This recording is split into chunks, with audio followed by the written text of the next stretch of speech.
I always wanted to serve on a jury. I'm really super excited to be here, so I really appreciate you having me. I'm looking forward to it. Creating this whole trial, Daddy. I want to give a big shout out to the 13th Jury Podcast and Brandy.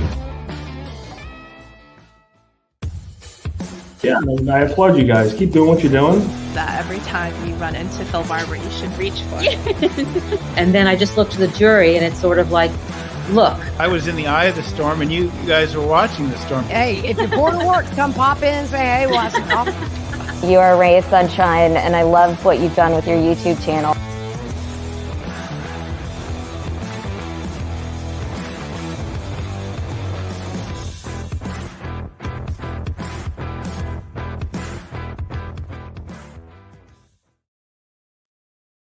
Good morning. Good morning. Good morning.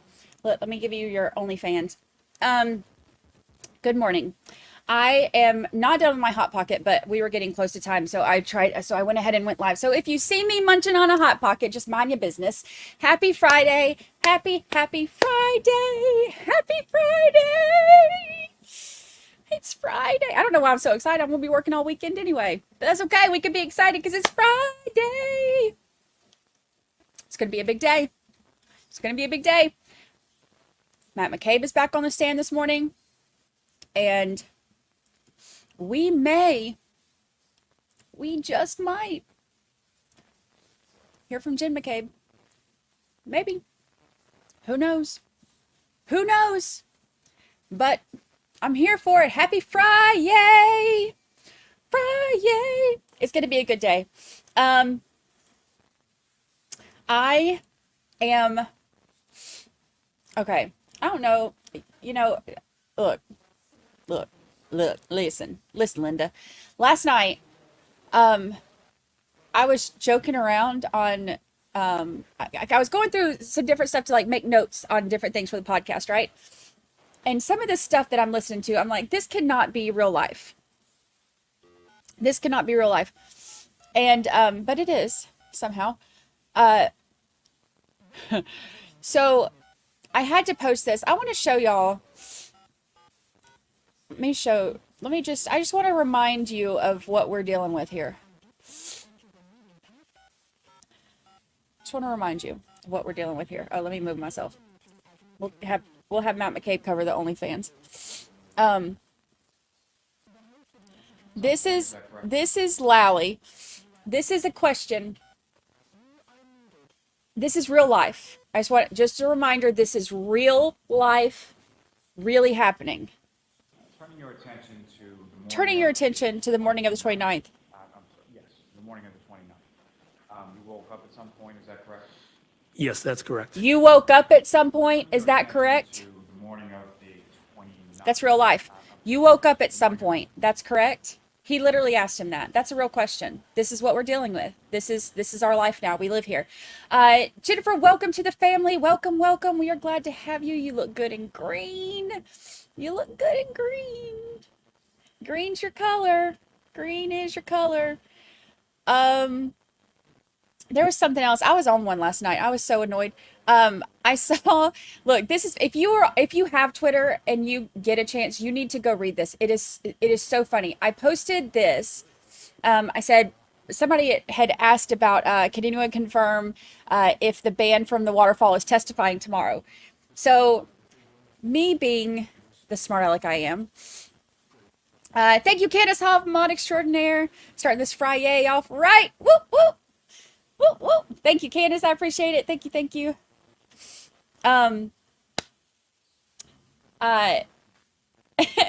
So I said, breaking, the band from Waterfall is testifying tomorrow, right in between the meteorologist and everyone who attended the Canton High School varsity girls basketball game to confirm that they did in fact lose to Foxborough High School in overtime. So I'm just being a little bit of a smart aleck, but y'all, the comments on here are wild. It is so funny. If you have a chance to read through some of these comments, people are funny. What is the band's name? Oh, I said that the band is called the Rehomies.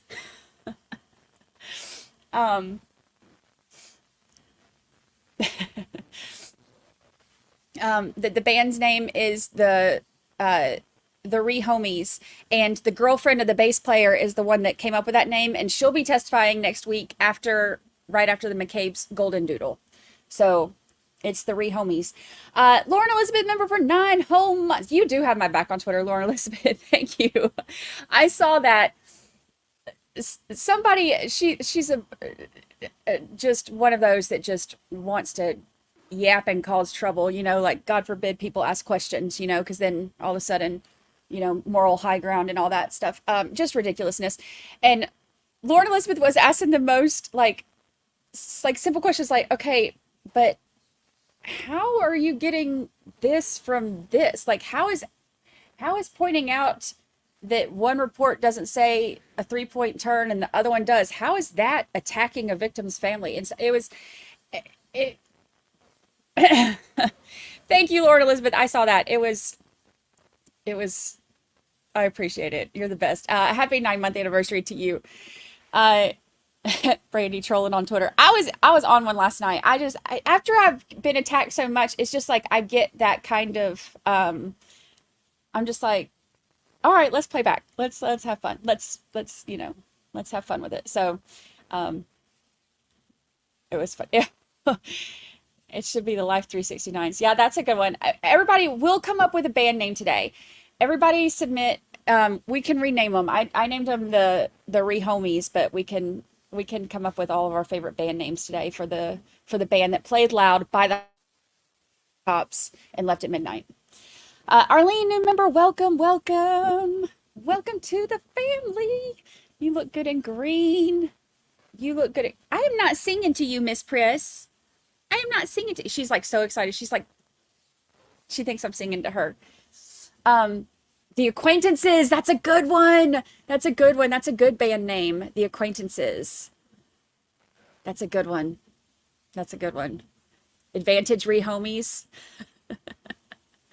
The Butt Dial Biscuits. The What If Any's.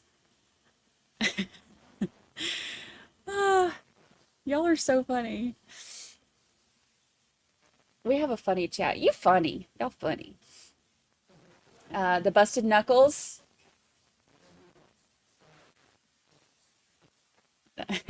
I don't recall. The Snowflakes. Yep. I can't recall. Y'all are funny. The Clean Aprons. That's a good one.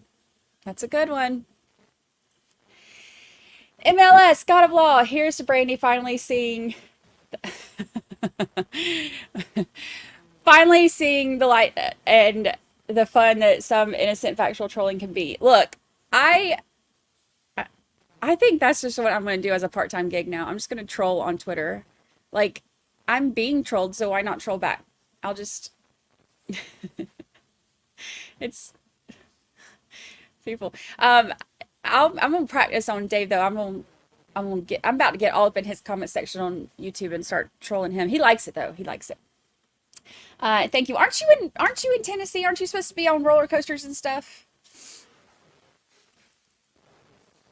You're supposed to be on roller coasters.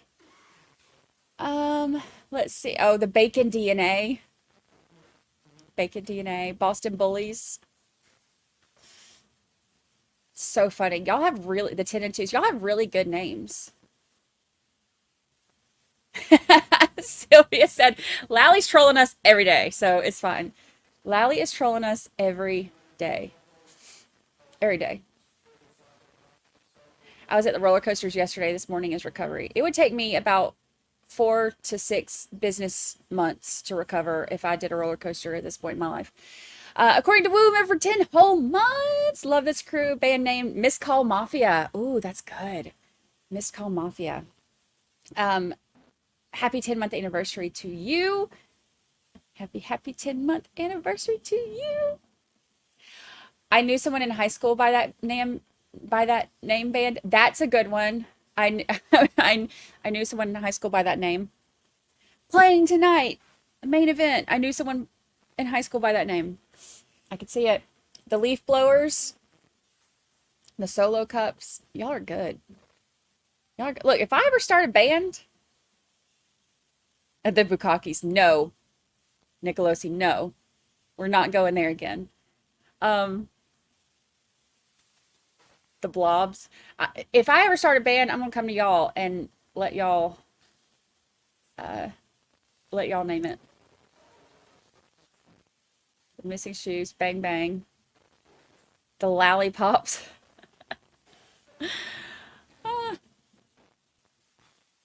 Solo Cup Leaf Blowers. Y'all are funny. Look at you. Look at you funny folks. Pillow's mom, band name, the Bloody Solos. The Bloody Solos. I have some plastic evidence receptacles in my cabinet back here, and I cannot even use them anymore because who can use them after that? Who can use them after that? The Go Pot the Cause. The Go Pot the Cause. Auntie Candy says, I was listening to the audit committee in Canton last night. If you watch it, it will show you why this investigation went the way it did. Craziness. It's always craziness right there. Kimmers, Ohio. Thank you for the super chat. Happy Friday. Bring on Jim McCabe. Hey, I hope that would be quite a way to end our Friday. To finally get to, you know, something that, I mean, we're still going to have to go through, even if we do, we still might not get to any of her actual important stuff until Monday, because we have to go through the band and what everybody was drinking and what brand of beer, and you know, we still have to hear about Canton varsity high school girls basketball team losing in overtime to Foxborough. They have to go through all that, where they sat in the bleachers. You know, he even asked yesterday, your oldest daughter, you're familiar with her, correct? Excuse me, what? Excuse me, what? Are you familiar with your oldest daughter? Yes! Yes! You can't make this stuff up. And when I try to tell my friends about it, they don't believe me. And I'm like, I would tell them to watch, but I'm like, you would have to go through, like, in order to know that I'm telling you the truth, you would have to go through 30, what are we at, 38 witnesses at this point who have all repeated themselves. What is this life? What is this life? I don't know. Crazy. Proctor and the McAlberts. Procta. Troopa Procta. Oh, goodness gracious. Seating arrangements. Oh. Band name Repeaters. Repeaters in the high tops. Oh my goodness. The Phantom Jeeps. The Jeep is going, I'm so frustrated about the Jeep. Because you don't know how much work I put into trying to get this whole timeline, like, and then you come in and throw in a Jeep in between everything. No, sir. No, sir. That's not what we're doing. Now, like, you've ruined my timeline, because now I have to go back and find, like, no, sir. Get it together. When their stories don't match, it makes my life so much harder. Jenny C, thank you for the super chat. I'm truly starting to wonder if Lally is purposely trying to lose the case. It kind of comes off that way sometimes. It's like, I look, I'm not a lawyer. I just talk about them on YouTube, but it's to the point where it's like really? Like, are we going through this? Like, did we need to know, you know, what he ate there? Like, I've been craving potato skins and chicken fingers since they mentioned it, you know, for his diet food, which again, I still need to know what diet that is, because hello, I could do that. But I don't need to know this, sir. I don't need to know what time the girls varsity typically has their games. I don't need to know all this. And if you want me to know it, cool, let's get it in through one witness or two witnesses, and not every witness that ever existed in the city of Canton. Roxy McFly, member for 6 whole months. Happy 6 months. Happy Jen the Googler McCabe Day. Also, something to point out. Did you notice that, because, you know, there's that amnesia that goes around Canton anytime it's time for cross-examination. Matt McCabe remembered that they went upstairs and laid down and were talking. He specifically remembered talking about his daughter wanting to try out for basketball, and then he went to sleep. So let's see how much they remember on cross-examination. That's been one of the things that's very interesting to me. And I've noticed that anytime I watch anybody else's recaps on it, they've all noticed the same thing too. Like the people who are coming into this not knowing anything, I've been watching some of those because I wanted to see how they're reacting to it, and it's the same thing. They're all like, what's up with the cross-examination amnesia? So we'll see. Very specific things that they remember, and then they don't recall anything else. Grumple Mumskin, thank you. Thank you for the super chat. Thank you. Thank you. I appreciate it. Thank you. Thank you. Thank you. I love y'all's band names.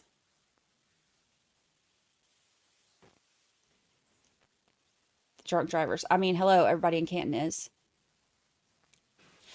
Legally Blonde, thank you for the super chat. Prediction: Lally will be particularly annoying today. He's going to draw out JJ's direct so that defense doesn't have an opportunity to cross before the weekend. Yeah, he does not want, especially because I feel like Jen McCabe's is going to be one of those that's going to be very explosive, and he's not going to want the jury to sit with that over the weekend.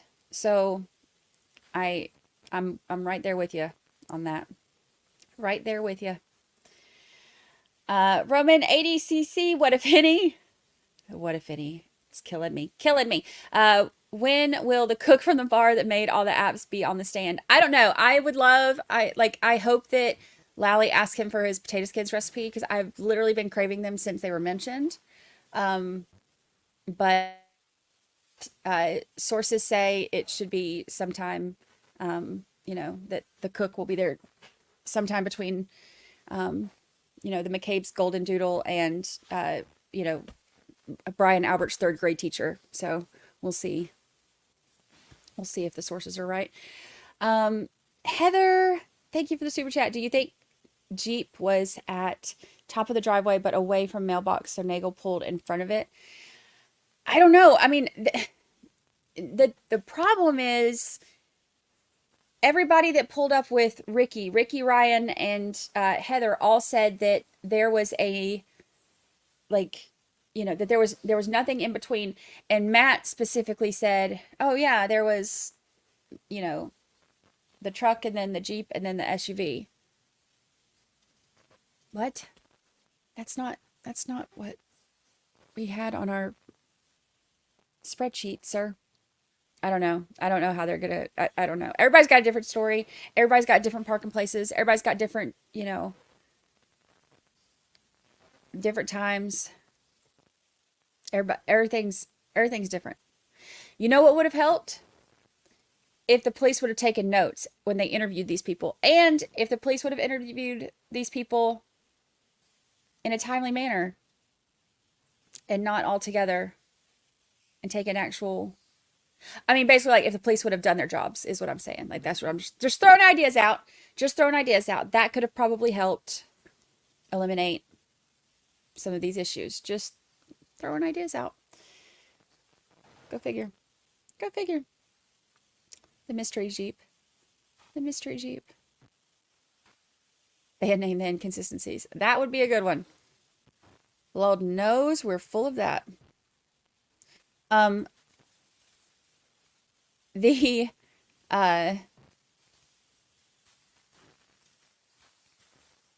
just read that today that it is Massachusetts law that all interviews need to be recorded. Really? They failed. Failed that one. Butterbutt says, I came in knowing nothing, viewing this as a juror. I'm so confused as to where the prosecution is even go.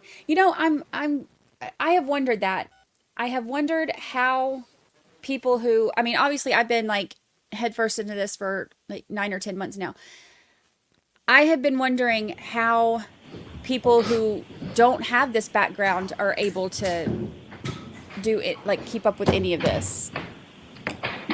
I don't know. They have to be confused.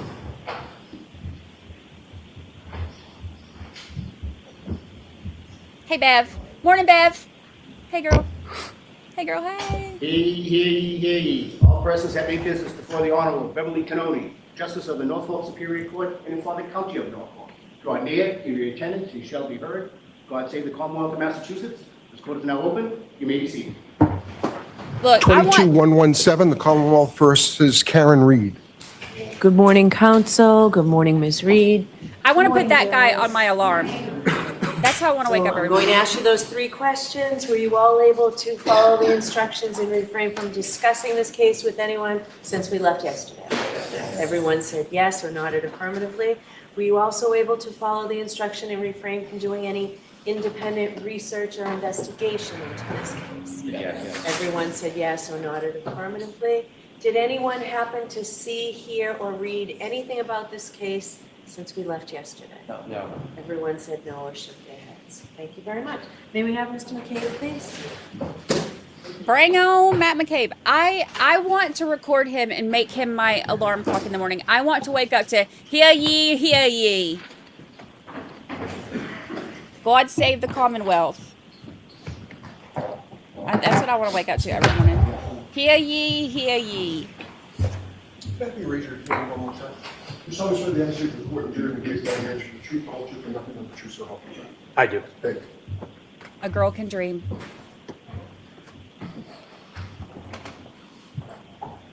Here we go. Here we go. All right, Mr. Lally, whenever you're ready. Thank you, Your Honor. Good morning, sir. Good point. Good morning. Thank you, Mildred. Where left off yesterday, you had gone to bed on the 28th, correct? Yes, that's correct. Friday night. And at some False. point It was you the woke 29th. up It was after on midnight. Later in the morning on the 29th, correct? Yes, Saturday morning. And do you recall, sir, what awoke you on that morning? Yes, I do. What was that, sir? I awoke to the screaming of Jen, Jen, Jen. So when I woke up, I thought there was somebody in my bedroom. I kind of snapped up out of bed. What the hell's going on? Looking around the room, realized my wife was actually on the phone. And the screaming that you heard, how loud was that, sir? It was enough to wake me up from a dead sleep. I could hear it. It was loud. Obviously, I was laying in bed and realizing after my wife was laying right next to me on the phone. But it was a loud Jen, Jen, Jen. It was repetitive. And do you know approximately what time that was, sir? Yeah, shortly before 5 a.m. And did you recognize the voice that you heard scream? I did not recognize the voice. And as far as that phone conversation went on for, well, let me ask you this first. As far as that phone conversation was concerned, could you hear both sides of that conversation? Yes, I could. And that was based on the volume of the person speaking on the other end, correct? Correct. And eventually, were you able to recognize or identify the voice on the other end of your wife's conversation? Yes, I asked my wife, what the hell is going, after I woke up and popped up, looking around the room to find out who's in my bedroom, assuming it was a kid, one of my kids screaming. I asked my wife, what is going on? And I could hear her saying, I'm on the phone with Karen. She can't find John. And from the course of that conversation continued while you were in your bedroom, is that correct? Yeah, that conversation continued for a couple minutes. I could hear the dialogue. And then again, right back to Jen, Jen, Jen, the repeating of my wife's name again. And as far as the dialogue was concerned, specifically from the defendant, Ms. Reed's perspective, what, if anything, do you recall about that? She didn't know where John was, and the last time she saw him was at the waterfall. And about how long did that initial phone call or that initial conversation between your wife and the defendant go on for? From when I woke up, minute and a half, 2 minutes, I don't know the exact time. And after, Give or take. Do you recall how that conversation ended? Did your wife hang up or? Yes, they hung up the phone. I was laying in the bed. My wife was next to me. And I think my wife immediately called somebody else, was calling friends that lived near the waterfall that happened to be out that evening. And she started making those phone calls. And as your wife was making those phone calls, what, if anything, did you say to her? Objection. What, if anything, did he say to her? Yes. To, No, I'm not going to let you testify to that. Next question. With respect to the defendant's statement that the last time she saw Mr. O'Keefe was at the waterfall, what, if anything, occurred to you in reference to that? in reference to her saying she last saw him at the waterfall, I then told my wife, what are you talking about? So I'll not what you said, sir, but I think Mr. Lally asked you what you thought, or what you gathered from that. I thought she was crazy And why was that? because I saw her vehicle. I saw the black SUV arrive to the 34 Fairview that morning. You had overheard the conversation from Mr. O'Keefe to your wife the night previous, correct? That's correct. And so what happened then? I told my wife, what are you talking about? She was at, Not what you said to your wife. All right, sorry. It's hard. Ask the question, Mr. Lally, so that he can answer it properly. So your wife made some phone calls in your presence, correct? yes, she did.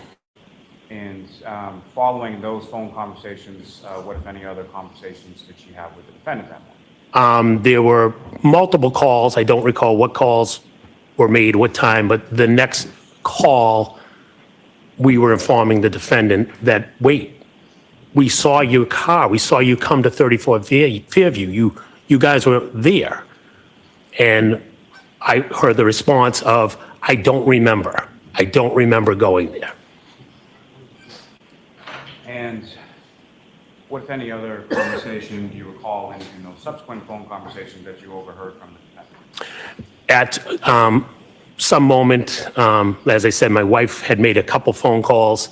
In one of the calls with Karen Reed, she blurted that she broke her taillight, cracked her taillight, something to that effect, while we were, while Jen and I were still in the bedroom and she was on the phone. And as your wife and you were in the bedroom and your wife is on the phone, what, if anything, were the two of you doing? After my wife had made a few calls, we were completely confused on where the hell John was. The thought process in our head at that moment was we knew that John had mentioned that he was potentially going to be meeting up with another person. So we called that individual, my wife called that individual to see if by chance, again, confused, left at the waterfall. We saw them at the house. Did John not go with her? What happened? Did he get out of the car? Did he go somewhere else? So we proceeded to call a couple other people that we thought he possibly might have met up with, or another individual. From those other phone calls that you observed your wife making at any point in time, other than her conversations with the defendant, did you observe her to have any conversation with anybody? You're asking if my wife did? What I'm asking is not to any content or anything like that, but your wife made phone calls, correct? That is correct. And when she made those phone calls, did you observe her conversing with anybody on the phone? No, she did not speak to anybody. Nobody answered any of our calls. And at some point, did you yourself reach out to Mr. O'Keefe? Yes, I did. And how did you do that? I know I texted him, and I think I called him as well. Pretty much, where the hell are you? I think it was when Karen Reed and my wife were leaving my house. I think I responded, where the hell are you? Now Karen and Jen are out looking for you. And In regard to those text messages, did you receive any response from Mr. O'Keefe? I did not. And with regard to those texts, you had Mr. O'Keefe programmed into your phone, is that correct? Yes, I did. And you had had prior conversations with him via text message and phone using that number that you had programmed into your phone? Yes. So no response to the text. As far as the phone call that you placed to Mr. O'Keefe, did he answer? Did you speak with him at all? I did not speak to Mr. O'Keefe. Now, at some point, do you and your wife proceed downstairs? My wife proceeded downstairs. I remained in the bedroom. And what is the next thing that you remember occurring that morning? While I was getting dressed, I put my jeans on. My wife went downstairs. She was going to make a coffee. My wife and I were proceeding to leave. We were going to leave our house and make a drive to the house of the gentleman that my wife was calling that we possibly thought John could have met up with.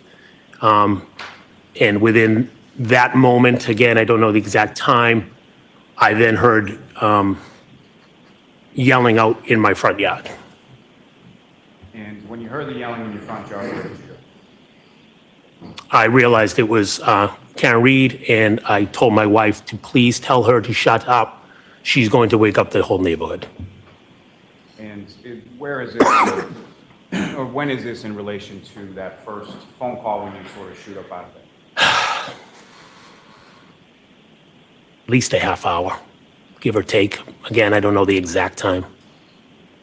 Now, at any point after you hear the yelling out front, you hear the defendant yelling out front, what was she yelling at that point? She, again, repeated, Jen, Jen. She, for some reason, kept repeating my wife's name. I don't know if she got all the way to my doorway or my wife walked out, but my wife had said, I was actually relieved because I was like, not thinking what happened to John happened to John. I was thinking he was on somebody's couch.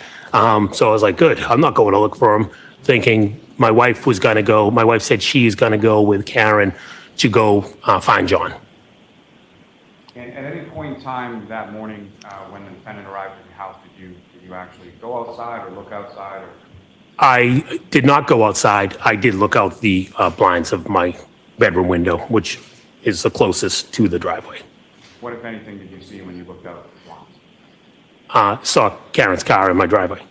Did you see the defendant, Ms. Reed, anywhere outside as well? I don't recall physically seeing her. I saw the vehicle. I don't recall seeing her directly. He's about to say he saw the cracked tail light. Physical contact as far as seeing her.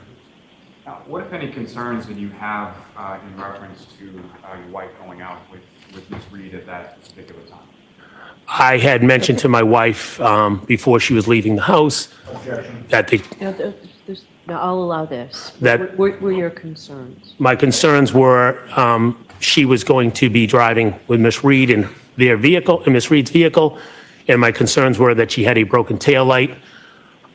What I thought by a broken taillight was that her taillight was out, meaning there was no light. And I didn't think it was a bright idea to be driving around with no physical light on the taillight. Particularly given the weather, is that fair to say? Because of the weather, correct.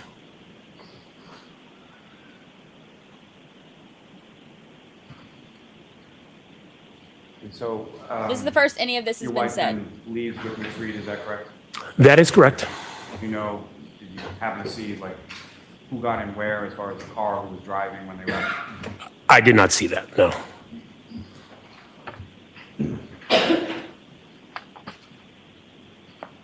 Now, was that within the same time frame that you were describing before, about a half hour after you hear the initial call? Yes, from Miss Reed arriving at my house was, yes, half hour or so after the initial call, and it wasn't long after before they proceeded to leave. Now, at this time that you're looking out from the blinds and you see the defendant's car and the defendant outside, was it light out? Was it dark out? What are we talking about? It was dark out. And so they leave and you're home with your 4 children, correct? That is correct. And when was the next time that you spoke to your wife? The next time I spoke to my wife was an hour later. I received a phone call from her. I don't know the exact time, but I'm going to say about an hour or so. And without reference to much of the content of that, all I'm really asking for is what, if any, indication did she give you as to where she was? She indicated they found John and at Fairview. And upon receiving that information, where did you go? I proceeded to finish getting dressed and drove over to Fairview. And when you got to Fairview, what, if anything, did you see when you arrived?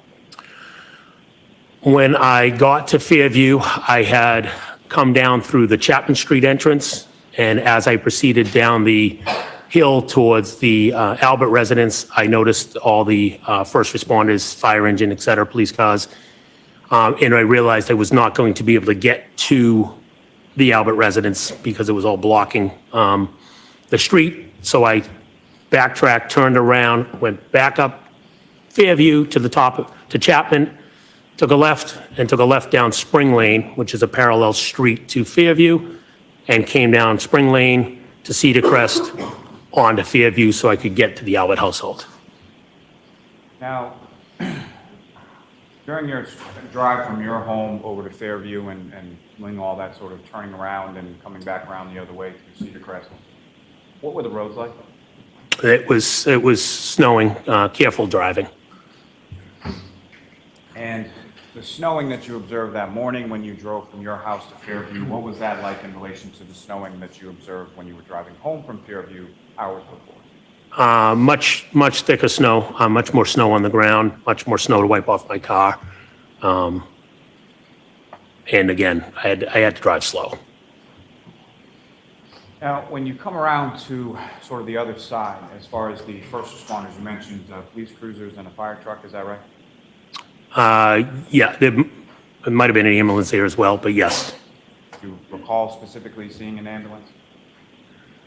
I do recall seeing an ambulance. I don't know if I saw it when I came down or if I saw it when I eventually parked the car, but I do recall seeing an ambulance. And when you parked the car, where did you go? I proceeded on to Fairview and I parked the car along the side of the road because there was another vehicle in front of me. I believe the other vehicle might have been blocking the driveway, but there was another vehicle right on the side of the road as well. Now, in addition to the other vehicles, as far as cruisers, fire truck, or whatever from first responders, what, if any, other vehicles, or who, if anyone else, did you see outside the house? It ended up being Kerry Roberts' vehicle was parked as I was at the driveway. Ford Explorer, I think it was. And again, without any reference to the content of the conversation, did you have any conversation with Ms. Roberts at that time? Yes, I did. Did you know Ms. Roberts at that time? I knew who she was. Didn't really have a relationship with her, but I knew who she was. Carrie's car wasn't in front of the driveway. Friends through the town. She did live in the Ponkapog neighborhood, though I believe she moved in and we moved out shortly after. I don't know the actual time period. Her kids were a couple of years younger. One was 1 year younger than my child, so I knew who her child was through being the grade beneath my youngest child through soccer. And just to be clear, when you talk about the Ponkapog neighborhood, that's where you used to live on Sutcliffe and where Mr. O'Keefe used to live in the house that was the fur bushes. Yes, that's correct. So then, after your conversation with Ms. Roberts about how long did that conversation?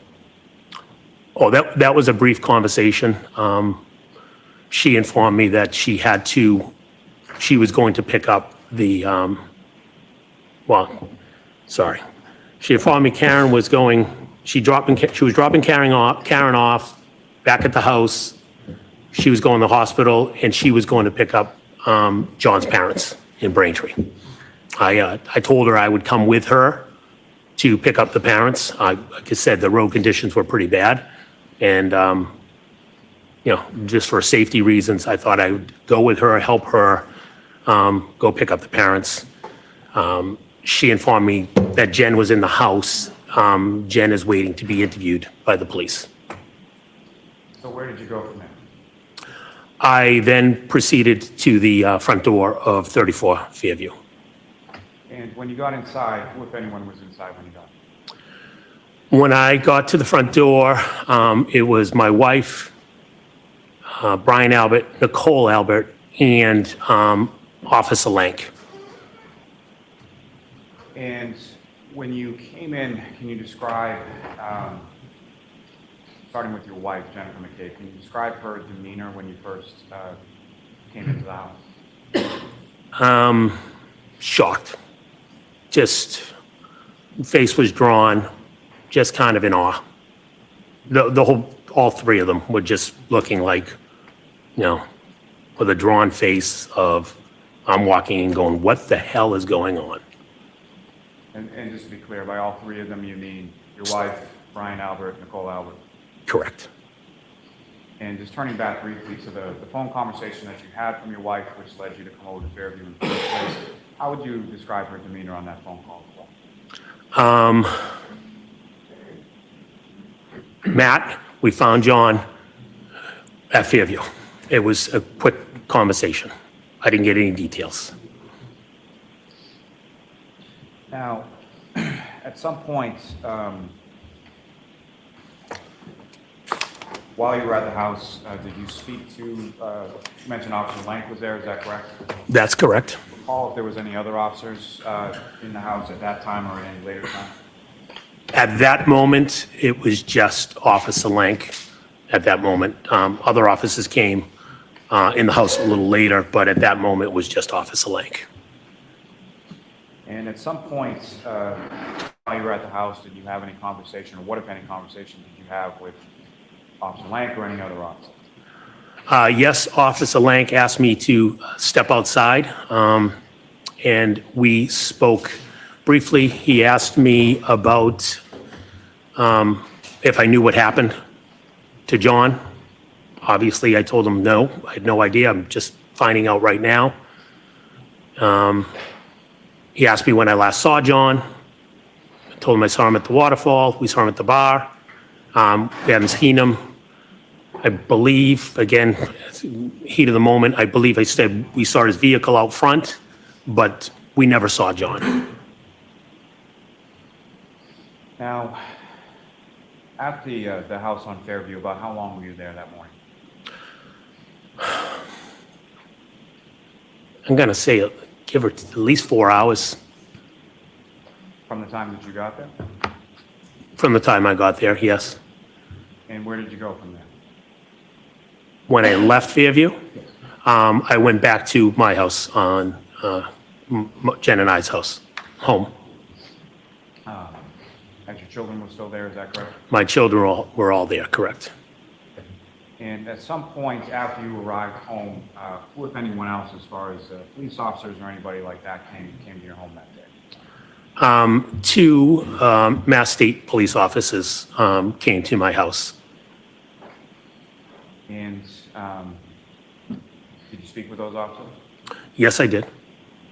Troopers from the state police, correct? Yes, that's correct. And as far as the troopers that you spoke to, do you recall what their names were? Yes, Trooper Michael Proctor and Trooper Yuri Buchanan. Oh. If I said it right. Probably closer than now, on that date of January 29th, 2022, had you met either Did you hear that? Proctor or Buchanan before? I had never met them. He said closer And where than did the they speak others. with you in the house? Well, they first came in the house and informed me they were going to interview my wife and asked me to leave the room. I went up to my bedroom. And at some point, did they interview you as well? Yes, they did. And where was your wife when they interviewed you? I'm assuming, I think she wasn't in the room with me. I think she went upstairs. As I said, my kids were home. I don't know if she went in the kids' bedroom to kind of wake them up. And I don't know what she was in the doing. room when they interviewed you, correct? No, she was not. And in addition to the troopers that came over to your house, did your brother-in-law, Brian Albert, did he come over at any point in time around this? Yes, he did. And if you know, did he speak with those troopers as well? Yes, he did. And where were you and your wife when the two troopers were speaking to Mr. Albert? I was still upstairs in the bedroom. Your wife, where was she? She might have come up and seen me, but I think she might have went in the girls' bedroom. I don't recall if we were standing in the same room. I think she might have went in my daughter's bedroom. Again, my kids were starting, it was, I don't know the exact time, 12 o'clock, give or take. So, time to wake up. So the troopers, when they were speaking to Brian Albert Sr., they were in the downstairs area of the home? Yes, they were. And both you and your wife were upstairs? Yes, that's my recollection. Now, turning your attention to a couple days later, did you speak with any other troopers from the state? I did. I only remember the first name of one of them.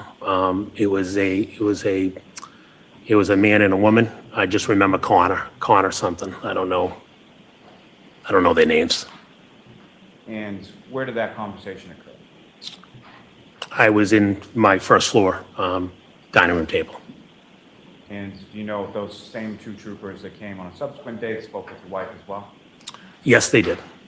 And sort of same arrangement as far as where you were and where she was at the time that you spoke with those two troopers? Yes, that's correct.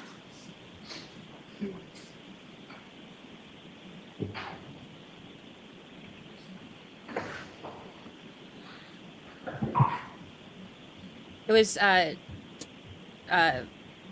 Julie Albert that said it. Hang on a moment. Sure.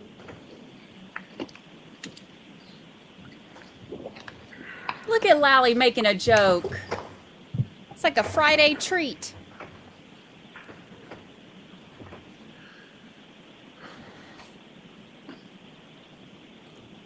Yeah, this is the first time that any of this has been said. None of it was in reports. The only thing that has been said about the taillight was that she said it to them, to Jen later. Describing your wife's demeanor, you described her as sort of being in shock. Is that correct? Yes, that's correct. Have you seen your wife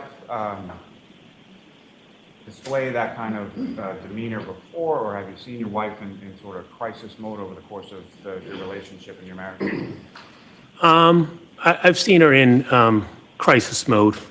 I would call it crisis mode as well in the past. And sort of typically, how would you describe how she handles situations like that, or what her demeanor is in those types of situations? She is very calm, very calm. And when, just so it's clear for the jury, so when you're talking about sort of prior incidents in regard to sort of crisis modes, what types of scenarios or what types of incidents are we talking about? Well, allow it.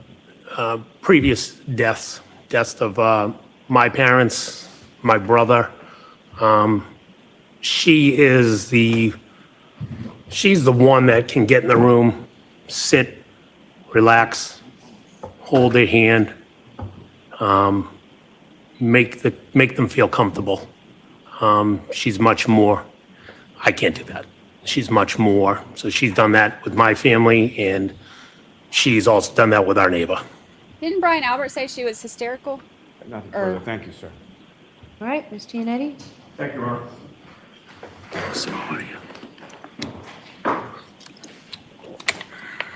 Good morning, Mr. McCabe. Good morning. I'd like to start by discussing January 22nd, the week prior to January 29th. Do you remember that Saturday? Yes, I do. You had been at one of your daughter's hockey games that day? If it's the Saturday before, we're saying? Yes. Yes, I was. And you wound up going to the hillside in Canton, correct? That is correct. You went with your wife, Jennifer McCabe? Yes. When you got there, you saw Karen Reed and John O'Keefe there together, correct? I was there previous to them, but yes, Okay. I saw them there, yes. I Eventually, I saw them there. I should have phrased the question that ultimately you ran into John and Karen together, correct? Yes, I did. And when you came in contact with them, you and your wife and Brian Albert and his wife, Nicole, who's your sister-in-law, hung out with Karen Reed and John O'Keefe, correct? There was a big group of people hanging out together, correct? There were other people in addition to the ones that I've just named? Yes, there were. So you were with John and Karen for maybe around an hour or so that night of January 22nd? I'd say, I don't know exactly what time they arrived, but yes, I'd say they were there for at least an hour. And during that hour span of time, they appeared to be enjoying each other's company? Yes, And the two of them had arrived together, correct? they walked in together, yes. And there were no problems that night that you could see between John and Karen, correct? That, yes, I did not see any problems. Okay. Now, moving on to the waterfall on January 29th. I am not going to go through with you who arrived when and who left when and where people sat at which table. We're going to Thank skip all goodness. that, and I'd like We to know. streamline the questioning if I can. And I just want to talk to you about 2 or 3 areas. You would agree that at the waterfall, the mood among the people who were there was festive, correct? Yes, that's correct. Everybody appeared to be happy and enjoying themselves, correct? Everybody was enjoying each other's company, correct. Specifically with regard to John O'Keefe and Karen Reed, they appeared to be quite happy that Kaylee had been accepted into Bishop Fian, correct? John, I recall talking to John about it, and he was happy that Kaylee was at Bishop Fian. I do not recall speaking to Karen about Bishop Fian, but definitely John was happy about Kaylee being in Bishop Fian. All right. You have previously testified that they were both excited about that, have you not? If I did, I did. I just know that John mentioned he was out because he was excited about Kaylee being at Bishop Fian. If I looped them both in, then they both were happy. I don't remember what I said when I said it. I didn't, put it this way, I didn't see her, she wasn't happy about it. Does that make sense? Yeah, well, I'm just going by your words, sir. As far as you could see, they were both excited about her acceptance, correct? Yes, yes. And they had just found out the previous day or so, correct? I don't recall what day they found out, but I know that John had mentioned he had went out for some beers. He was excited because Kaylee got into Bishop Fian, and he mentioned he was out with another one of his friends whose daughter also got into Bishop Fian. Right. And it appeared to be new news, correct? Oh, yes. Yeah, It was news they were waiting on, yes. Right. You hadn't heard it before. This is the first that you heard it, correct? I don't know if I heard it, if a kid had already leaked it the day before or that day, but first I heard it from John. All right. But it was clear to you that it was really important to John O'Keefe that Kaylee get into Bishop Fian and go there, correct? They applied, he was excited for her to go there. And it was clear that he believed it was an achievement for her, correct? Yes. And you could glean also that John O'Keefe felt like it was an achievement for him as well, correct? Objection, Your Honor. Could you glean that from him? He was happy that she got in. I don't know if he felt it was his achievement, he was happy for Kaylee. Of course. And he was doing right by his sister's daughter, correct? I don't know what that means. I can go to any school and do right. All right. In any case, everything seemed good that night. Everything was good. There were no arguments. There were no arguments that I saw. John was drinking beer. In my recollection, yes. And you had previously testified that you saw Karen was drinking some type of clear liquid that you assumed was some type of vodka drink, correct? That is correct. But you didn't think that they were drinking much, correct? At the waterfall? No, they were only there for an hour, so. Right. And they got there around 11, correct? Give or take, yep, 11-ish. And that bar is pretty strict about last call, correct? That is correct. And you spoke with both of them during the course of the night, correct? Yes, Neither John nor Karen was intoxicated in your view, correct? Objection. Can you answer that? they were drinking. I don't know what the guideline of intoxication is, but they were drinking. recall testifying before the grand jury regarding this matter on April 26th of 2022? If you have that, then I must, I don't recall my questions, that question specific, but yes. Right, well, I didn't ask you about the questions. I just asked if you recall testifying before the grand jury on that date. I don't remember the date. I recall testifying before the grand jury. Oh, if I suggested to you that it was April 26th of 2022, would you quarrel with that? That was, no, did you say would I quarrel? Yeah. No, it was definitely around that time. Okay. And at that grand jury presentation, Mr. Lally was there, correct? Yes. None of the defense team was there, correct? No. Karen Reed was not there, correct? No. And there was no judge there, correct? No. And April 26th was approximately 3 months after January 29th of 2022? Yes. Is it fair to say that your memory about whether or not John and/or Karen was intoxicated would have been better on April 26th of 2022 than it would be today? May we approach, Your Honor? All right, I'll see you in sidebar. Jurors, feel free to stand up. Sidebar. Thank you, Flawless Mom. We have almost 1,400 in chat, and we have 464 likes. So please like while we're at sidebar. I'm getting better at reminding about that. I know y'all say I never remind. I'm getting better. Getting better. So the whole thing about hearing Karen on the phone, I was about to say on the TV. Not on the TV. On the phone that morning saying, like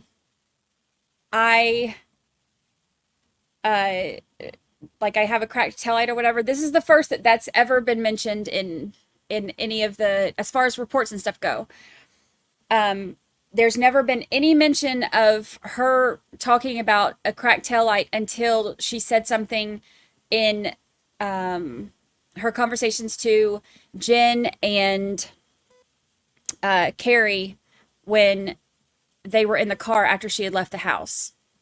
So this is the very first that we've ever heard that she said it while on the phone before that.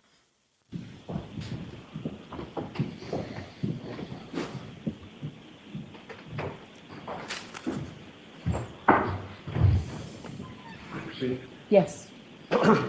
I had just asked you if your memory of your observations of Karen Reed and John O'Keefe from January 29th would have been better on April 26th of 2022 than it would be today. Yes, I think that's fair to say. And that's because your memory doesn't get better over time, correct? I don't know. I would say it's fair to say, yes, my memory would be better that day. And on that day, you were asked by Mr. Lally, quote, did either of them, strike that. I'm going to go back to the previous sentence just to put it in context. Yes. The previous sentence was from Mr. Lally, obviously you've had social occasions with Mr. O'Keefe and Ms. Reed before, correct? And your answer was, oh, yes, right? Objection, Your Honor. I'm going to let that one go. My answer is yes, I had previous. I don't know if I said, oh, yes, but my answer was yes, of course, I had previous relationships with them. I'm sorry, I cut you off, sir. I'm saying, of course, I had previous relationships with them. And the question that I wanted to direct you to, just to put it in context, was did either of them, speaking about John and Karen, on this particular evening seem sort of overly intoxicated to you? Do you recall that question? I don't recall the specific question, but if that's the question. And your answer was no to that? Yes, if that's my answer, then it was no. All right. In terms of whether you can confirm that that was the question and answer, if I showed you the transcript, would that refresh your memory? Yes, of course it would. This is 2103, lines 13 to 15 for counsel. And I didn't ask permission, Your Honor, I'm sorry. Did either of them? Of course. you so much for super Thank sticker. you. Thank you. Thank you. Having reviewed that transcript, did I get the question and answer correct? Yes, you did.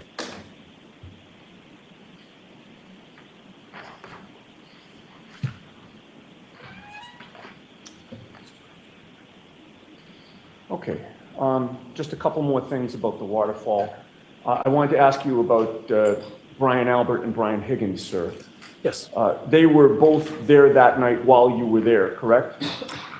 Yes, they both were there. And they are both pretty big guys, correct?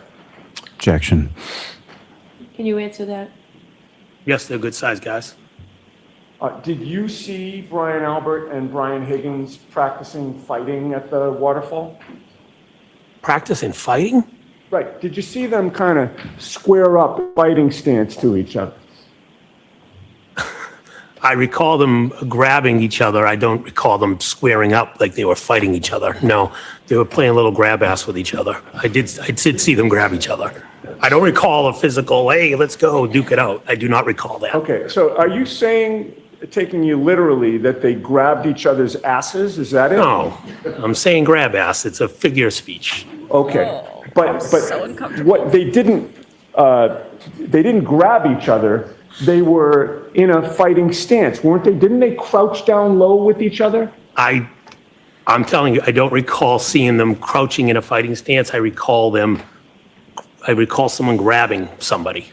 I don't remember who grabbed who. I just recall like a bear hug or something. I thought I recall them doing a bear hug.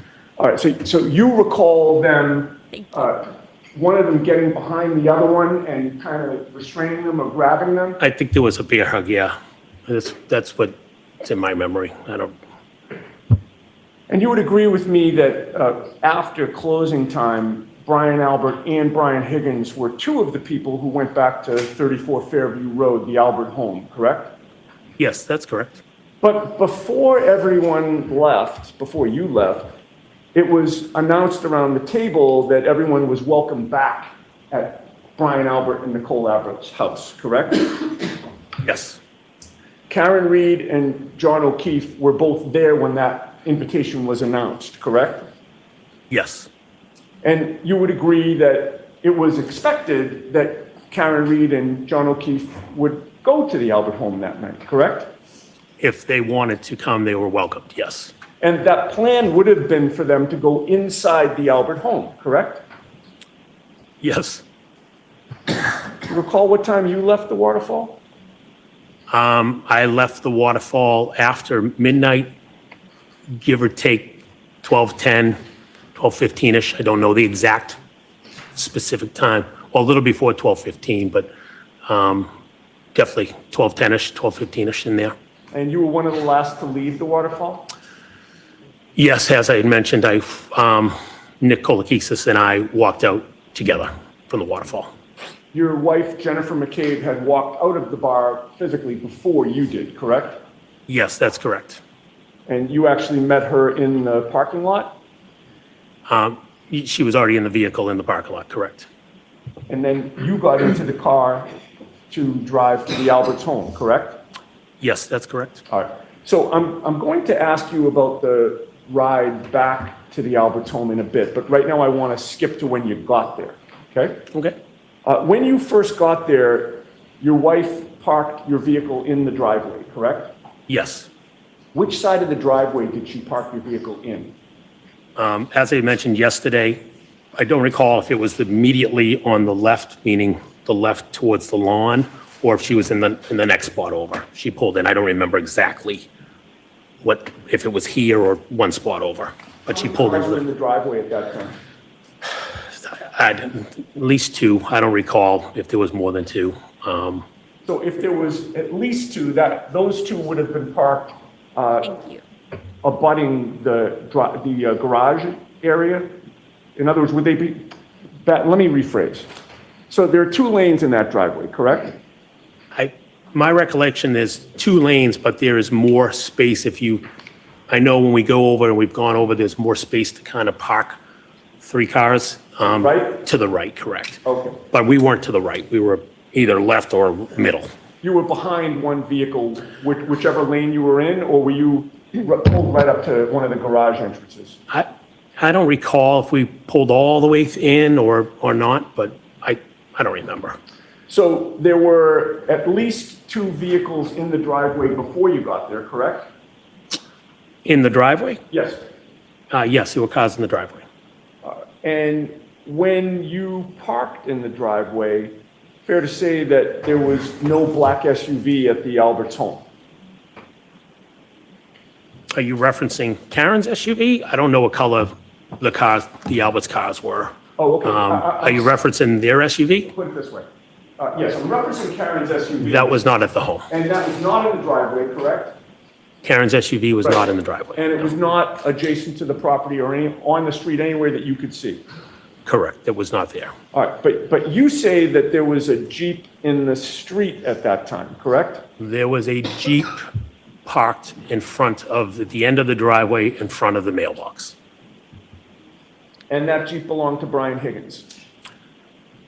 I found out it belonged to Brian Higgins. I didn't know it was his Jeep when I arrived. And it had a plow on the front of it? Yes, it did.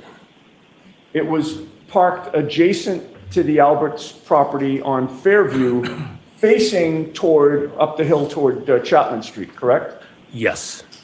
And at the time that you arrived, that was the only vehicle that was parked on Fairview Street adjacent to the Albert property, correct? Yes. And your testimony is that that Jeep remained parked in front of the Albert house, just to the left of the driveway as you face the house, until Brian Higgins finally left and drove it away at the end of the night, correct? That's my recollection, was his Jeep was out in front of the mailbox. With the court's permission, could we display Exhibit 66? Okay.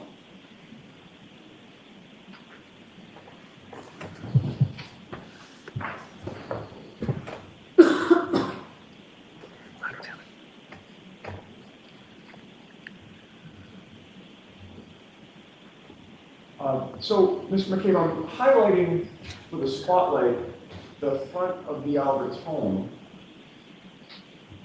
When I get to the point where the Jeep was parked, can you stop me? And you can adjust it right or left if I go too far. Objection, Your Honor. Can we have him use the laser pointer first and then? Sure. Hope you're better than I am. Yeah. May I, Coach? I was hoping I didn't have to you do have the this. other laser pointer. I don't have one. That's fine. No. If you could, yeah, please. The Jeep was right there. From the edge of the driveway, to right there.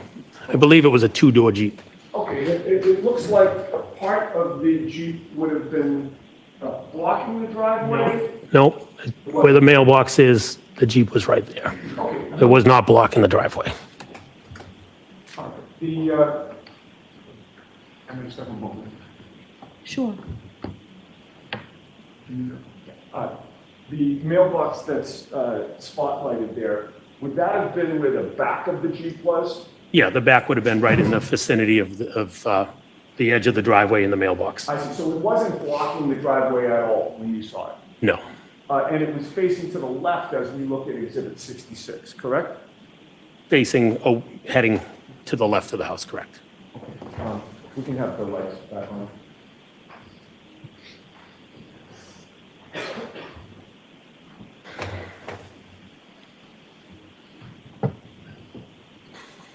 And as you testified, that Jeep was there the whole night. Brian Higgins didn't go out to move it at any point, correct? I never saw Brian Higgins go outside to move his Jeep. About 5 minutes after you got to the Albert home that night, you saw a black SUV parked outside the home, correct? Yes, again, I don't know the exact minutes, but give or take, 4 or 5 minutes. And when you saw that black SUV parked outside the Albert home, Higgins' Jeep was still there, correct? Yes, to my recollection, the Jeep was still outside in front of the mailbox. The black SUV was parked in front of Higgins' Jeep with the plow on the front, correct? That's correct. How far or close to that Jeep was the black SUV? I don't recall the exact distance. Again, when I looked outside, I noticed my focus was on the black SUV. which looked outside would have been in front of the front door. With regard to the distance between the Jeep and the black SUV, was it greater or smaller than the distance between you and me right now? Oh, it'd be smaller. If I'm the end, if you're the end of the Jeep and I'm the end of the Let's say that I'm the Lexus, rear end of the black SUV, and you're the front end of the Jeep. yeah, I'd say you'd be a little closer to me. With the court's permission, may I walk closer to the witness so that he could give an estimate? Sure. And you can just stop me, sir. This whole Jeep thing is throwing me off because I don't know. Again, when I looked outside, I was focused on the SUV. I wasn't focused on the Jeep or the truck. I don't know the exact distance. You could walk 3 more feet or 3 feet that way, but it was out in front of the house. That's all I can tell you. why was he only focused on one of the 3? You will Do we know? agree with me that you've given conflicting information about where the black SUV was when you first saw it? If you tell me I gave conflicting information, you can show it to me. I don't recall. I've always said the SUV was in front of the house. Right. And when you said in front of the house, you meant that as you look out the front door of the Albert residence, which on Exhibit 66 would have been the door to the left, that's the classic front door? The classic front door looking at the house on the main part of the Colonial. Looking straight out from there, that's where the black SUV was positioned, correct? In that vicinity, correct. Right. It would have been sort of directly in front of you as you look out that front door, correct? Like I said, in the vicinity of looking out the front door was the black SUV. If it was 3 feet this way or 3 feet this way or 3 feet that way, I don't know. It was just out in front of the house. Right. And that was where it was when you first spotted it, according to your testimony today, correct? Yes. But you spoke to Michael Proctor during the afternoon of January 29th, did you not? Yes, I did. That was the very day that these events occurred, correct? Yes, it was. You would agree with me that your memory of where that black SUV was when you first spotted it on January 29th would have been better on that very day than it would be today, correct? Possibly, yes. It's almost 2.5 years later? 2.5 years that I've lived in my memory, yes. But your memory does not get better over time, correct? Objection. Correct. On January 29th of 2022, when you spoke to Michael Proctor, you told him that you saw a black SUV parked to the right of the residence as you look at the property from the street. Did you not? I did not. Can you elaborate what you mean by to the right of the residence? Well, I will just repeat the question. Did you tell Michael Proctor on January 29th of 2022 that you observed a big dark SUV parked to the right of the house? What right? Looking at the house to the right or looking at the house to the left? When you say right, I don't know what you mean by right. Is your memory exhausted as to what you told Michael Proctor? No, not at all. So if your memory is not exhausted, would you agree with me that while you were at 34 Fairview, you told Michael Proctor that you observed a big dark SUV parked to the right of the house? That could have been the second time I informed him of seeing the SUV. Okay.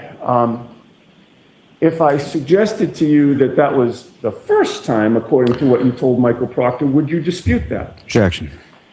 Sustained. Is your memory exhausted as to whether or not that was the first or second time, according to what you told Michael Proctor? My memory is not exhausted. Okay, so if your memory is not exhausted, do you deny telling Michael Proctor that you observed a big dark SUV parked to the right of the house? Objection. Can you answer that? I don't know if I can answer it. I believe it's the second question. All right. I told him I saw an SUV and parked in front of the house. Then I saw an SUV move further up the road, which looking out of the house would be to the right of the house. So that would be when I saw the SUV to the right of the house, would be the second time I saw the SUV. I've always stated the SUV was in front of the house if looking out the front door. Okay, so when you talked, so you deny telling Michael Proctor that when you first saw the SUV, by the way, sir, is this funny? I'm sorry. This is not funny, sir. Not at all. It's been 2 years of misery. Well, Okay. you're smiling now, that's why I asked. You keep repeating the same question. Well, I'm trying to get an answer that you won't give me, sir. Woo, spicy. When you talked to Michael Proctor on January 29th of 2022, when you first observed the big dark SUV, you said to him it was parked to the right of the house. Objection. This is the last time on that question, is that right? That is not right. The SUV, the first time was in front of the house, coming out the front door. The second time was to the right of the house. All right. You have to move on. Mr. Gotcha. Yannetti. Okay. All right. So you did not say that, but you did say that you were making those observations from the front door, correct? As I stated yesterday, I recall. That's a yes or no question. I'm sorry. Objection, Your Honor. Can you answer it yes or no? I can't. I said yesterday, it's either I looked out the window and I looked out the front door. I don't remember which order. Well, you told Michael Proctor that the first time you looked out, it was out the front door. Did you not? I don't recall when I told Michael Proctor on April. You don't recall. May I approach, Your Honor? Yes. Page 2 of Proctor's report, counsel. So next time, just show it to Mr. Of course, I'm sorry. You'd read the first few sentences of that second paragraph. Second paragraph.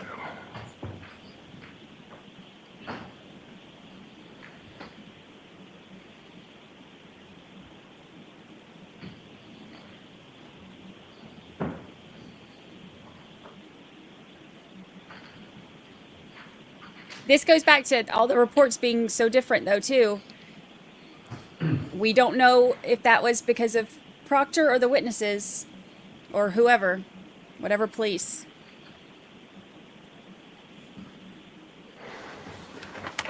May I approach? Yes.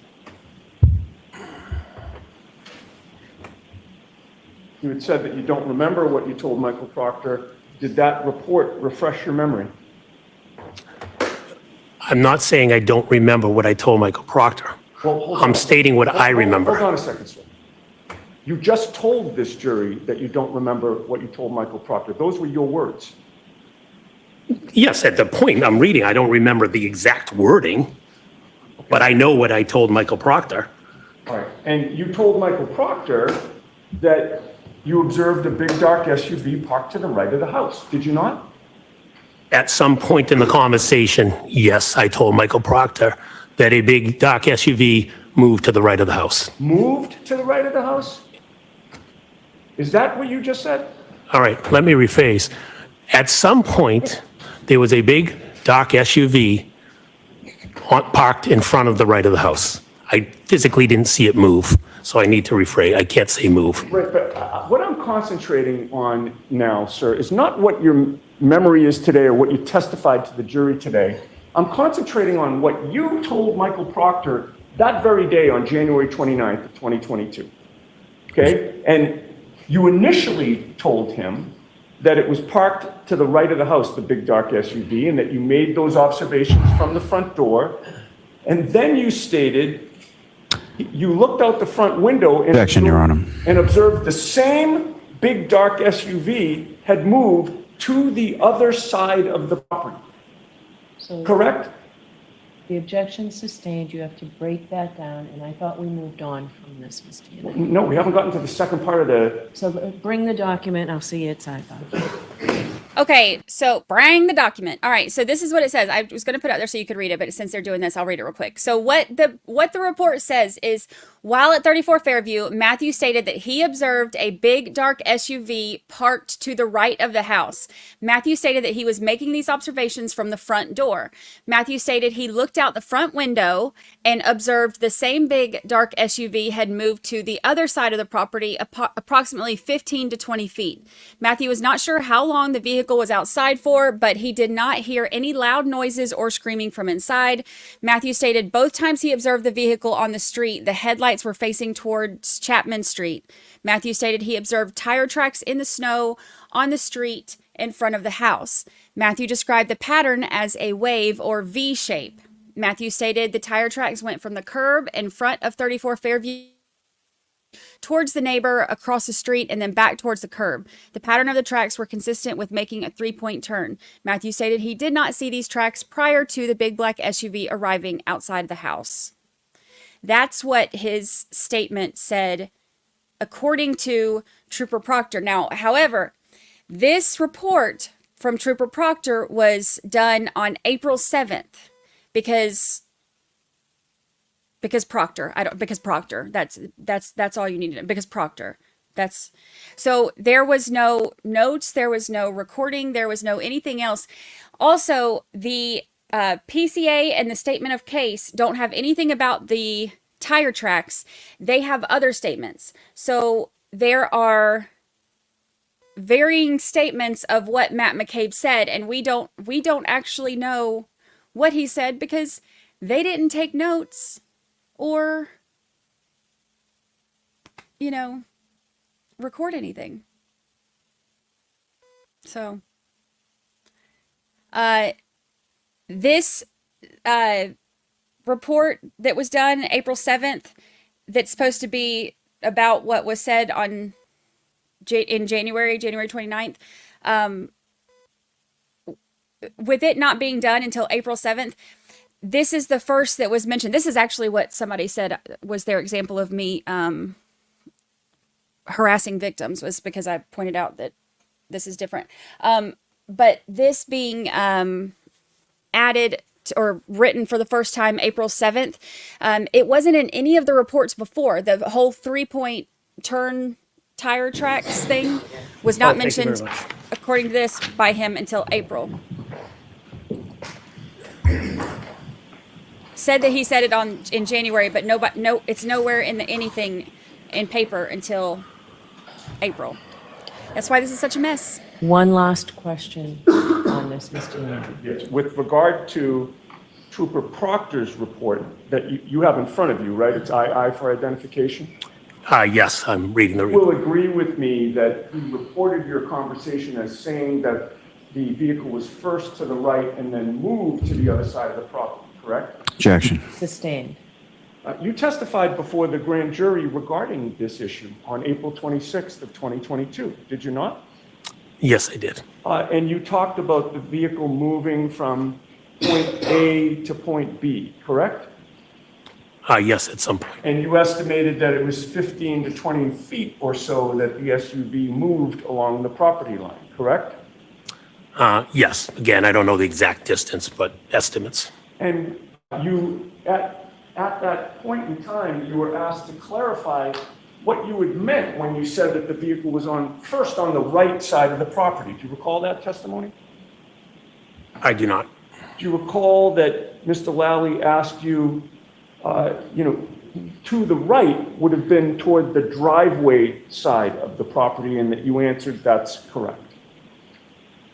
I don't remember the conversation. And again, to the right looking at the house or to the right looking out of the house? Well, that's what I'm talking about. To the right, looking at the house would be toward the driveway part, correct? To the right looking at the house would be toward the driveway, correct? Right. And that's your testimony where the vehicle started out, correct? And then moved toward the flagpole the second time? The vehicle started in front of the house and moved towards the flagpole, correct. So looking out of the house, it moved towards the right. Now, excuse me.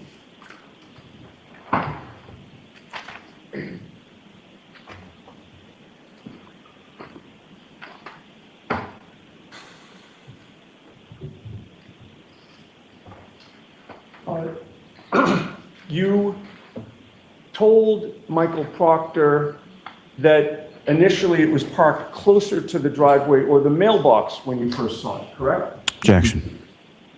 Objection sustained. We're moving off of this, Mr. Okay, Yannetti. yes, Your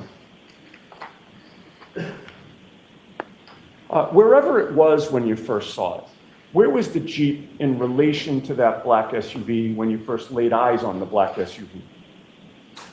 Again, I was focused on the black SUV. My recollection, the Jeep was still in the same spot, which you we had pointed out earlier on the exhibit. Correct?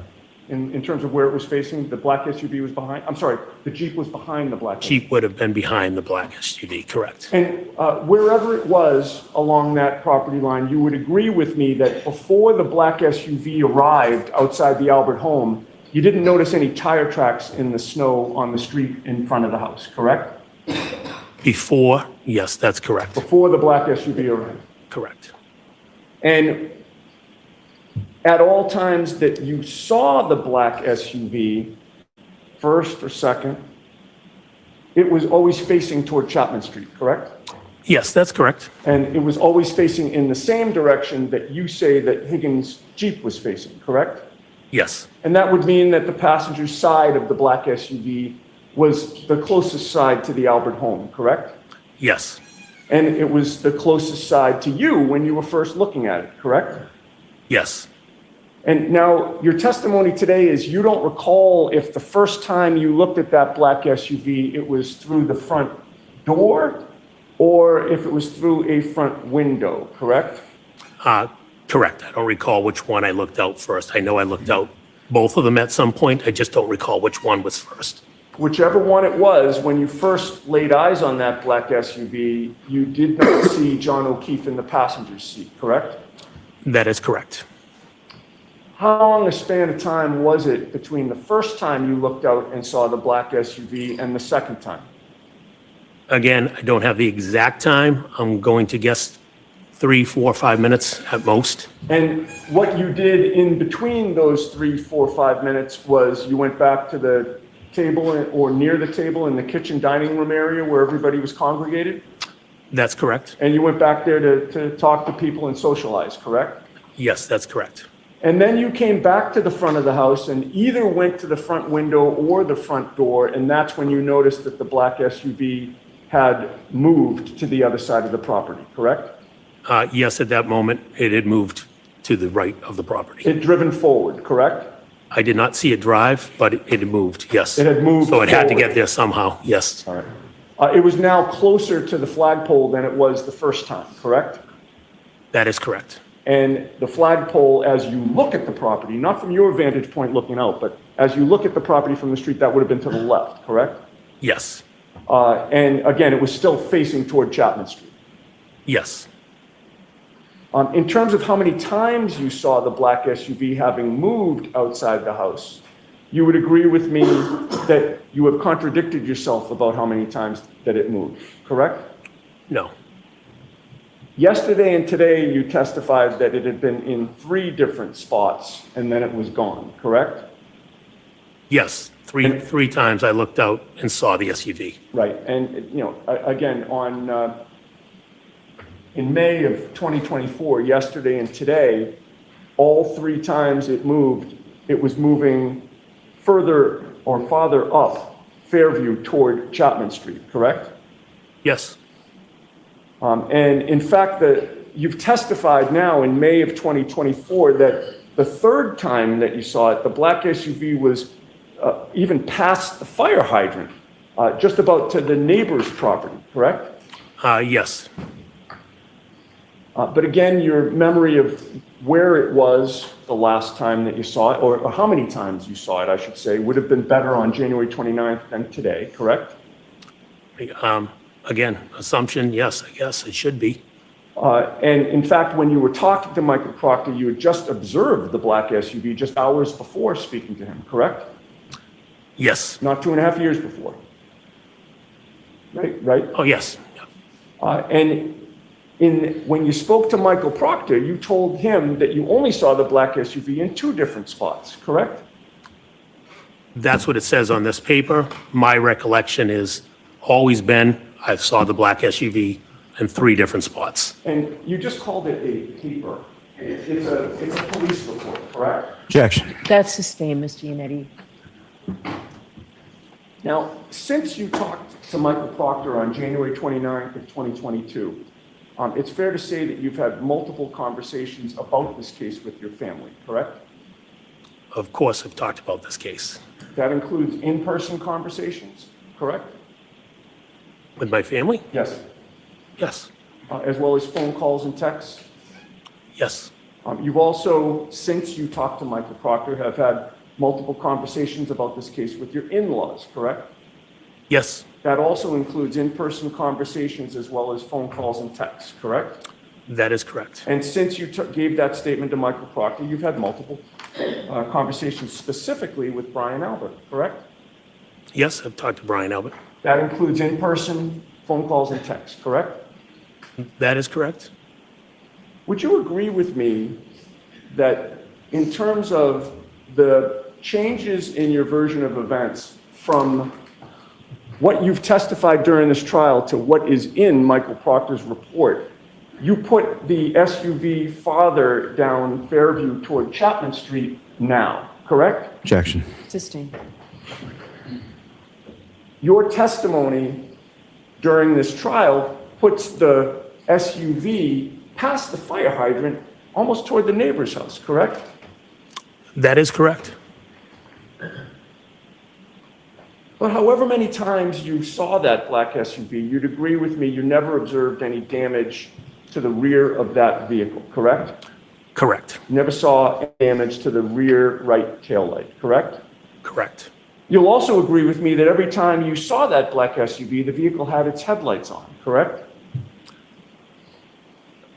I was looking, as we talked about it moving up the property, I was looking at the back. I could see the back of the SUV. The assumption is the headlights were on, but I wasn't looking at the headlights.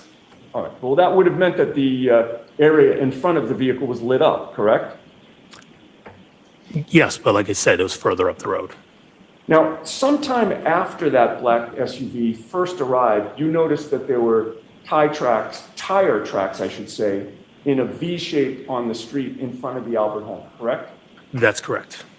And those tire tracks were from the curb in front of 34 Fairview toward the neighbor's property across the street and then back toward the curb, correct?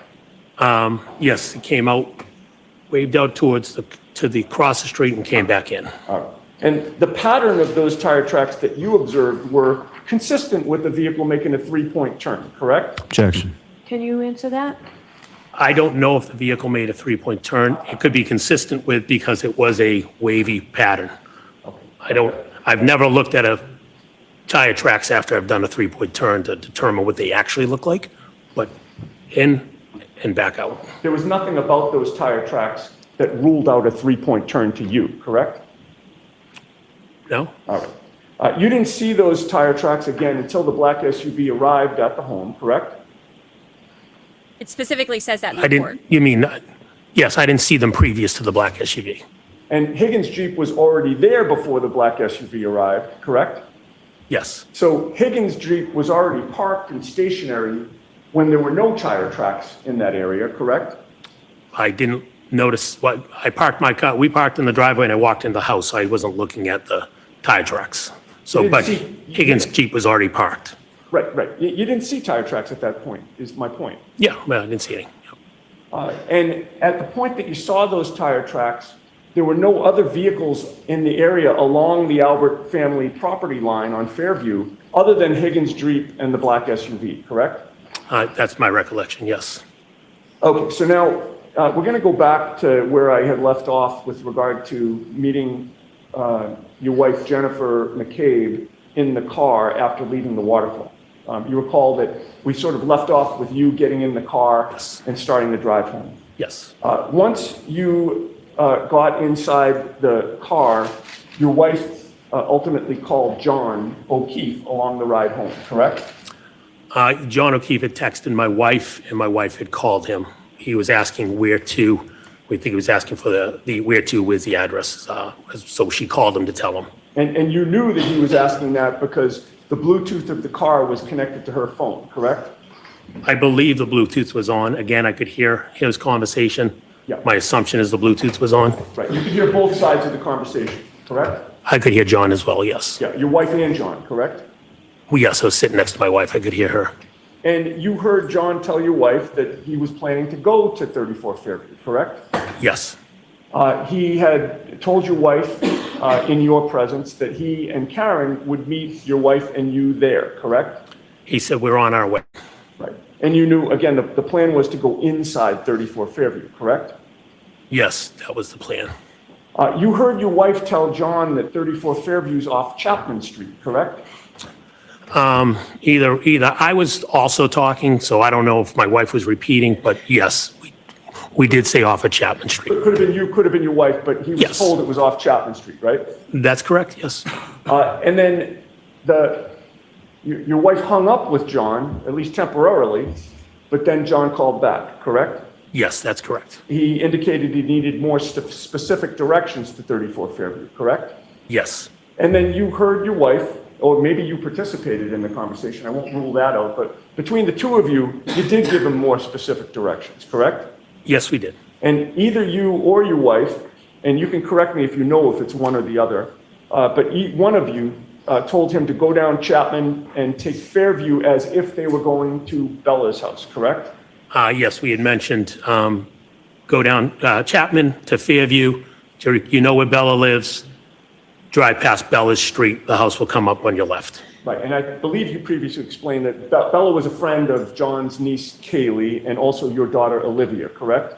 Yes, that's correct. So that was a good way to orient him as to where to go, correct? Yes. And once you did that, John O'Keefe never called back for any clarification, correct? Yes, not to my recollection. All right, and with regard to your state of mind, based on that conversation and the instructions that either you or your wife or both of you gave John, you certainly assumed that John and Karen would be arriving at Fairview coming from the Chapman Street direction, correct? That was my assumption. As I had stated yesterday, there's multiple ways to go, but that was my assumption. And it was an educated assumption based on the conversation that you had, correct? Yes. May I approach the witness, Your Honor? Okay.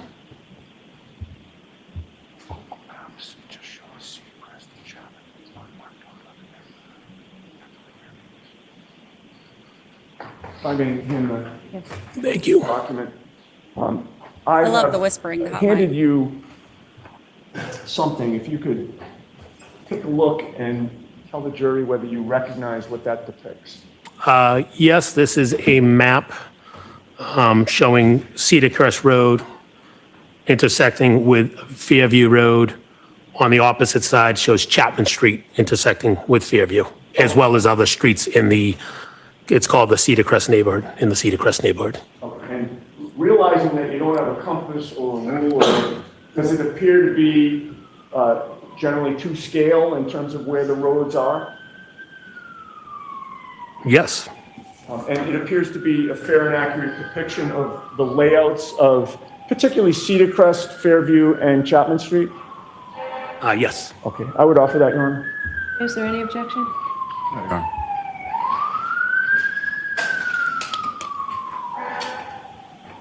Exhibit 86, And Mr. McCabe, why don't you hand over the other one?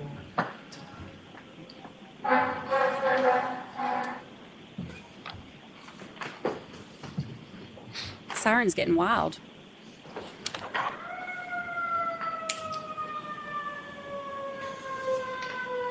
May I display that for the jury, Your Honor?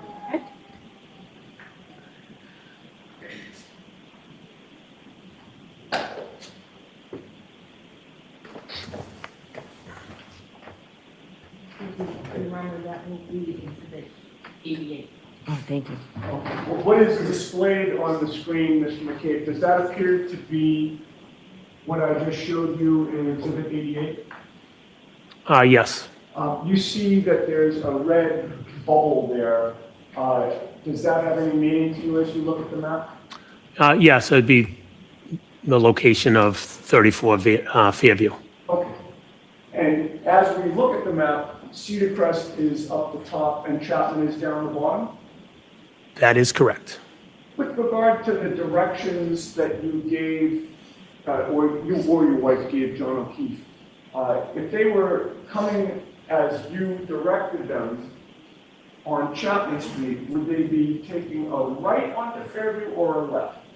If the way that we mentioned, they'd be taking a left. Okay, so in terms of looking at this map, they'd be traveling on Chapman Street really from the left to the right as you look at Exhibit 88, correct? Yes, left to right, correct. All right, and that would allow them to take a left down Fairview, heading towards Cedar Crest, correct? That is correct. And you would agree with me that that would put the driver's side closest to the Albert property if they just kept going straight all the way to Cedar Crest, correct? Yes, the driver's side would have been closest to the property. Okay, we can turn the lights back on. That would mean. Thank you, Selena K. All right, so you agree with me that your state of mind was that was the direction that they would go? That's what I thought they would have, that's how I thought they would have come into the neighborhood, correct? But you never saw the black SUV traveling in that direction or parked in that direction, correct? That's correct. That would mean that in order for the SUV to be facing in the other direction, one way would be for it to make a three-point turn, correct? Objection. I'll allow it. So we're saying if they came down from Chapman and then spun around and facing back up towards Chapman, is what you're asking? Yes, at some point she would have had to turn around. Or do a three-point turn, correct? She could do a three-point turn, or she could just loop around at Cedar Crest and come back up, either one. Right. And a three-point turn would be consistent with what the V-shaped tire tracks that you saw when you looked out the front of Brian Albert's house, correct? Objection. Sustained. When you were interviewed by Michael Proctor on January 29th of 2022, you had not spoken with Ryan Nagel, correct? No.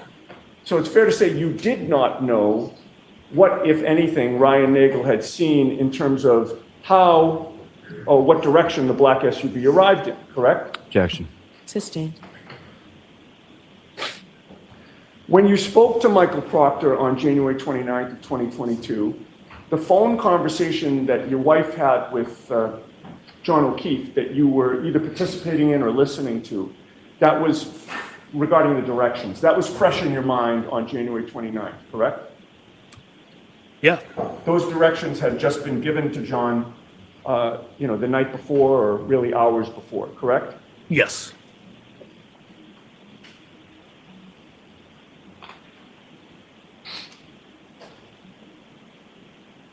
So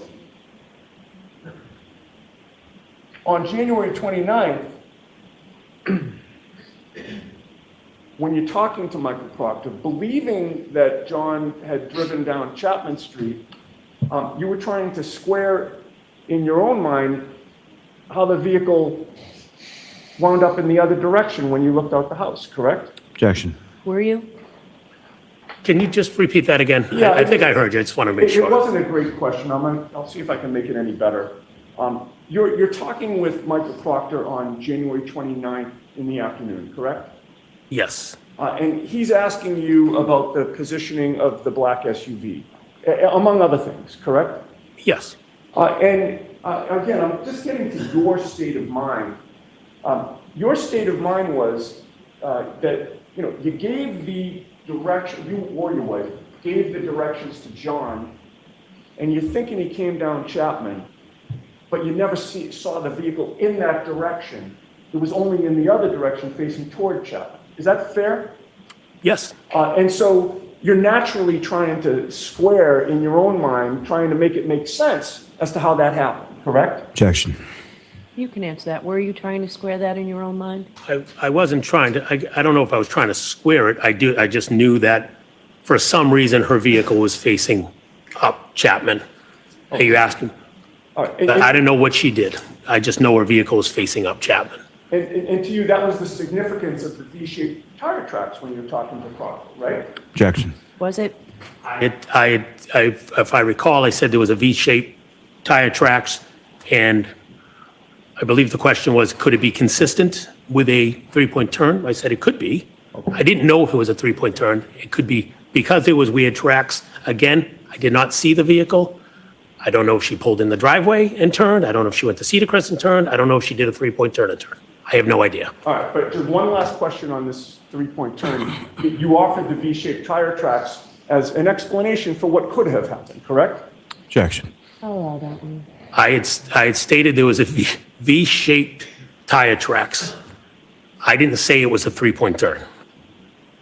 All right, well, you'd agree with me in any case that if John and Karen entered from Cedar Crest and you saw them where you saw them, there'd be no need for a three-point turn, correct?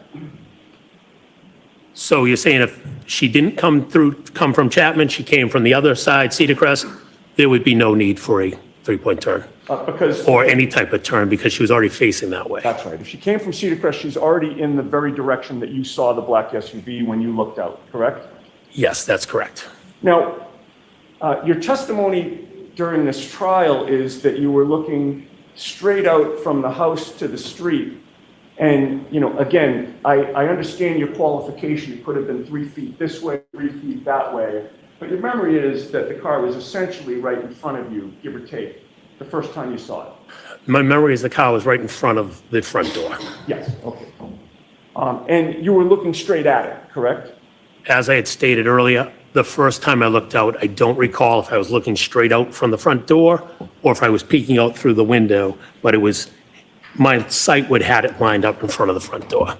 So if I looked out from the front door, then it would have been, yes, straight in front of me. And you would agree with me that when you were looking at the vehicle from wherever you were looking at it, you were looking straight over the front lawn, correct? I would have been looking over the lawn, correct?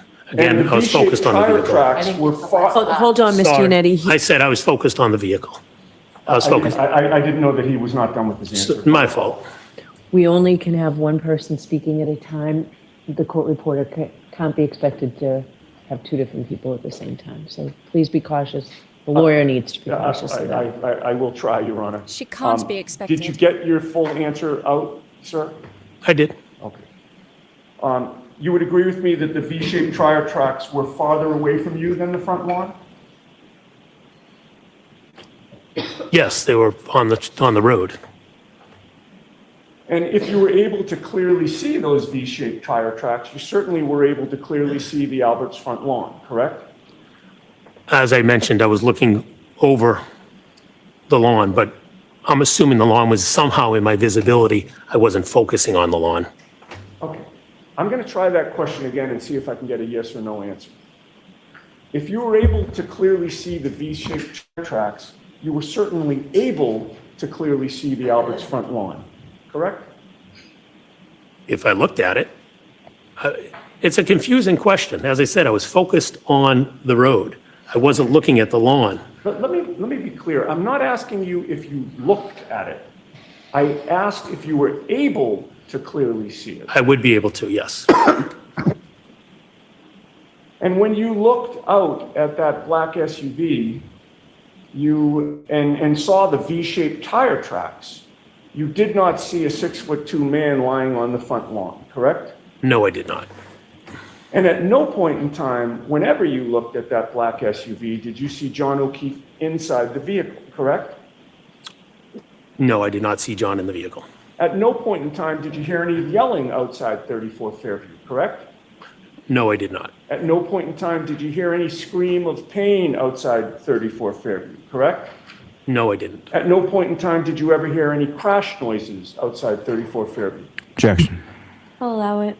No. And last question on this point, at no point did you hear any noises at all outside 34 Fairview that attracted your attention? No, there's music in the house, so I didn't hear anything. Okay. It's Raining Men was Now- blasting. After being at the Albert home for a period of time early that morning, you left the home approximately 1:40 a.m. or so, Yeah, give or take 140, 145. I don't know the exact time. and you walked out with your wife, Jennifer McCabe, and two of Brian Jr.'s friends, correct? Yes, Brian's two friends were joining Jennifer and I. We were driving them home. And whether you knew their names or not that night, you subsequently learned their names to be Sarah Levinson and Julie Nagel. That's correct. And you all came out of the house together, correct? Yeah, I don't recall who was where when we walked to the car, but we all left the house at the same time. And directly in front of all of you was the front lawn, correct? If I was to walk straight out the front door, yes, the front lawn's in front of me. And when you were walking out, the black SUV was gone, correct? Yes, that's correct. And when you first came out of the house facing that front lawn, you didn't see a black baseball cap, correct? That's correct. Or a black sneaker, correct? That's correct. Or 45 pieces of red plastic taillight, correct? That's correct. Or even one, correct?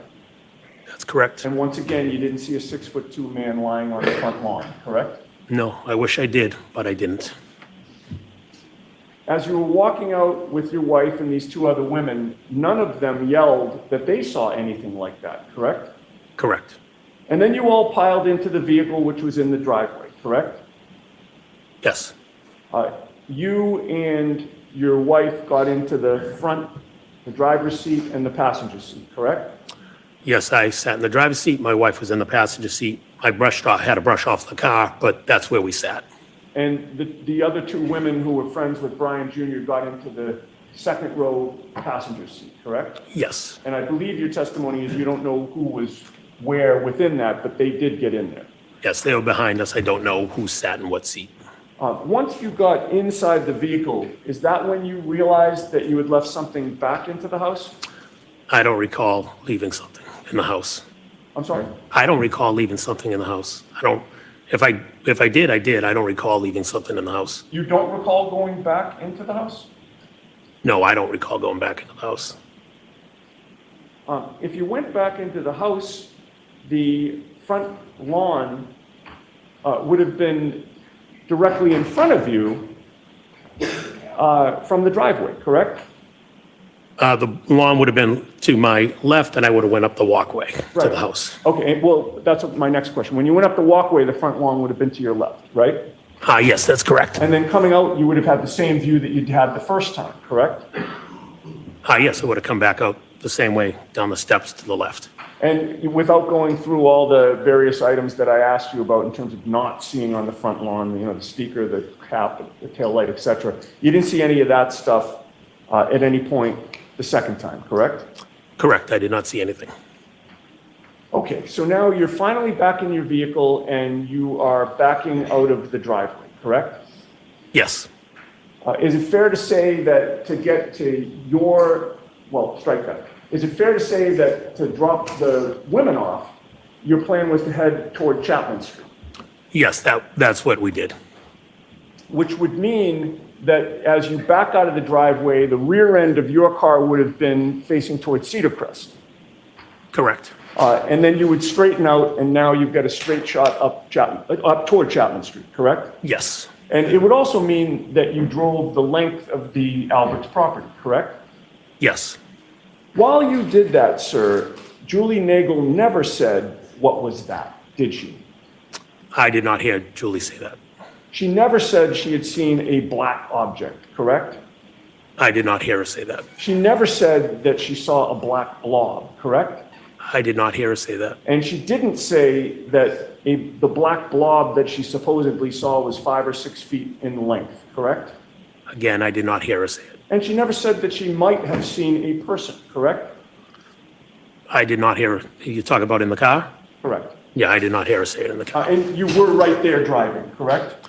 I was driving, obviously focused on the road. The windshield wipers, it was snowing pretty heavily. You didn't have earplugs in. I didn't, but they were all talking in the car. You didn't have AirPods in.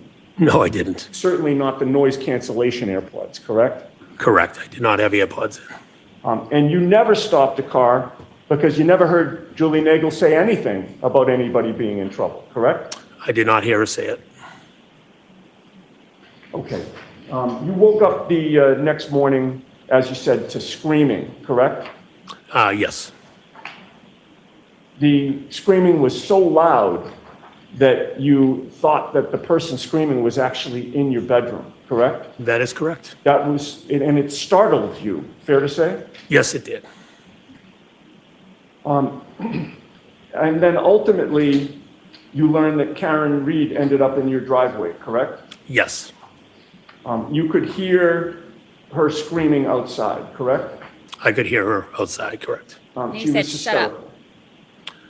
She was screaming, Jen. She just kept repeating Jen. In a hysterical manner. Yeah, Jen, Jen, yes. And she was screaming so loud that she was in danger of waking up the whole neighborhood, correct? She was loud, correct. And other than screaming, Jen, Jen, in that hysterical tone, you really couldn't make out her words a lot of the time, correct? Not when she was outside my house, no. Skipping ahead to when you went back to Fairview that morning, it's fair to say that when you went, did you say that you went inside Fairview at maybe around 7 a.m.? Is that a good estimate? Yeah, I don't know the exact time, but it would say give or take, could be a little before, a little after, but somewhere in that vicinity. And I believe you testified that the only people inside that you saw there were your wife, Brian Albert, and Nicole Albert. In addition to Officer. At that moment, that's who I recall seeing there. Okay, so there were, and you didn't know where Brian Jr. was, whether he was sleeping, but you didn't see him. I don't recall seeing him at that moment, no. Okay. And Officer Lank was the only police official that you saw inside, correct? At that moment, correct. Okay.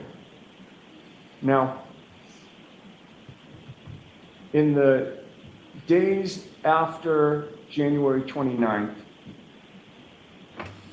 you participated in a group text exchange with 3 other people. Do you recall that? Could you name the 3 people? Sure. You had a group text chat going with your wife, Jennifer McCabe, your brother-in-law, Brian Albert, and your sister-in-law, Nicole Albert, correct? Oh, yes. I'd like to ask you some questions about that group text chat, if I might. Sure. You would agree with me that on February 1st of 2022, that was 3 days after John O'Keefe passed away, correct? Yes. And at some point on February 1st of 2022, you were physically either at or near the Albert home at 34 Fairview in Canton, correct? I could have been. I don't recall if I was there. Do you recall watching what investigators were doing in the neighborhood on February 1st? I do not. If you could show it to me, I could maybe reflect my memory. I do not recall that specific day. You don't recall monitoring what troopers were doing in the I was not neighborhood? monitoring anything that the troopers were doing. If I had driven down the street, dropping someone off, picking somebody up, and saw the troopers, then I saw the troopers. I was not monitoring anything.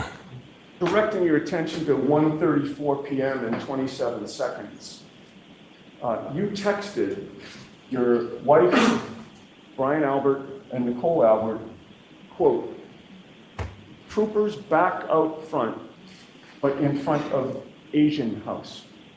Did you not? If I texted that, you could show it to me. Asian house? May I approach you on? Yes.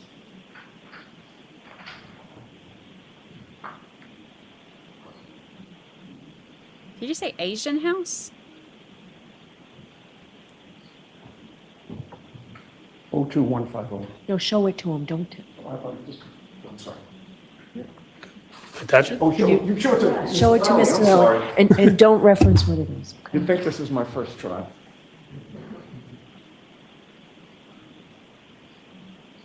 No, Mr. Yannetti. We think it's Lally's. Thank you. Thank you. I'm showing you a document, sir, and if you look up or look at it by yourself and look up at me when you're done.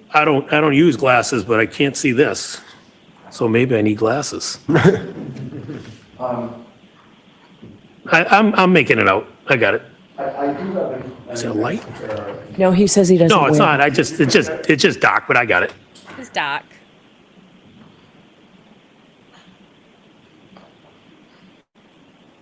It's Doc. I need my Ritas.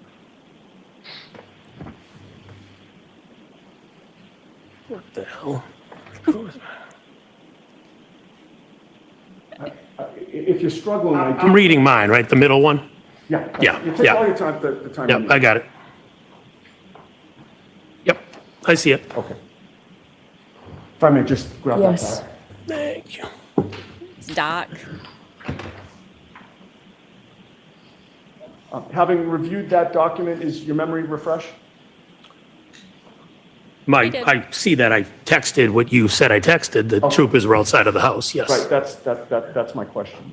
This is a page that contains the group text that you had with Jen McCabe, Brian Albert, and Nicole Albert, correct? Yes. And in terms of the question that I asked you, you now acknowledge that you testified troopers back out front, but in front of Asian House, correct? That's correct. Mr. McCabe, what is an Asian house? The next door neighbors to the Alberts were Asian. So you mean that a family of Asian origin lived next door? Yes. They were the next door neighbors to your brother-in-law and sister-in-law? Correct. They lived, if you come out of Fairview, they lived to the right of the Alberts. And did you know their last name was the Chungs? I had no idea that. I've never met them. I don't know their last names. I just knew it was an Asian family next door. And you didn't feel the need to ask their names or try to call them by their names? I've never met them, The sorry. objections sustained. You know what, Mr. Yannetti, let's come to sidebar, please. I'm so uncomfortable. I'm so uncomfortable.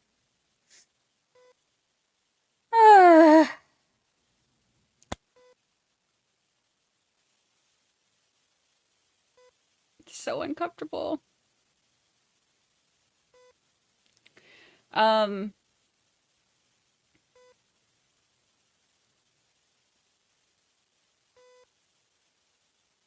so uncomfortable. Okay, so he never heard Julie Nagel say anything about the black blob or anything like that. Now keep in mind, this is not like on down the road while they're, driving and he's concentrating. This is like before he's even had a chance to really get going. Like this is still in the yard after he's just now taking off. So he never heard her say anything about that, which I think is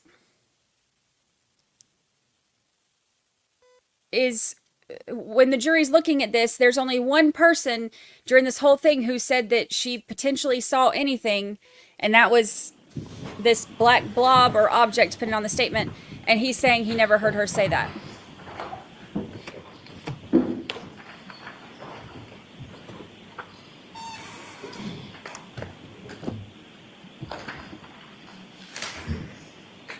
When you did tell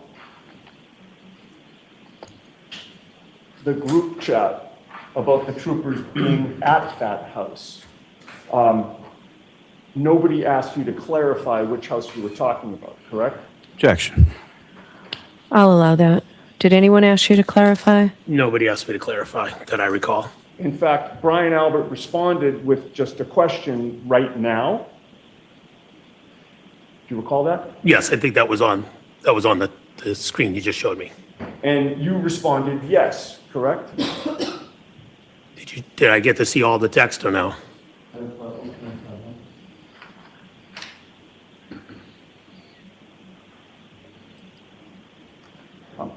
And with the court's permission, Yes. I'm going to give you the previous page in case you need it. Just give it to him. I'm sorry. Thank you.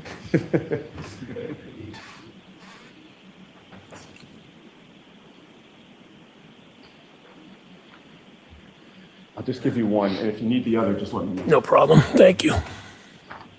And again, just look at it silently to yourself and look up at me when you're done.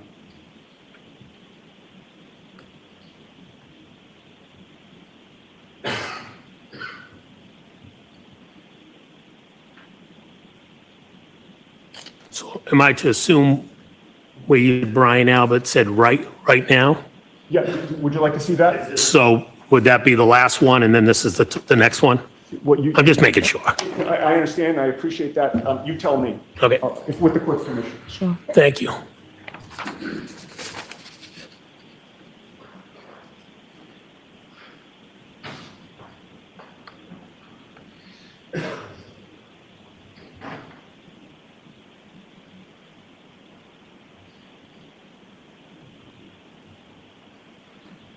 Yep.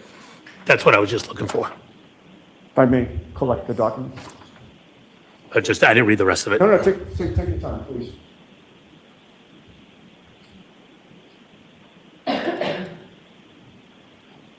Okay, thank you. Thank you. You're welcome.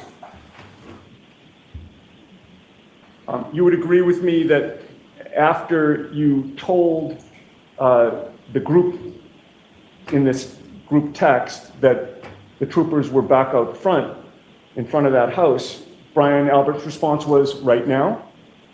Yes, And then you said yes, correct? yes, And then Brian Albert replied, okay, correct? Objection, Your Honor. As of the reading, Okay. Is that how he replied? that's what it just said, yes. All right. Now, at that point, you texted the group that you were trying to get a picture of what you were seeing, correct? I didn't see that on the text. And you don't deny that you said that in the text, correct? Can you show me the text, please? Oh, sure.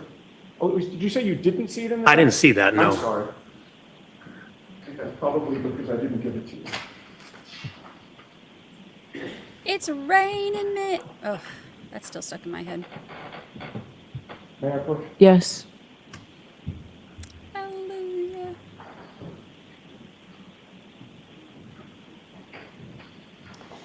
How long y'all think this deliberation's going to be?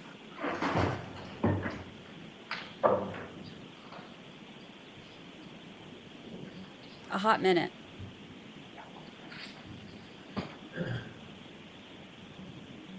Matt McCabe. Have you shown those both to Mr. Lally?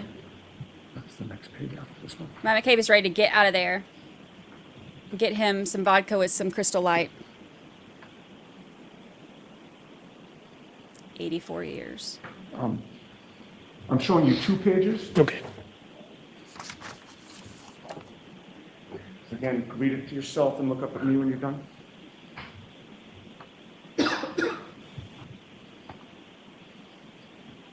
Do you have a phone with a flashlight on you? I don't have a phone on me. If you have a flashlight, I would see it.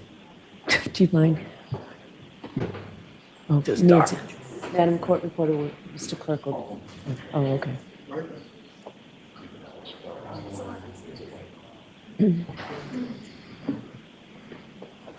Thank you very much. Thanks, Jim. All right, much better.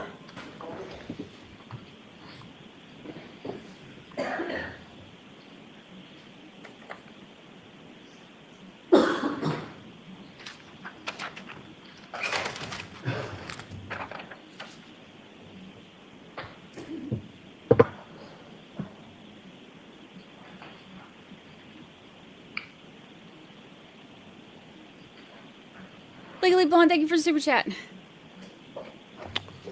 I got it now. Just give it to him the way you say get in the car. Get in the car. Grab that from Just give it to him. Thanks.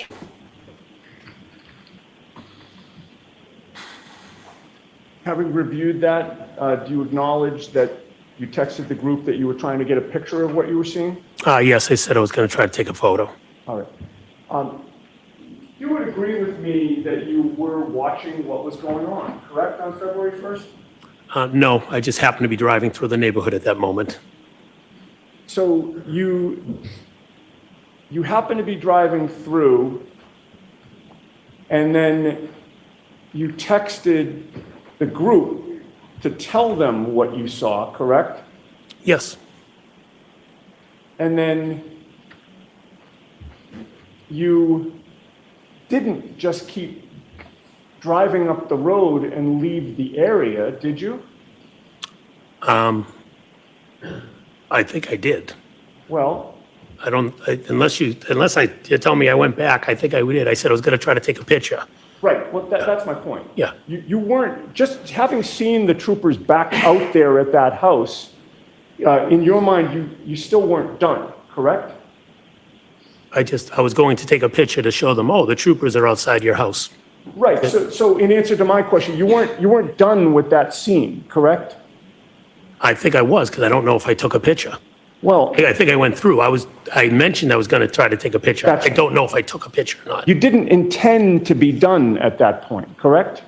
I didn't intend to be done. Right, because you wanted take a picture of what was going on. I was going to take a picture to show them that the troopers were outside in front of the Right. house. You wanted Correct. to continue to monitor what was going on, did you not? I was not monitoring what was going on. I just happened to drive by at that moment. May we be seen at sidebar? Okay.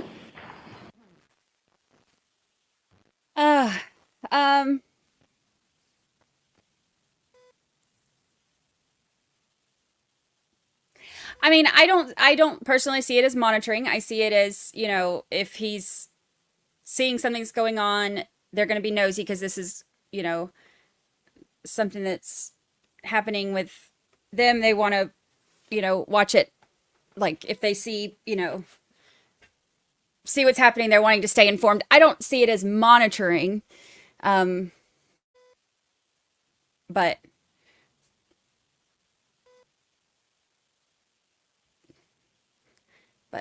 being nosy, keeping an eye, seeing what's going on, I could see all that.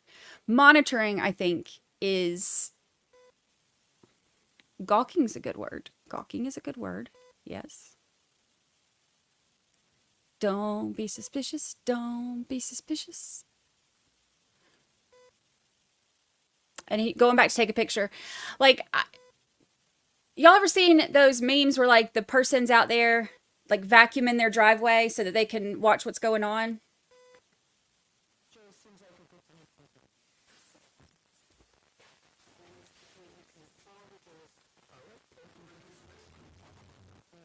Don't be suspicious.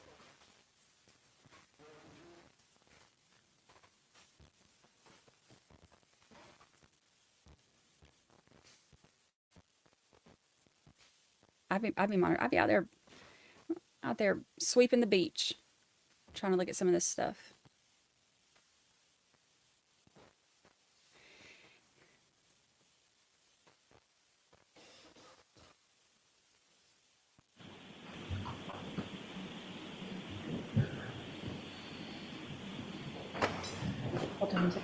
Is there any objection from counsel if Mr. McCabe brings his own phone back in? Should he need a flashlight again? No objection.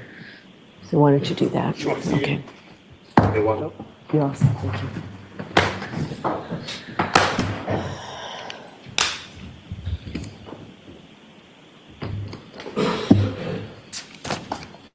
Thank you.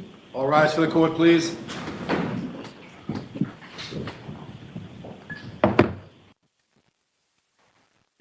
Okay, well, break time.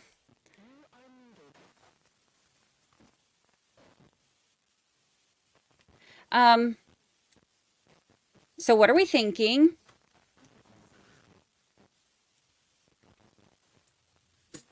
Morning recess. Here, I'll cover the OnlyFan. How we feeling? What are we thinking?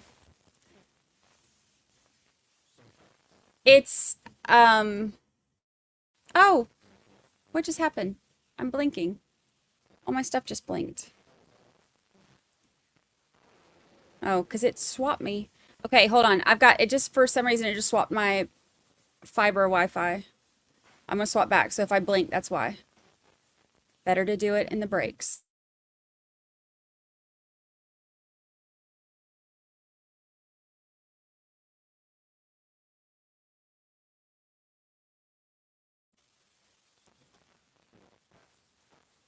Don't be suspicious.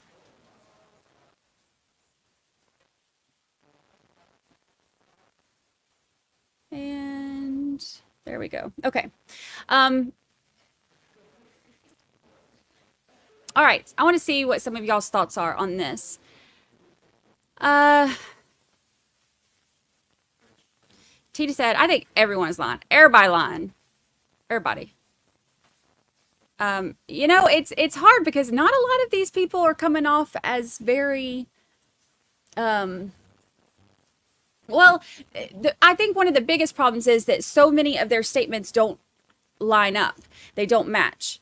And that makes it hard because it's like, okay, why are you saying something different? Why are you, why? My big takeaways so far are a couple things.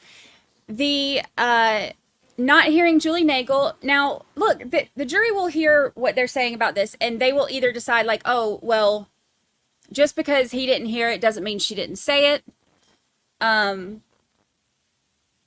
Or they could hear it and be like, oh, well, if she's the only one who saw anything and nobody, heard her mention it, the jury could take that different ways, because everybody's going to take that different ways depending on your own experience and thoughts and, what you're leaning at, etc.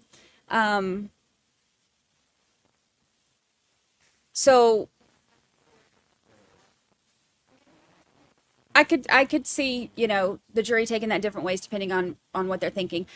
But another thing, he pointed out that he said something about Karen Reed was out there in the yard hooting and hollering and was going to wake up the neighbors. And he was like, you got to shut her up. She's going to wake everybody up. She was doing the same thing at 34 Fairview and didn't apparently wake anybody up. So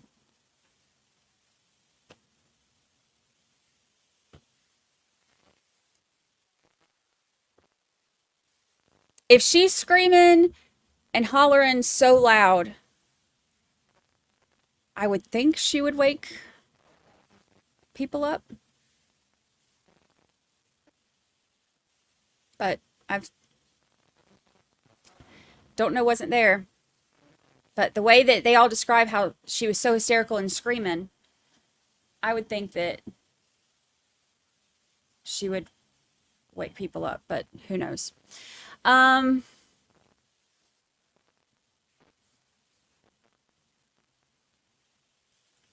Let's see. I'm going to take a guess. Julie would have been loud in the car. She had been drinking a lot by the sounds of it. Oh, well, that's a good point too. I know that if I've been in the cups a bit, I talk loud. I don't have an inside voice all of a sudden. So I could see that. That's a good point. Smiling Through Japan says, Brady, I really think this man is speaking the truth.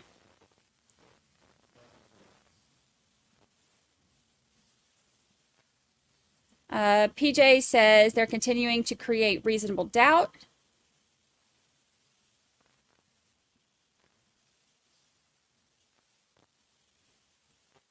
QB, big takeaway for me, 3-point turn because they came from Chapman, so it was before she let John out of the car.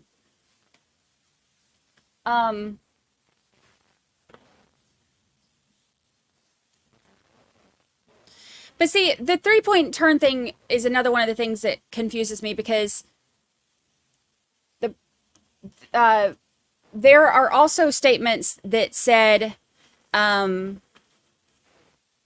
that they saw her driving off in the direction that she was facing.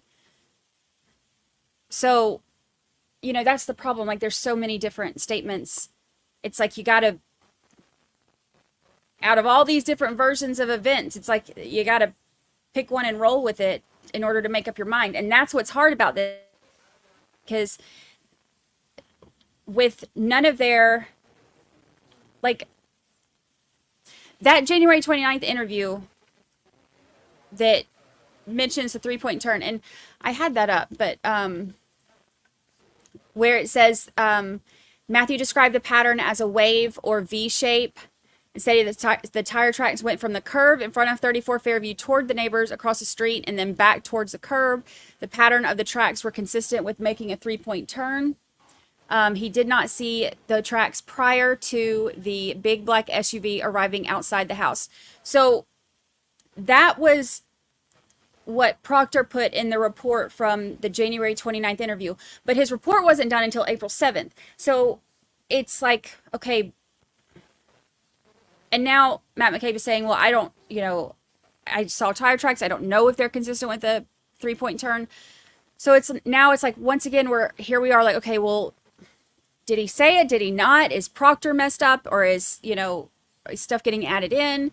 We don't know. And we don't know because the investigation was so terribly done. We don't really know what happens. also, it's been almost 2.5 years since this happened.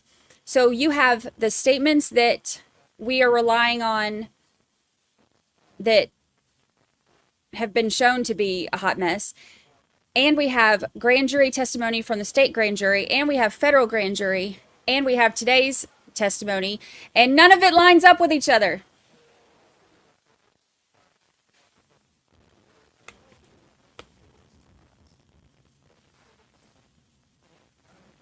None of it lines up for each other. That's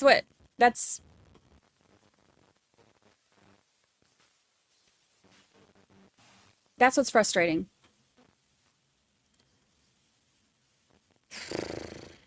Angela says the hole for the reasonable doubt is so big that you can fit a whole building through that hole. I agree. I mean, right now there's you know, a ton of reasonable doubt because keep in mind, I keep saying we are starting from the presumption of innocence. In order to get past reasonable doubt, we have to get past a bunch of hurdles. And right now, it's like if you're running track and you're actually trying to run like literal hurdles, you know, and like jump in the hurdles, and then like people are like throwing, but you're having to do it barefoot, and people are throwing Legos, like, you know, that's how this feels. It's like, how can you get over some of these hurdles when they keep throwing so many more problems into it? I have weird analogies.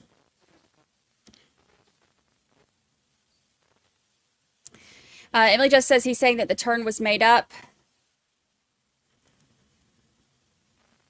because the turn was unnecessary. Thoughts.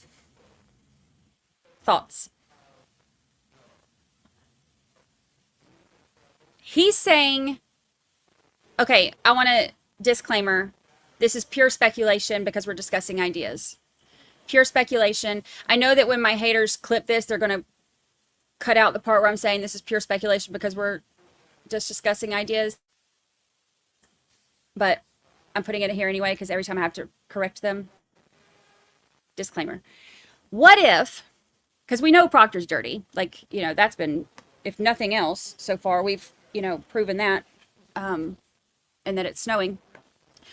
What if April 7th, when Proctor did this report, he took the comment where Matt said that he saw some tire tracks or whatever, because it's sounding like he's saying that it didn't have to be the 3-point turn marks. It could have been like just where, you know, it could have been, the tire tracks could have been from Ryan Nagel pulling around, you know, and going forward or whatever. We don't know what they were from.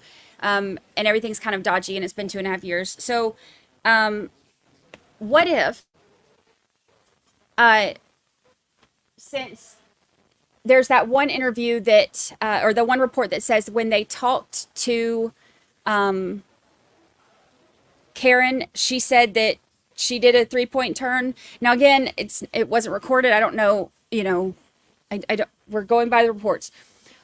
If she said she did a 3-point turn and left, and so, like, what if Proctor took the tire tracks mark and said it was consistent with a 3-point turn because he's, you know, like, oh, she said she did one.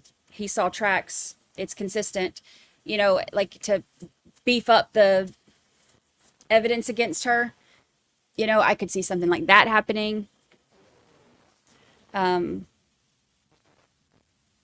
The problem is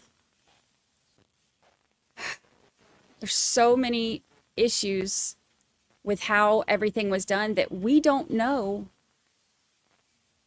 what's true and what's not.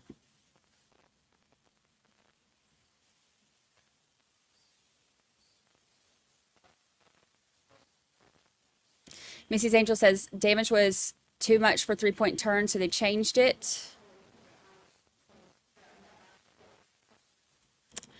That's why Yannetti spent so long on the car turn point, because he's trying to say that this has been the strategy since the start. So that whole thing with, my lips are chapped. That whole thing with him, you know, putting it in there that it's consistent with the 3-point turn. if that was, you know, not what Matt said, because we already know that there's been stuff in reports that these people are denying saying, like Caitlin Albert leaving at 12:15, for example. They're all saying, we never said that. We said she left at, 2 o'clock. So we already know that they're denying things that were put in the report that they said. Police said that they said.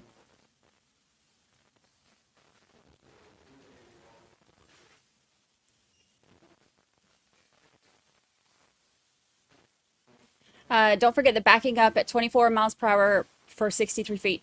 Good Lord, that's difficult on a straight back line, but the space is curved. Yeah, that's another thing too. My hair's still wet and it's like sticking to me. The 24.2 miles per hour at 62 feet, like in reverse in this, on this snowy curve and stuff.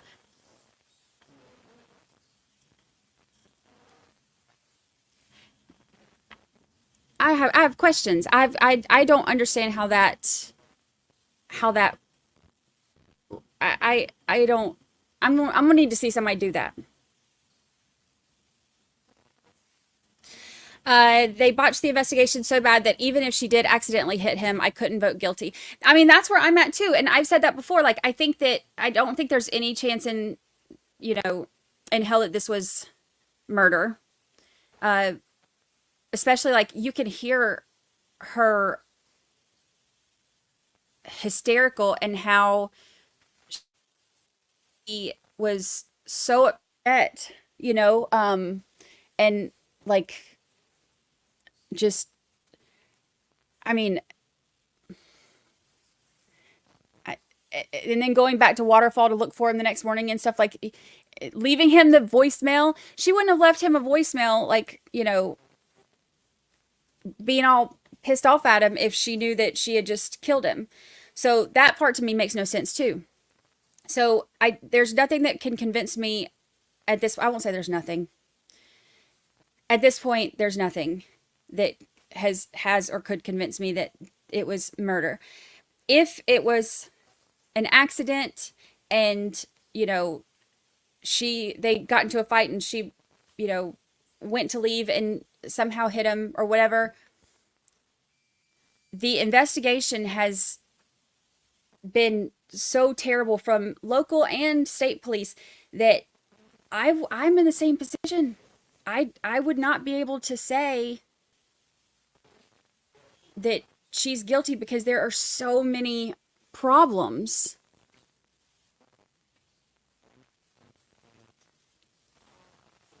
And it's hard because the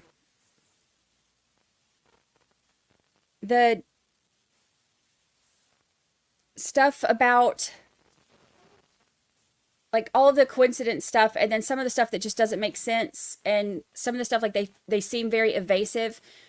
And like I've said before, it could be for something totally unrelated. They might be evasive for some of this stuff because, there's other things in their phones that they don't want, the world seeing, or, whatever, or they don't want their wives seeing, or who, I mean, you don't know, like, it could be anything. But the fact that we can see that they're being evasive, and then you fall on your knuckles, bro. Nobody falls on their knuckles. Nobody, especially not an athlete who knows how to take a fall. That's not,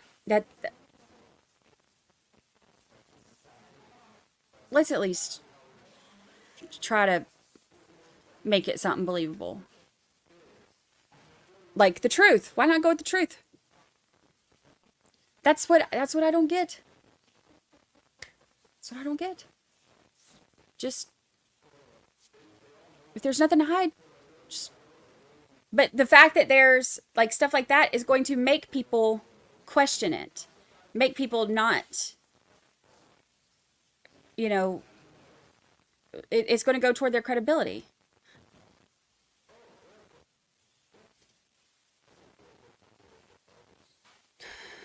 Starterville said at the beginning of this, I did consider that she made the 3-point turn and accidentally hit him until I found out he was so far from the edge of the road. Being far from the edge of the road is another one of my questions. That is definitely one of my questions.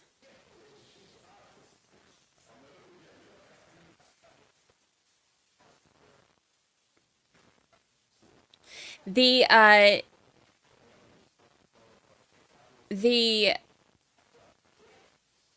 thing he said about hearing her say something on the phone that morning about having a cracked taillight, that's the first that we've heard that. That has never been said before. It has always been that she said something to Carrie and Jen when they were together, but not, it's never been mentioned before that it was said on the phone that morning. So the jury will hear that, and they will either, depending on everything else and what they're believing and what they're not, they will hear that and they will either say, okay, well, that proves that it was broken, or they will hear it and think, okay,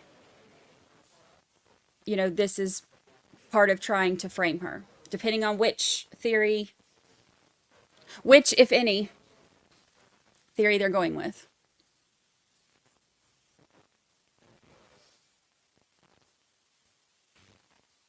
It still doesn't make sense to me. I still have questions.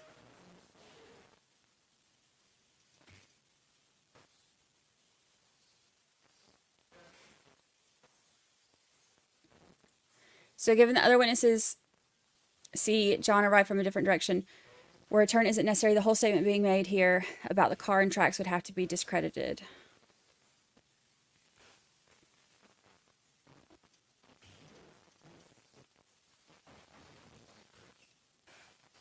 It's like, as we're going through stuff, we're having to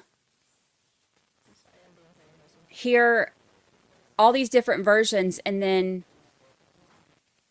compare them and pick one, because nothing lines up with each other. Like, you know, some stuff does and then some stuff doesn't. And then, you know, even like, you know, who was parked where and, you know, what was in the way and all of that. There's so many things that I cannot imagine being on this jury and having to hear all these different versions with these 484 witnesses that we've had so far, all giving different variations of what happened. I think that they have to be so confused at this point. It's like one by one, we brought in, you know, every single person who's registered to vote in Canton, Massachusetts, and had them tell a different version of events, other than the band, the high top table, and everything happened at 12:10 p.m. or a.m. That's consistent. 12:10 a.m. is off the hook in Canton, Massachusetts.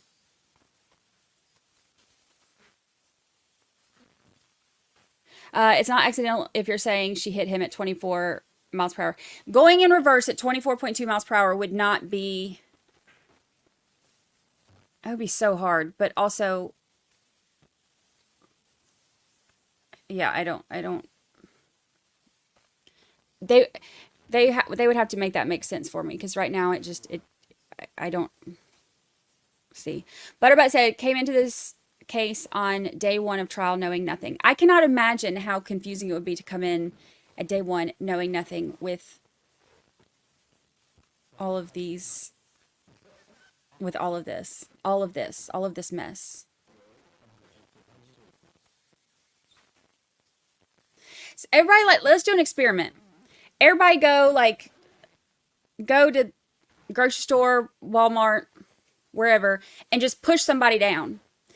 But have somebody else record it and see if anybody, if anybody, braces themselves or like on impact on their knuckles and report back. Don't do that. Don't actually do that. Don't do that. Don't push people. Don't do that. Just an idea. Bad idea. Don't do that. Who, if anyone, will fall on their knuckles? Nobody. Literally nobody. Literally nobody.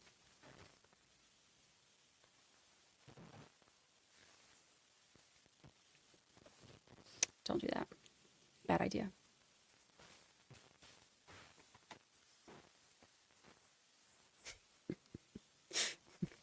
My moms are like, don't do that. Don't listen to Brandy. Do not. I will cover all of your trials for assault and battery. It'll be fun. I'll make charts.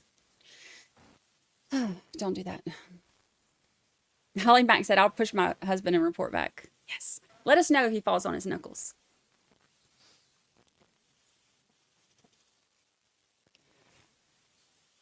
Yeah, my bad. My bad. Bad idea. Let me just sip my water and shut up.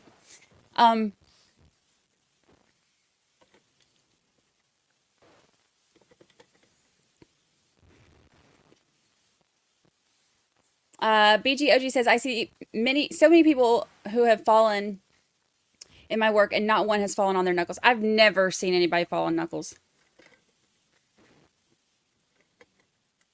Who is the guy? I don't know. I know that on her call logs, I think she called Tom Betty. So maybe him? I don't know. Not sure.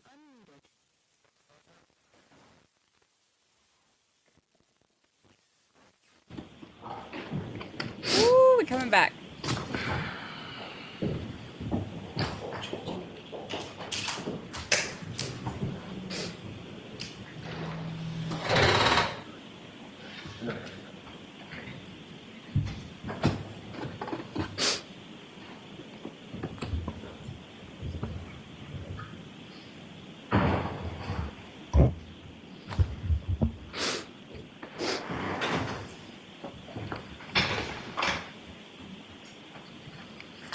Court's back in session. Please be seated. All right, can we bring Mr. McCabe back in, please?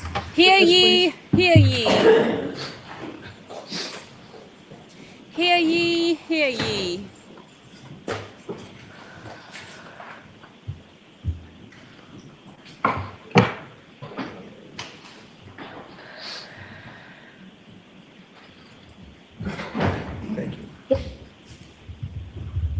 See, the only thing about the phone call covering her tracks is, wouldn't it have been one other than screaming at him and calling him a pervert and saying he's cheating and stuff? All right, Ms. Yannetti. Thank you, Ron. Mr. McCabe, I'm going to approach this in a little bit of a different way to hopefully make it easier on you and me and the jury. I'd like to hand you, with the court's permission, the 4 pages that you've already reviewed, just to have you identified. If I may, please. Sure. Thank you. Sure. And I'd just like you to take a look at them and just confirm that's what you've already seen before we took the break.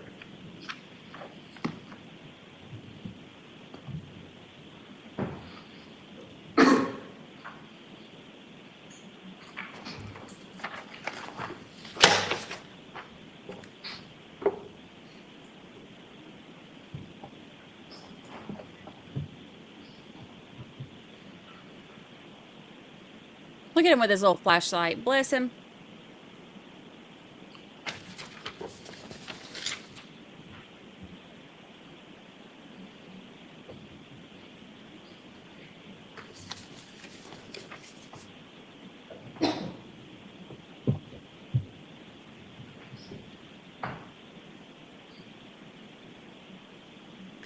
Dawn, happy 9 months. Yes, these are the ones you showed me earlier. Thank you, sir.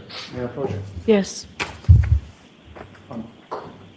Having reviewed those, sir, does this appear to be an accurate transcription of the sequence and the content of the group text chat within that time frame? Yes. I would offer that, Your Honor. All right, the only concern I have is I don't want to give the jury something they need a flashlight to read. Well, my next... So can I see it? Of course. Why don't I see counsel, please?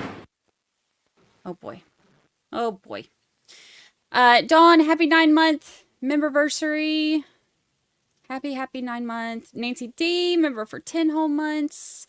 Happy 10-month memberversary. Happy 10-month memberversary. Court approved flashlights. She just needs to get the jurors some of those helmets that have the light on it. Follow me for more court tips.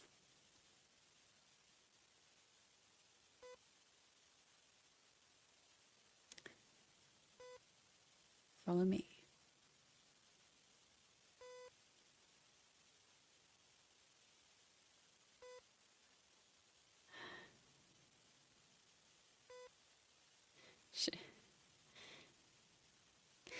I can't give them something that they're gonna. How come she's got like a super Boston accent except she turns British when she says can't? Is that a thing?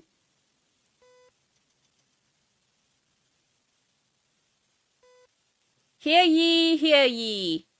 I can't see. I don't. Is that a thing?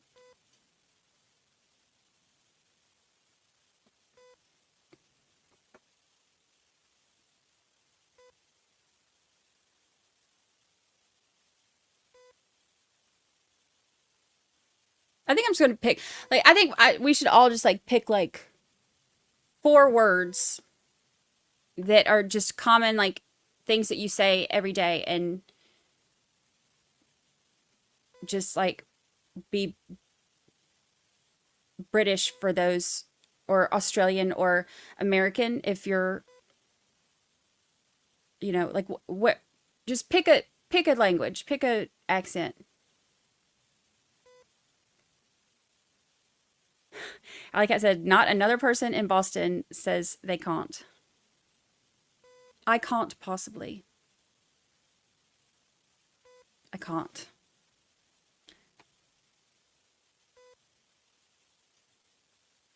Courtney says, I say wicked a lot because my family is all from Massachusetts, even though I grew up in the desert. Let's do it, y'all. Yes. Brits don't use y'all. How do you refer to people, like multiple people? That doesn't even make sense. That's not even.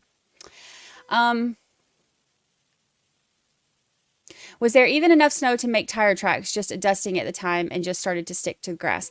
Yeah, I mean, so when he says that he saw them, there was not a lot of snow yet. We can see on the videos from outside that the snow had started, but there wasn't a lot yet.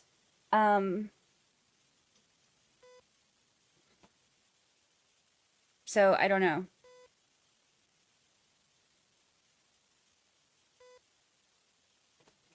We say you guys. Y'all.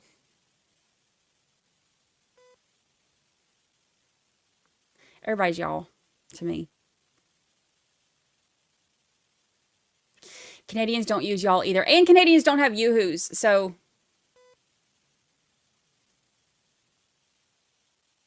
Thank you. I'm not saying anything bad. I'm just saying y'all are deprived. We'll ship some yoo-hoos up there. So, Mr. Bates, if you would display the first page, 2150.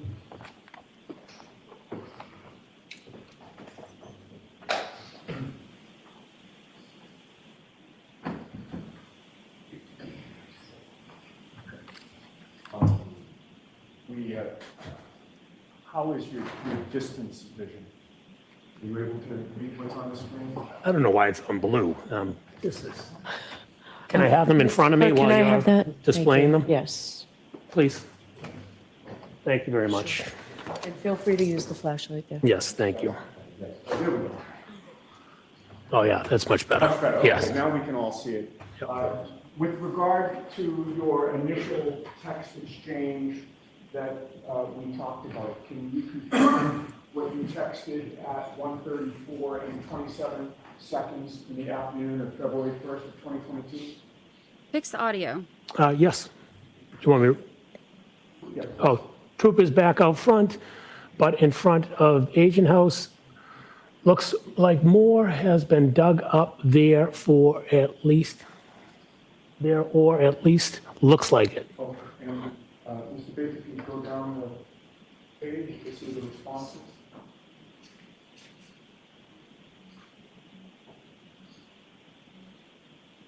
Okay, and who was it that responded to your notification that the troopers were back out front? That would be Brian Albert. Brian Albert Sr. Yeah, yep, senior. And his response was? Right now. And that was at 1:34 p.m. and 45 seconds? Yes, it was. And you took that to be a question, correct? That's what I was thinking. Yeah, asking right now, yes. And you can move to the next one. Yes, 2151, please. Was that blocking you, sir?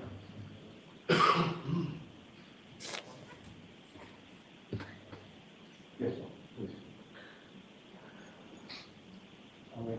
And you responded to Brian by saying what to his question about right now? I responded, yes, And that was at 1:34 p.m. and 56 seconds? yes. You would have still been on scene at that time? I'm not sure if I was still on scene, but I was obviously, if it was in the area, it must have been in the area, correct? And the next exchange, Mr. Biggs?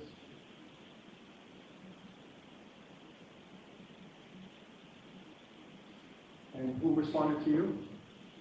Brian Albert again, And his response was? okay. Do you have a memory as to whether or not Brian Albert was on scene at that time or if he was somewhere else? I don't have a memory of where Brian was at that time. Given the fact that you're saying troopers are out front and he's asking right now, I'd assume he's not, I'd assume he's somewhere else, yeah.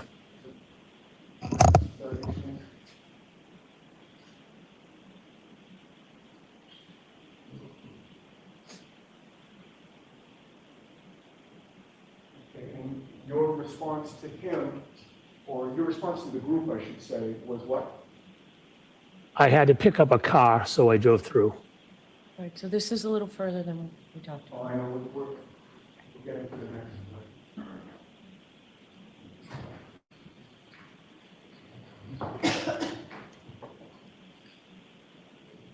So take this one down, please.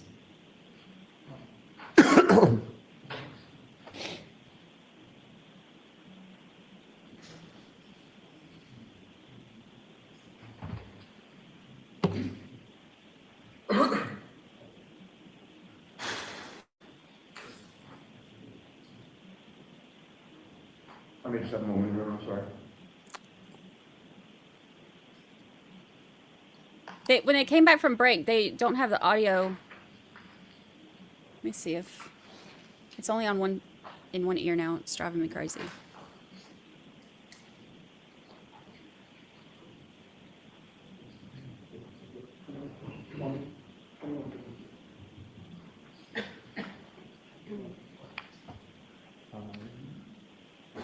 Yes, the second bubble, please, Mr. Bates, on 2152.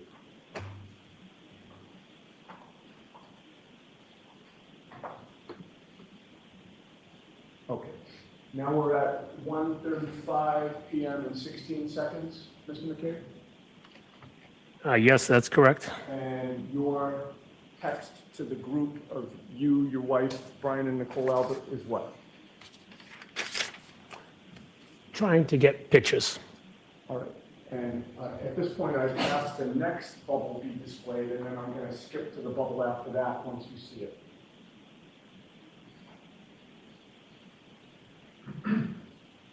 The next bubble comes from Brian Albert. Yes, Brian Albert. All right, and that's at 1:35 and 30. Mr. Yannetti, let him, I'm sorry. the screen speaks for itself. If What- it what- doesn't, then the witness can. Of course. What time is that at? 1:35:32. All right, and his response, does that appear to be a typo? PK, I'm assuming. All right, the next bubble after that would be 2153, please, that's all.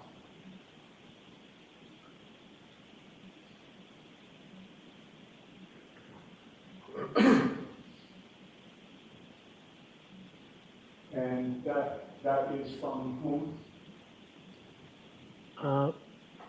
Brian Albert. All right, and the time there, are you able to make that out? Does that say 135:34 or 138:34? Whatever it says. If you can't see it, you can't see it. Next. Sure. And his response was, Okay, does that appear to be correct in the PK? I'd have to go back and, Well, the previous one, you Next question. Sure. All right, we can take that off for a minute. I'd like to just go over two more areas of these group chats with you. You would agree with me that later that same day on February 4th, the four of you, your wife, Brian Albert, Nicole Albert, discussed in that group chat the fact that Michael Proctor was talking to Kerry Roberts over the phone, correct? Objection, Your Honor. Sustained. At 3:01 and 48 seconds, you commented on the interview of Michael Proctor with Kerry Roberts, did you not? Objection. Sustained. May we be seen? They didn't turn the Objection. audio on. Sustained. May we be seen? He said, "Oh my gosh." I'm going to swap feeds because I can't deal with the one ear thing. It drives me nuts. So, unless they turn that back on. Lucy is snoring.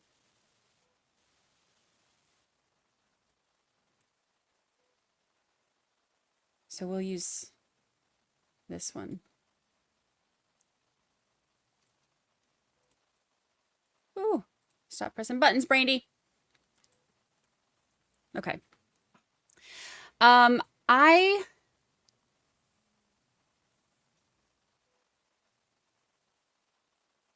Lucy is snoring so loud.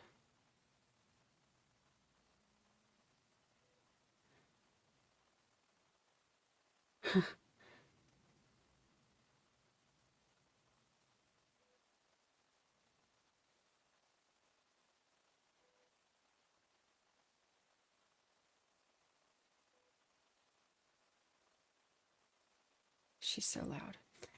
Okay, so Wendy says, Brian and Nicole were the owners of the house. Not unusual to tell them in chat investigators were there when he saw them. Of course, objection when it comes to actual evidence.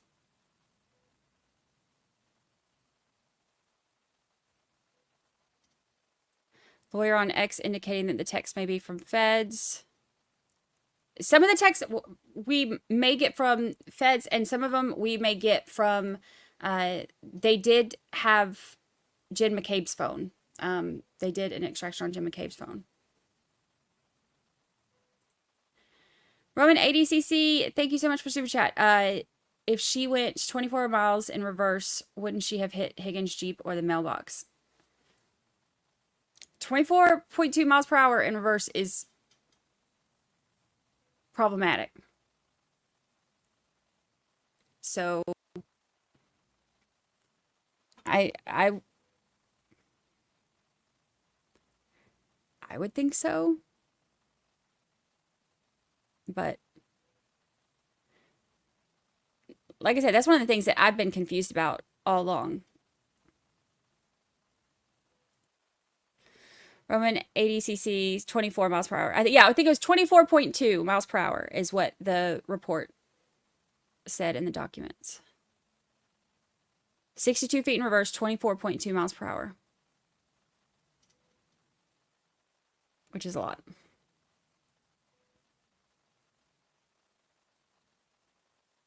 Yeah, Jen McCabe, there's a lot of text and stuff that are showing deleted on her phone. And I think that the the prosecution, based on what we've heard in some of the pretrial stuff, that the experts that they're going to bring in are going to say that, things weren't deleted. They just show deleted. So we'll see what they say.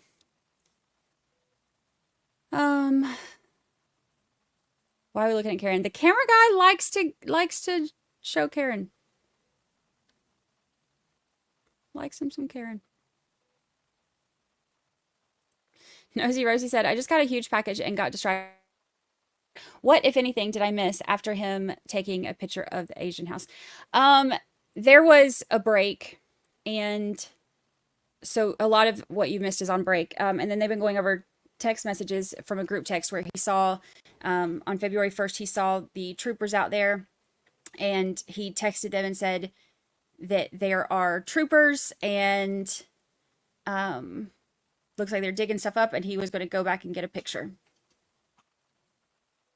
And then objections. I think you can help it. Thank you.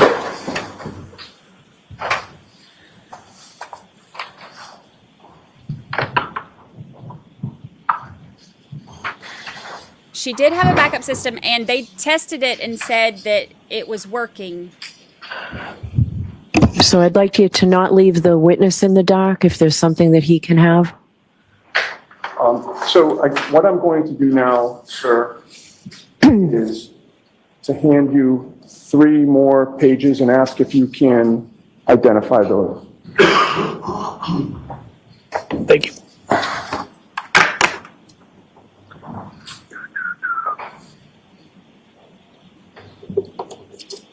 Yeah, the road is curved.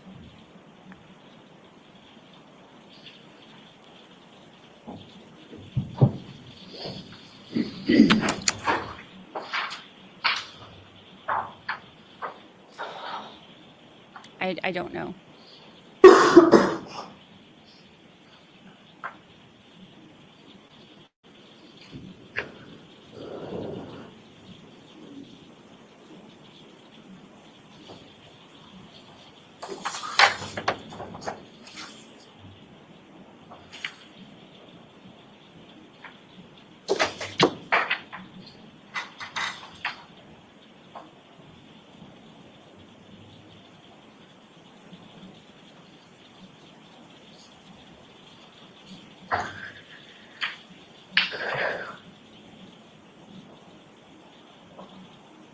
Use that flashlight.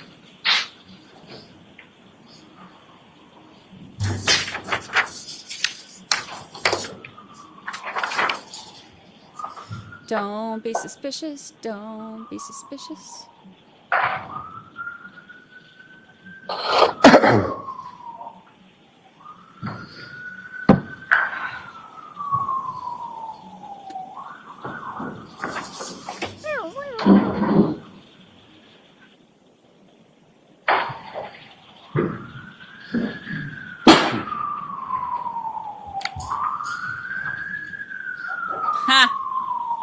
I get it.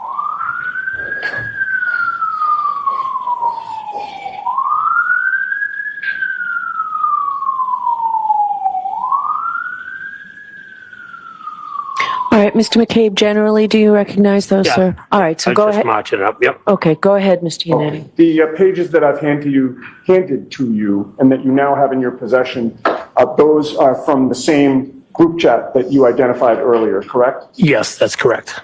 And it appears to have the same sequence and content of the group chat as well? Yes. I would offer that one. Over the Commonwealth's objection, again, I'm not sending anything to the jury that they can't read. So let's mark this for identification. And the substance of those, each individual one will be question by question. Understood. So, Mr. Bates, with regard to page 2160, I'm looking for the second bubble. Do you have an extra copy for me to follow along? No? Sure we do. Or Jim, was it, Mr. Yannetti, was this in the, what was marked for, you're using that? All right. I believe we have extra copies, sir. Thank you. All right. And if it's a question by question objection, just. May that be displayed on? May what be displayed? Well, I just offered that as an exhibit, and I'm asking. And I did not take it in. I said the content on a question by question, so it's each bubble. All right. You saw that at 3:01 p.m. and 48 seconds on February 1st that you texted, quote, very weird that she's been barely interviewed. The whole dead comment was just told. I was supposed to have them talk last night and forgot to tell Proctor to call her. Do you recall that? I recall it, correct. And those were your words, correct? Yes, they are. May that be displayed? No, it's in. We may display it later, but I'd like to move this testimony along. So that's in evidence. And then in that discussion, at 3:03 p.m. and 15 seconds, it was Brian Albert who texted, quote, hope they don't think she's making it up after the fact for some reason, end quote, correct? Objection. I'll allow that. Can you read the timestamp again? It's the second It's on page page. 02161. Oh, I found it. Yeah, Yes. it's in the middle. I got that timestamp correct? 3:03:15. Correct. And I read that accurately. Hope they don't think she's making it up after the fact. Yes, that's correct.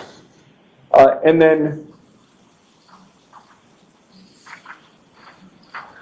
less than a minute later at 3:05 and 32 seconds, you replied, yes, she was hardly interviewed, and I think just answered what was asked. Oh, I'm sorry, strike that whole question. I skipped his next response, which was at 3:05 and 2 seconds, where he said, but if they barely interviewed her, that's on them, correct? That's from Brian. Yes, that's correct. Okay. Now, with regard to that exchange, you would agree with me that you were talking about Kerry Roberts being interviewed by Michael Proctor, correct? I don't want to make an assumption. Do you have the text previous to this that shows that we're referencing Kerry? I do, and I'll show you that only to refresh your memory. Yeah, I don't want to assume something. I understand. I'm going to show you one page and ask you to look at it silently to yourself. Okay. And I've opened the packet for the page. Okay. You just look up at me when you're done.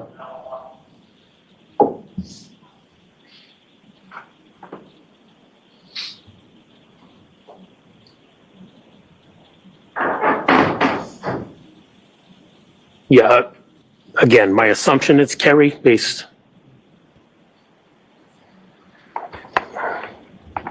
Can I go back another page? Feel free. Feel free. We'll just right here. Just be here if you need us. Okay, that's what I was looking for. Yes. Did those previous pages refresh your memory about the context of your group chat conversation? Yes, it did. And certainly it was talking about Kerry Roberts being interviewed, correct? Yes, it was. And you were passing along information about that interview to Brian Albert, were you not? Yes, I was letting him know that Kerry was being interviewed. And you were telling him things that she was saying, correct?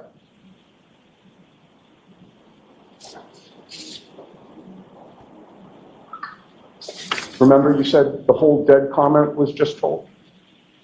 Objection, Your Honor. Sustained. All right, in any case, we're going to move on to the very last discussion that I'd like to ask you about.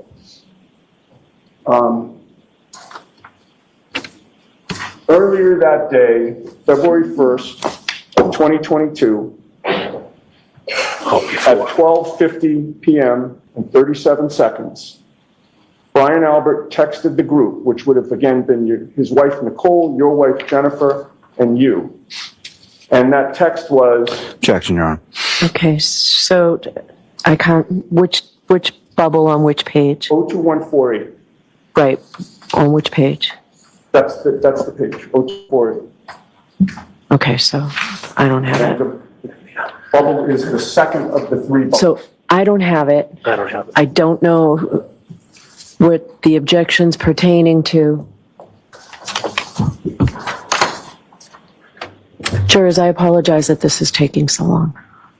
Oh, this part she's worried about taking long? This No, part? Mr. Yannetti, why don't you? This is that's for the court, Your Honor. And for the. So you're objecting to it, so I'm not going to let you say what it is. You can show it to the witness. Yes, well, Seriously? Which one is this? second bubble on 02148. And the third bubble on 02148. And then the first bubble on 02149. That's all I'll be asking him about. Thank you. All right, so I won't allow, based on the objection from the Commonwealth, the second bubble on 02148. I will allow the author of the third bubble on page 02148. No. The second bubble on 02148. Is not allowed into evidence. I need to be heard on that then. No, all right, I'll hear you at sidebar. She just threw that paper. No, ma'am. No, ma'am.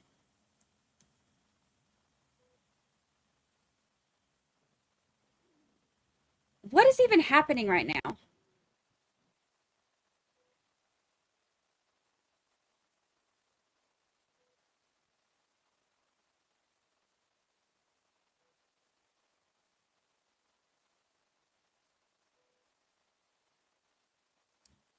So she's just like, jury, I'm so sorry that this is taking so long. And then she gets up, she's like tosses the paper to talk to him.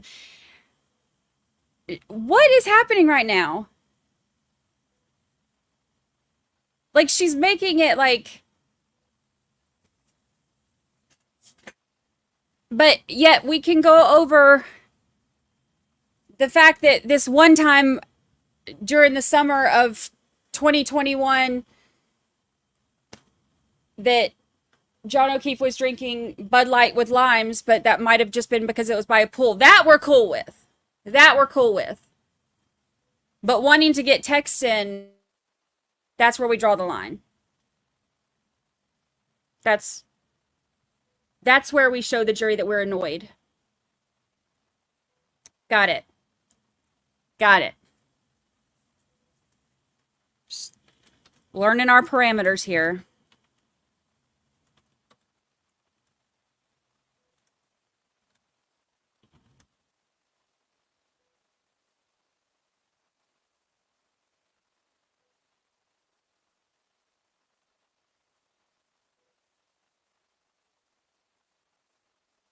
We're cool with asking where they were sitting at a basketball game and going over that over and over.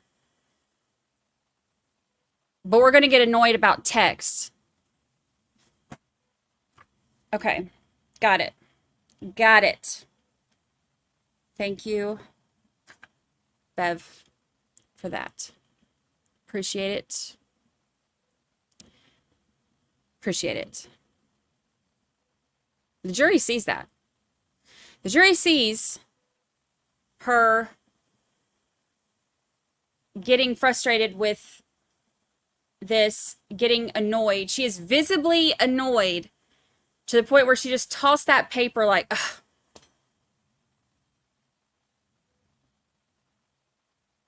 Like Karen Reed shaking her head like,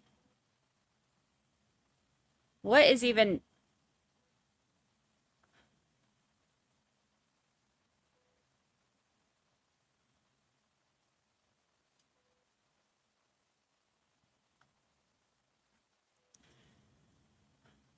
The LawTube community will be on fire tonight on recaps. I like watching, like, I'll bounce around to different people and, like, different lawyers and stuff in the evenings and see some of their reactions. And I've heard a lot about this. Yes, please. Can I have the jury back, please?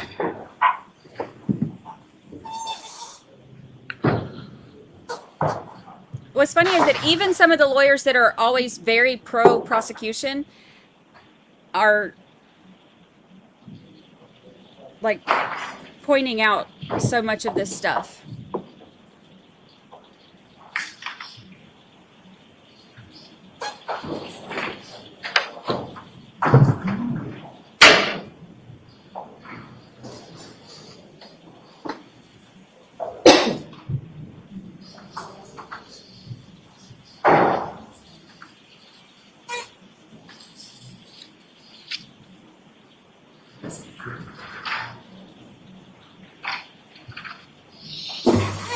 If you have opinions, you are welcome to state them, but you are not welcome to insult other people for theirs. FYI.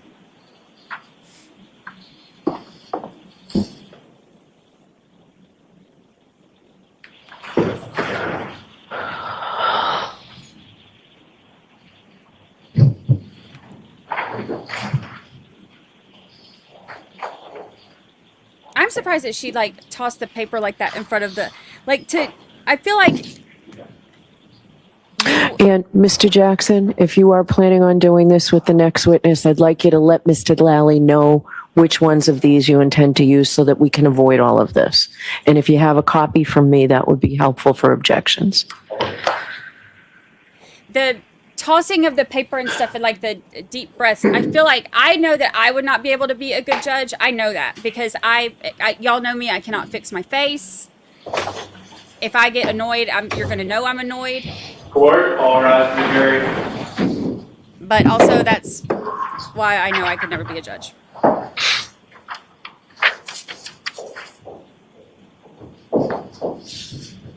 Because the whole time that there's like the whole line of questioning about, you know, where you sat and stuff, I'd be like, come on, get it together. Let's move along.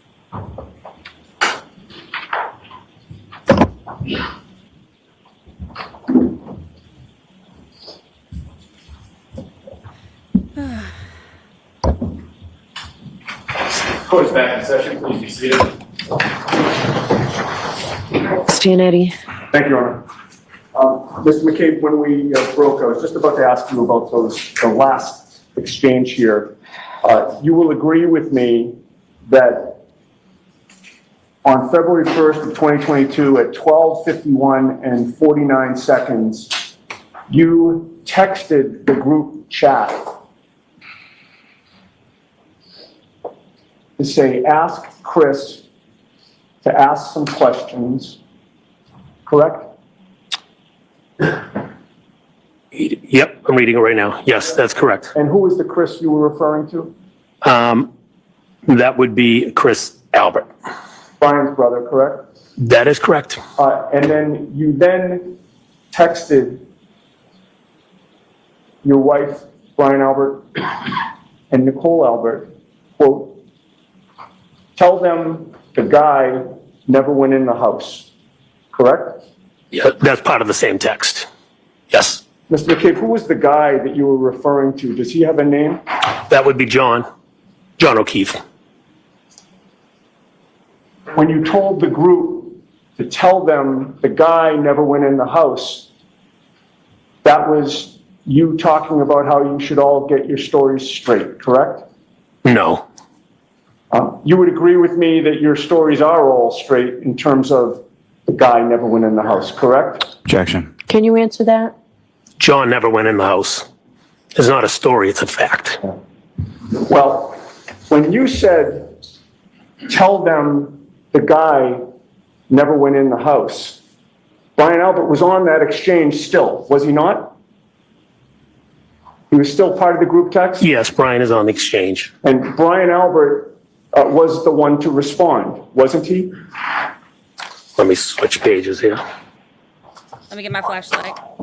51. He responded, did he not? Yes, he did. And then at that point, you knew Brian Albert was the oldest brother of the Albert family, correct? Yes, that's correct. The oldest sibling in that family, correct? Yes, that's correct. And in his response to your instructions that his younger brother, Chris, should say that John O'Keefe never went in the house, or the guy never went in the house, you would agree with me that he responded with one word, correct? Yes, he did. And in response to you saying the guy never went in the house, Brian Albert's response was, exactly, correct? Yes, that's his response. All right, we're done here. All right. Commonwealth, any redirect? Just briefly, Your Honor.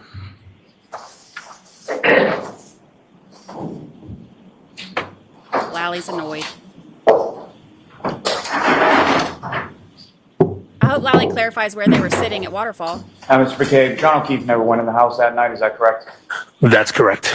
And from this text communication, as far as Chris Albert was concerned, was Chris Albert ever at the house on that night? No, he was not. And this is something that you, obviously, this, death of John O'Keefe occurring, how it did, where it did, and why it did. That was something that you discussed. Can you keep your voice up? Yes, I'm sorry. This tragic occurrence, as far as what happened to John O'Keefe, his death, where, why, how, that was something that you discussed within your family, is that right? Yes, that's correct. Why? I didn't hear that Why one. was it a discussion in your family? You're talking about the immediately after? It was, no one knew what happened. John never showed it, never came in the house, so we had no idea what happened to John. And John was someone you were a friend with, correct? Yes, that's correct. Now, did you ever tell anybody what to say at any point in time to the state police, to any investigator whatsoever? No. Did anyone in your family or in your presence ever tell anyone that in front of you? No. Now, you asked some questions about when you were looking out and you saw the SUV, correct? Yes. And your focus, as you indicated in your testimony, was on the SUV, correct? Yes, that's correct. Now, during the time that you were looking out, did you ever see a pickup truck outside? I knew the pickup truck was out there, but again, I didn't look at the pickup. I kind of saw it, but was focusing on the SUV. Why though? And I saw a vehicle out there. Let's say that. my question is more so, as far as the tire marks that you were talking about in the road, was that before or after the pickup truck was in? It was after. Now, you were asking questions about directionality and things of that nature as far as coming down Chapman or Cedar Crest, correct? Yes, that's correct. And so if someone had driven by the house, missed the house, and then went on Cedar Crest, turned around, presumably then they would be taking a left or a right from Cedar Crest onto Fairview, is that right? Yes, if they passed the house, they would have come to Cedar Crest and turned around and come back onto Fairview. And you were asking questions about whether or not you saw Mr. O'Keefe from your vantage point in the SUV, is that correct? Yes, I was. You didn't see him, correct? I did not see him. Could you see anyone inside from where you were? I could not see anybody in the vehicle. Did you see anything about the windows as far as their tint or anything like that? I don't recall the tint. I couldn't see inside though. As far as any statements that Ms. Nagel made on the way home, is it your testimony that you, Ms. Nagel didn't say those statements or that you didn't hear those statements? I did not hear those statements. Now, turning to February 1st, do you recall what you were doing on that day when you drove by Fairview? I don't recall what I was doing. I don't recall exactly what I did that day. And were you going specifically by Fairview or where were you? Based off of reading these text messages, I was doing something, picking up a car or something, it says. I don't recall where. And I cut down Fairview. Now, as far as your statement in those text messages where you said, looks like more has been dug up, do you recall that? I don't recall it. I read it in the text message. Do you recall what that was in regard to? As far as what were they digging? Oh, sorry. I do recall. They dug out the snow. It looked like the snow banks. It looked like there was more snow dug out in the around around the scene. And by the scene, you mean around where the flagpole fire hydrant that was? Correct. Yes. And do you recall any sort of change in the weather between the 29th and February 1st? I believe the temperature rose. Snow was starting to melt, if I recall. Now, when you and your wife your wife is talking to Mr. O'Keefe and you were given directions, there was some reference to Bella's house, correct? Yes, that's correct. And that was sort of used as a directionality as far as Mr. O'Keefe would be familiar with where Bella's house was? Yes, that's correct. What, if any, relationship in the past were you aware of between Mr. O'Keefe and Bella, and Bella's mother? At some point, Bella's parents were separated, since divorced. At some point, Mr. O'Keefe had a relationship with Bella's mother. And after that conversation in which that was referenced as far as Bella's house, did you ever hear from John O'Keefe again? Never heard from him again. Nothing further. Anything? Just very briefly. Okay. You were just asked if you ever told anyone, if you told anyone what to tell the state police or investigators, and your answer was no, correct? Yeah, I don't recall telling anyone to tell anybody anything. So with regard to your statement, tell them the guy never went in the house, who's the them? Do you mind if I go back and read? Take your time. I think I know, I just want to read it.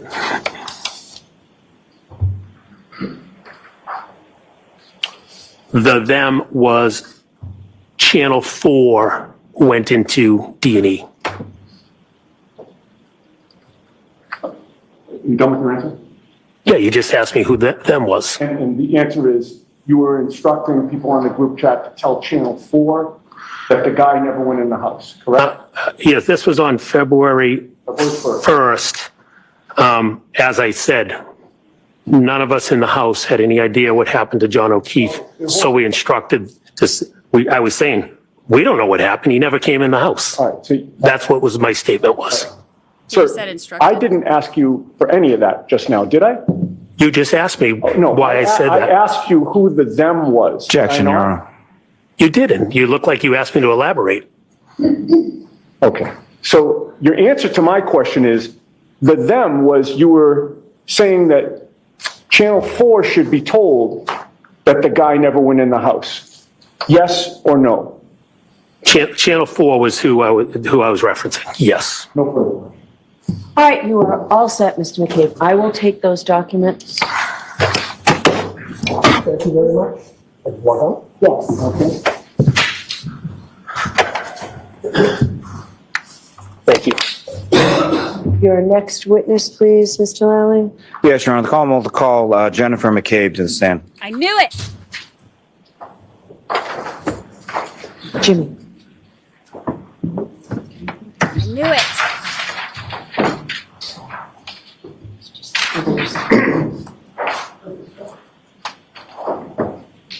Kelly, can you get to 5 memberships? Thank you, thank you. Oh boy. Oh boy. Please watch your step. It's separate from the jury. Do you solemnly swear the evidence given to the court and jury in the case now and here to the truth, the whole truth, and nothing but the truth, so help you God? I do. Thank you. You may take this.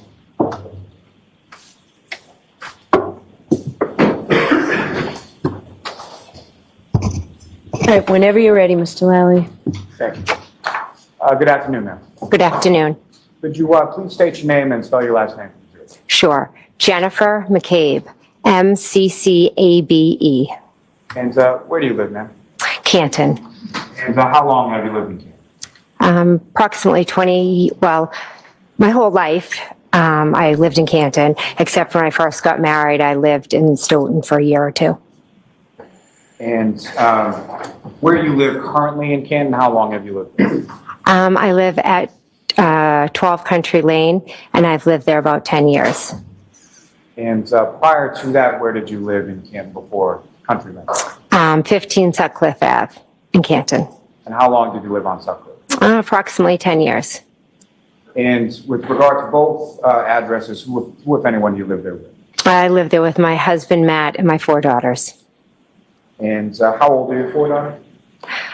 15, 16, 18, and 20.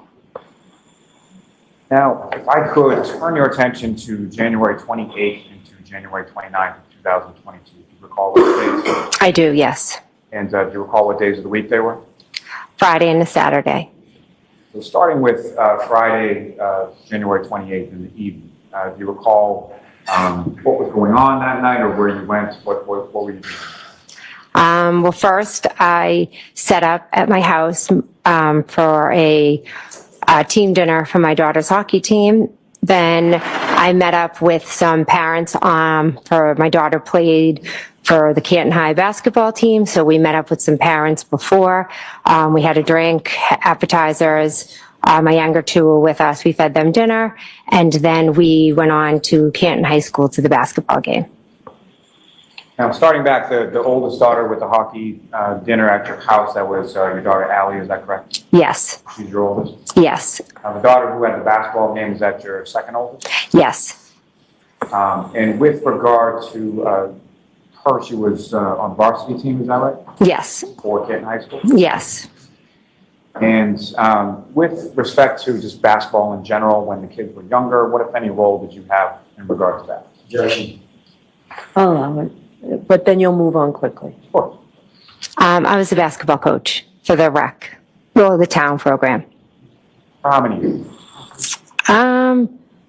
I believe with Emily, I started approximately when she was in 5th grade, and then I was also a coach for my daughter Olivia, I think starting when she was in 6th grade, and with my youngest, I think I coached from 1st grade on, up until 8th grade. Now, as far as the high school game was concerned, is there sort of a typical start time for high school basketball game? Yeah, move on. We know the time. Move on.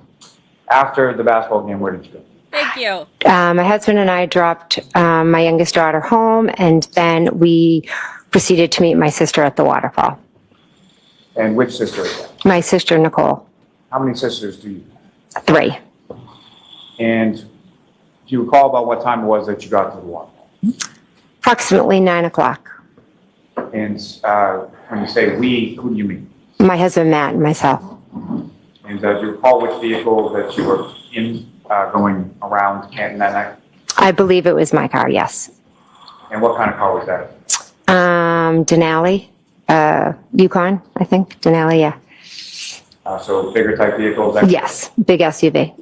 Now, with respect to, you got a cell phone around that time, is that correct? Yes. Your cell phone, what, if any, connection did that have between cell phone and vehicle? At that point, I don't think mine was connected. I'm not sure. Now, when you arrived to the waterfall, did you go right in, or what, if anything, did you do? I waited a few minutes because my husband was on a phone call. And at some point, did you and your husband man go in? Yes. And when you arrived in the waterfall, where within the waterfall did you go? We walked in, and I believe we sat at the 3rd table. And at the time that you arrived, who, if anyone, was there that you were familiar with at that table? Chris and Julie Albert, Nicole Albert, Caitlin Albert, Tristan Morris. And at some point shortly after that, or at some point after that, who, if anyone else, came and joined the group that you were with? Nick Kolakitis did, and then his wife did a little bit after. And then Brian Albert and Brian Higgins arrived. And then Karen and John arrived. And prior to Karen and John arriving, who, if anyone from the group, had left? I believe Tristan left, maybe to go to sleep because he had to plow, I think. Now, with reference to Karen and John, we're talking about John O'Keefe and Karen, correct? Yes. And No personal, like, how don't long talk had you about known looks. John O'Keefe? Approximately 10 years. And how was it that you first came to know John O'Keefe? John's sister and her husband lived in the neighborhood, and my daughter became friends with John's niece when they were in kindergarten. And during that kindergarten year, John's sister and then brother-in-law passed away, and John moved in and took care of the kids. And just for clarity purposes, this would have been when you were living at the home on Sutcliffe? Yes. And then after John moved in with his niece and nephew, what, if any, role or what, if any, relationship did you have with either John or his niece specifically? So my daughter was very good friends with his niece. And so, you know, she would be over all the time. And JJ would come over with Patrick and pick her up. And he would come in and talk to us and hang out. And how would you describe your relationship with John O'Keefe? He was my friend. I love John. He was an amazing guy. Now, with reference to Karen Reed, and just for clarity purposes, do you see Karen Reed in the courtroom today? Yes, I do. Can you identify just as to where she's seated or not? She's seated between her attorneys. Just as a record reflect identification Yes. by the witness. Now, with respect to the defendant, Ms. Reed, when was it that you met her? John had reached out to me saying that he was dating a new girl and that she had MS and I also have MS. So he said he would like for me to meet her. And how long have you had MS? I believe it will be 10 years this October. And do you recall specifically when around that was, what year, what month, anything like that? That I met Miss Reed? Yes. Yes, they came over in July of 2020.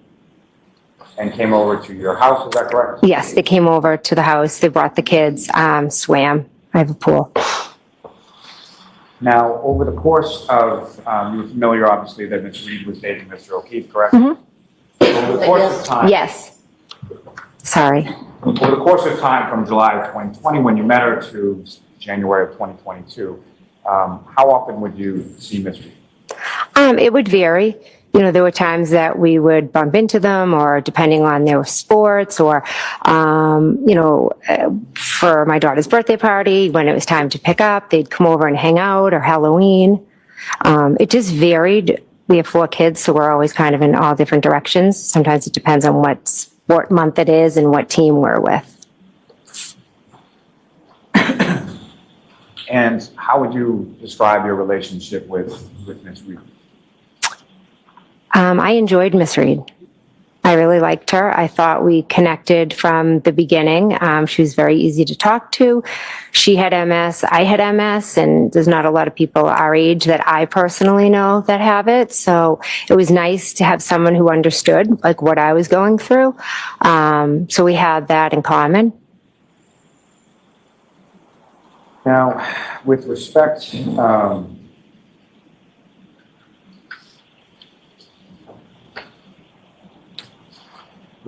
to either, starting with Mr. O'Keefe, was your friendship the type where you would have any sort of discussions about his relationship with Ms. Reed or any girls that he dated at any point in time that you were friends with him?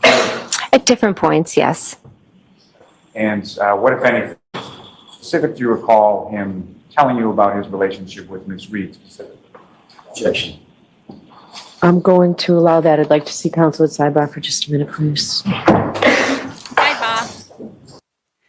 Sidebar. So this is interesting. Asking what he told her about their relationship. Now, keep in mind, every single thing that we've heard from every single person up to this point has been nothing but positive stuff about, their relationship and how affectionate they were. Obviously, we know that there were problems because, we know that stuff hasn't come in. Well, I guess I won't say obviously. If you've followed this case with me as I've covered it before leading up to this, we know that there were problems that haven't come in yet. But every single person that the jury has heard up to this point has talked about how loving their relationship was, how great it was. And so now they're about to ask her, and we'll hear what she has to say.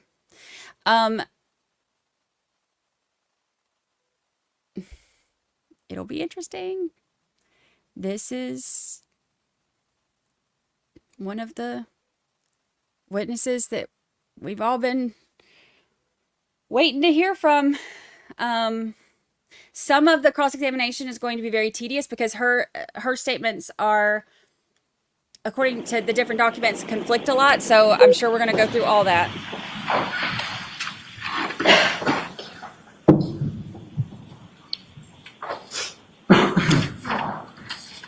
So, Ms. McCabe, with regard to Mr. O'Keefe and his relationship with Ms. Reed, is that something that you spend any real time talking about with Mr. O'Keefe? So occasionally, hey, how are things going? How's she feeling? How's she doing? Very general. And same sort of question with regards to Ms. Reed, is that a conversation that you had as far as her relationship with Mr. O'Keefe? Yes, similar. Mm-hmm. Now, on that evening, if I could turn you back to the waterfall. Mm-hmm. You arrive about 9. About what time was it that you left? Approximately midnight, a little give or take. And so during the 3 hours or so that you were there, how would you describe sort of the mood or demeanor of the group that you were with during the time you were there? Fine, friendly, normal, typical night, just out having a drink, listening to music.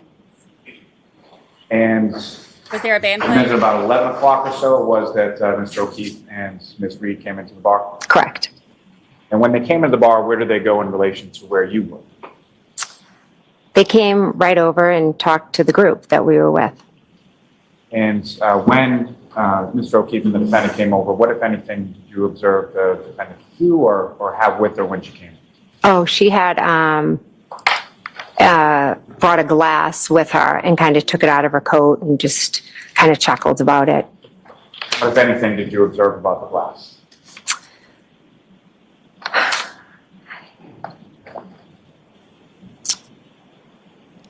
I believe it had ridges on it. What, if anything, did you observe as far as what was in the glass? It was clear. Was there any other kind of like a straw or a lime or anything like that? I don't remember. As far as you knew, at some point did you become aware of where Mr. O'Keefe and Ms. Reed had been prior to coming over to the waterfall? Yes. And where were they? CF McCarthy's, Where is that in location to the waterfall? just right up the street. Now, over the course of the evening, you were at a bar. Fair to say you were drinking, is that right? Yes. Do you recall specifically what you were drinking? I think beer. And same question with regard to Mr. O'Keefe. Do you recall him drinking? And if so, what, if anything, was he drinking? I can't be certain. Possibly a beer, but I can't be certain. And with respect to Ms. Reed, same question as far as do you recall her drinking? And if so, what, if anything, do you recall her? Again, I remember just a clear glass with clear liquid in it. Any different glass beyond the one that you've already testified about or no? I don't remember, sorry.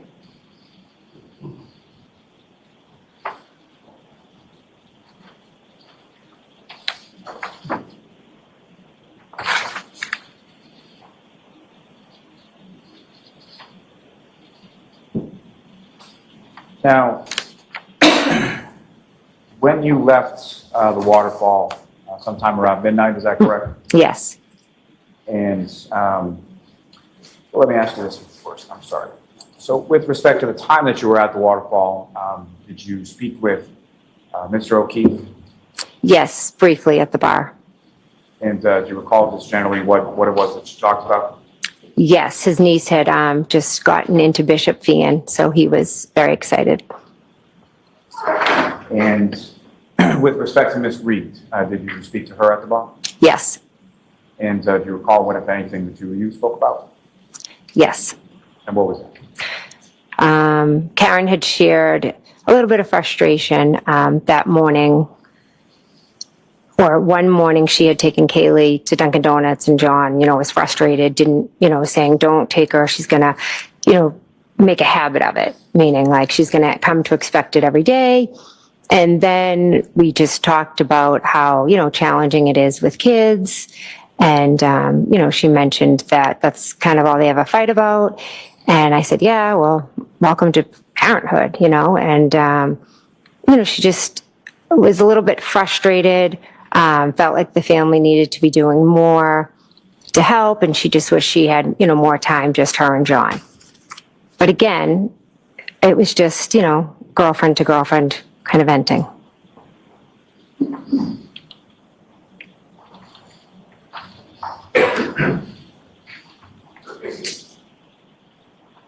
Now, as far as Mr. O'Keefe was concerned, what, if any, observations did you make as to how he was dressed? Baseball hat, jeans. That's what I remember. Do you recall any sort of winter coat or heavier coat or anything like that? No.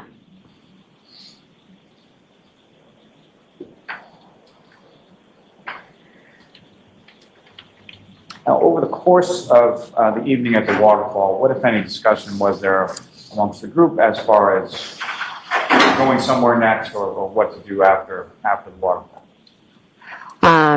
Karen had asked Chris if we could go up to D&E. She wanted to go up to D&E and have him cook some food. And was that something that was brought up by the defendant once, more than once, or something? He asked Many that every times. time. And what was sort of the response from the group in regard to going to D&E and making food? So Brian, Chris, and Matt do this annual weight loss challenge every year, and it was in the midst of that. So they were like, no, no, no, you know, we can't go up there. We're not going to eat. We'll do it another time. Now, following that conversation, what, if any, other, let me ask you this, why did you go to the waterfall in the first place? So I went to meet my sister, Nicole. She was heading there because she was going to go have a drink with her son was going to have some friends and then meet out. So I was going to meet them for a drink for my nephew's birthday. To be clear, that nephew was Brian Albert Jr., is that right? Yes. And did Brian Albert Jr. ever show up at the waterfall that evening? He did not, no. Do you know why not? Brian suffers from anxiety, and during that time period, he was really struggling. So he decided to stay home? He just decided to stay home, yes. And so after the discussion about going over to D&E and then the communication of not going over, what, if any, other discussion was had as to where people were going or what was happening after leaving the waterfall? Brian Albert Sr. Just made a general, hey, I'm going to go home, have a drink with Brian if anyone would like to come. And was that something that was just to certain people, or was it expressed at the table, or how was that expressed? It was expressed to everyone, like, hey, we're going to go back home, have a beer with Brian if anyone would like to come. Now, after that was sort of put out to the table, what, if any, discussion did you have in regard to that with either Mr. O'Keefe, Ms. Reed, or both? Both of them. I said, oh, you guys should come. Do you want to come? And did they indicate that that was something that they wanted to do, or did they indicate that they would come? They both wanted to come, and they said they were coming, yes. Now, when you left the waterfall, who, if anyone, left with you or left at the same time? I believe I walked out with Karen. I know I walked out with Karen, and I believe Miss Kolakidis as well. Prior to you leaving, your sister Nicole and her husband Brian, had they left prior to you leaving? Yes. And so you're walking out with the defendant and Ms. Kolakidis, is that right? Yes. And when you were walking out with them, what, if anything, was the sort of conversation or the discussion as you were walking out the door? Well, Matt and John were still inside. So at one point I said, oh, Karen, why don't you just come with me? Figuring, because, you know, Matt can talk to anyone, and God knows how long he was going to stay in there. So I was just like, hey, do you want to drive with me and they can meet us? Your husband's a talker, is that correct? Yes. Now, as far as the car that you had parked there before, where was that parked in relation to the waterfall? I believe I had to kind of walk straight out. In the parking lot? In the parking lot, yes. And after you had exited from the waterfall, at some point did you observe Mr. O'Keefe come out as well? Yes, he did. And did you have a conversation with him in the parking lot while you were out there? I believe briefly, Karen, him, and I all spoke, yes. Do you recall briefly what you spoke about? Them coming back to Fairview. And after sort of the two of you parted ways, did you observe where Mr. O'Keefe and the defendant went? I just saw them they walked left, I walked straight. And if one were to walk left in the direction they were walking, where would that bring them to? Washington Street, the main street. So you went over then to your car in the parking lot? Yes. And while you were in your car in the parking lot, well, let me ask you this question. When you walked out of the waterfall, what, if anything, was different about the weather from when you had walked? It had started to snow. And as far as the snow was concerned, what was that initial point when you walked out of the waterfall? Was it accumulating or anything like that? Yes, I would say, you know, it was starting to cover the car, so you'd have to put your windshield wipers on to clear it. So you didn't have to get the scraper out or anything like that, just clip on the windshield? Clip on the windshield wipers. I probably was lazy and just rolled the windows down to get it off the windows. And so you're in the car at for some period of time waiting for your husband, correct? Yes. And about how long is it that you're waiting for your husband before he comes out? Actually, it wasn't long. I think I turned the car on and then I saw him walking and I pulled up. And while you're waiting for your husband or shortly after he gets to the car, what if any communication did you receive at that point? I received a text from John saying where to. And with respect to that, did you respond in kind via text, or how did you respond, if at all, to Mr. O'Keefe? I was driving, so I called him. And when you called him, if you know, was that something that was done through Bluetooth with regard to the car, or? Yes, it would have been because it was my phone and I was driving, so I would have had it over the car. So your phone would have been paired up with your phone? Yes, I plugged it in when I got it. I always plug my phone in when I get in, if I'm driving. And with your husband in the car, it's fair to say that he could hear both sides of the conversation as far as you and Mr. O'Keefe? Yes. And so that initial call that you placed to Mr. O'Keefe, is that done while you're driving? Yes. And what, if anything, were you telling him as far as that initial call was concerned? He had asked for he said where to. I gave him the address, and then I believe I just started giving him directions, and I actually think Matt spoke over me and was saying, go this way, go this way. And then I said, yeah, you just go down to Fairview, it's at the bottom. And so as far as the directions, do you recall anything specifically about what you told Mr. O'Keefe as far as where the directions were? Well, he actually called back a second time. And when he called back a second time, I instructed him that it was by a friend's house, one of his niece and my daughter's friend. And I said, oh, it's right, go past Bella's street. It's at the bottom of the hill. And before we get to that, just as far as that initial phone call, essentially Fairview Road, you're familiar with? Yes. And it's where your sister lives with her family, correct? Yes. And if I could just ask, with regards to your sister's husband, Ryan, how long have you known him? Since I was in kindergarten, very long time. So they had dated for some period of time before they got married, and they've been married for some significant period of time. Yeah, she had a crush on him for years. Then they dated, I think, for 10 years and before they got married. So yeah, they've been together most of my life. So you're familiar with Fairview in the sense that there's on one end of it is Chapman and one end of it is Cedar Crest, correct? Correct. And just in that initial phone call that you had with Mr. O'Keefe and you and your husband are giving directions, you recall if you were indicating to him to go to Cedar Crest or go to Chapman in order to get onto Fairview? Go to Chapman. And is that the way that you went as far as going from Washington Street downtown to Fairview? Yes. Now, how long a drive is that going from the waterfall to Fairview Road? Approximately 5+ minutes, depending on if you hit lights. Now, if you're indicating you're indicating to someone to come down Chapman, and you said it was, I'm sorry, your testimony is it's sort of towards the end from that direction? The end of Fairview, the bottom of Fairview. And that's to my point as far as the bottom. Mm-hmm. Any kind of incline or decline, or how does the road sort of situated as you come from the Chapman side down to where your sister lives at 34 Fairview? It's a hill. And the hill goes down, is that correct? Yes. Is that He brings that up a lot. Precipitous? How would you describe sort of the hill? Well, the first hill is a bit steep, and then it flattens a little, and then there's another hill. But the second hill is more long. So there's actually two hills as you're going down, correct? Yes. Now, He brings it up so much. you mentioned the second call, Mr. O'Keefe then calls you. Yes. And about how much time elapsed between when you first talked to Mr. O'Keefe and the second? Approximately 4 or 5 minutes tops. During either call that you had with Mr. O'Keefe, could you hear anything? You had it on Bluetooth, correct? Yes. Could you tell whether or not he was connected to a Bluetooth? Could you hear anything in the background?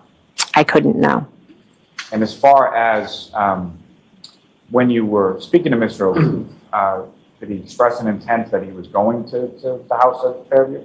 Yes, he was driving there and he was trying to find it.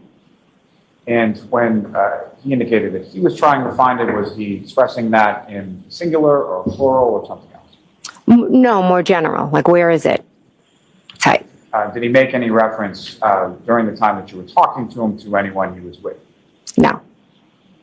And now, as far as this second call, you indicated, what did you use exactly as sort of a geographic locator? My daughter and his niece's very close friend lives on a side street off of Fairview. So I just said, go past Bella Street, and that's at the bottom. And Bella is someone that's through his niece, John O'Keefe would have known, correct? Correct. Now, at this time, what, if any, relationship were you aware of between Bella's mother and John O'Keefe? They had dated I'm going to allow it. They had dated briefly years before. Years before.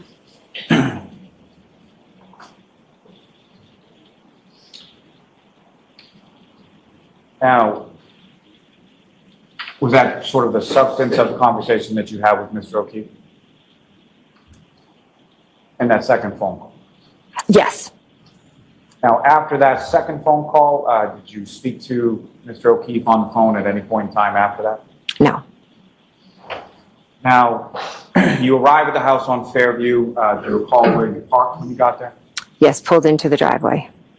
And the driveway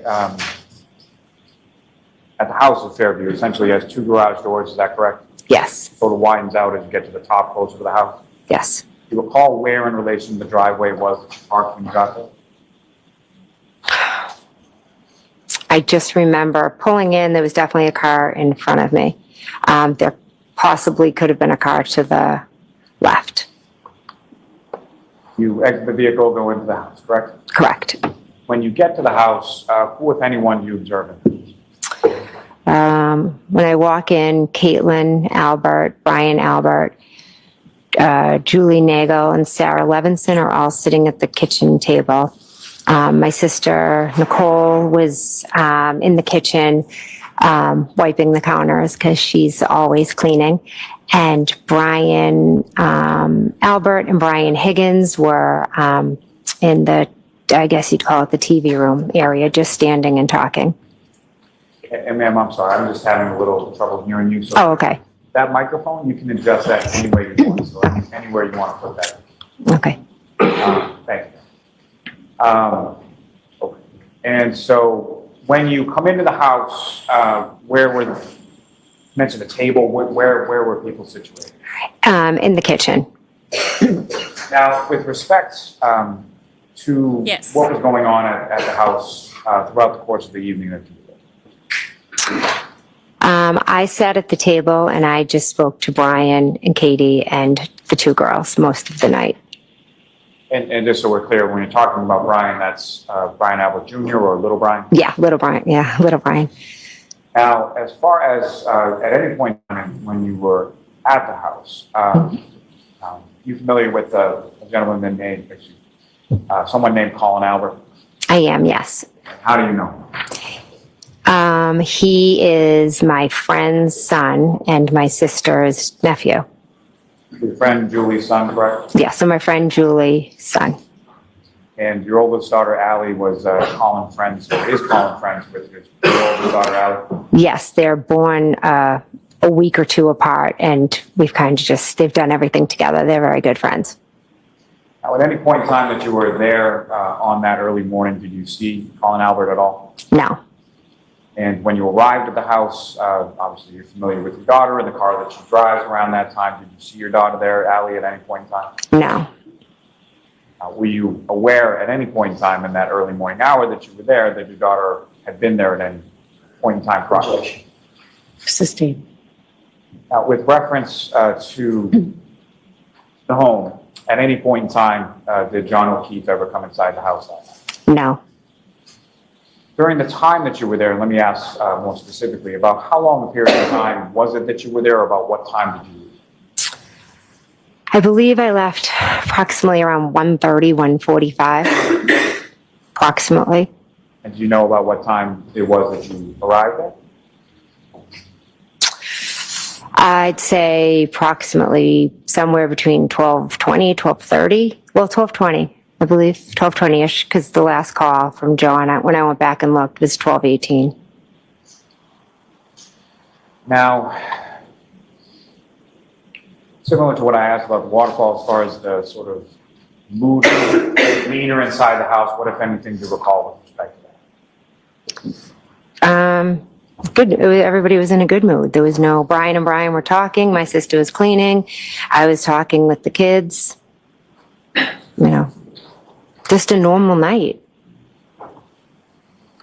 Now, while you were in the kitchen dining room area for the time that you were there, did you see anybody or observe anybody from the group that you just described go anywhere else in the house as far as away from that area? Julie Nagel went outside. So beyond Julie Nagel going outside, did you see anybody else go upstairs, downstairs, to the basement area, or anywhere else in the house? No. Now, when you were in the car and you were driving, you hooked your phone up to the charger, is that right?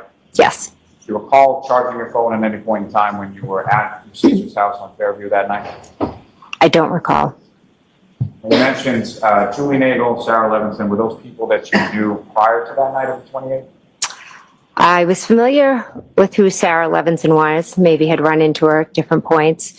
Julie Nagel was closer to Brian, so I would see her. I think she's dog sat for me when I've been away. Like, Brian will do it, but then if he's not available, Julie will do it. I don't know if she had dog sat for me before then or right after then, but I was definitely familiar with Julie, and she possibly could have dog sat for me prior to that.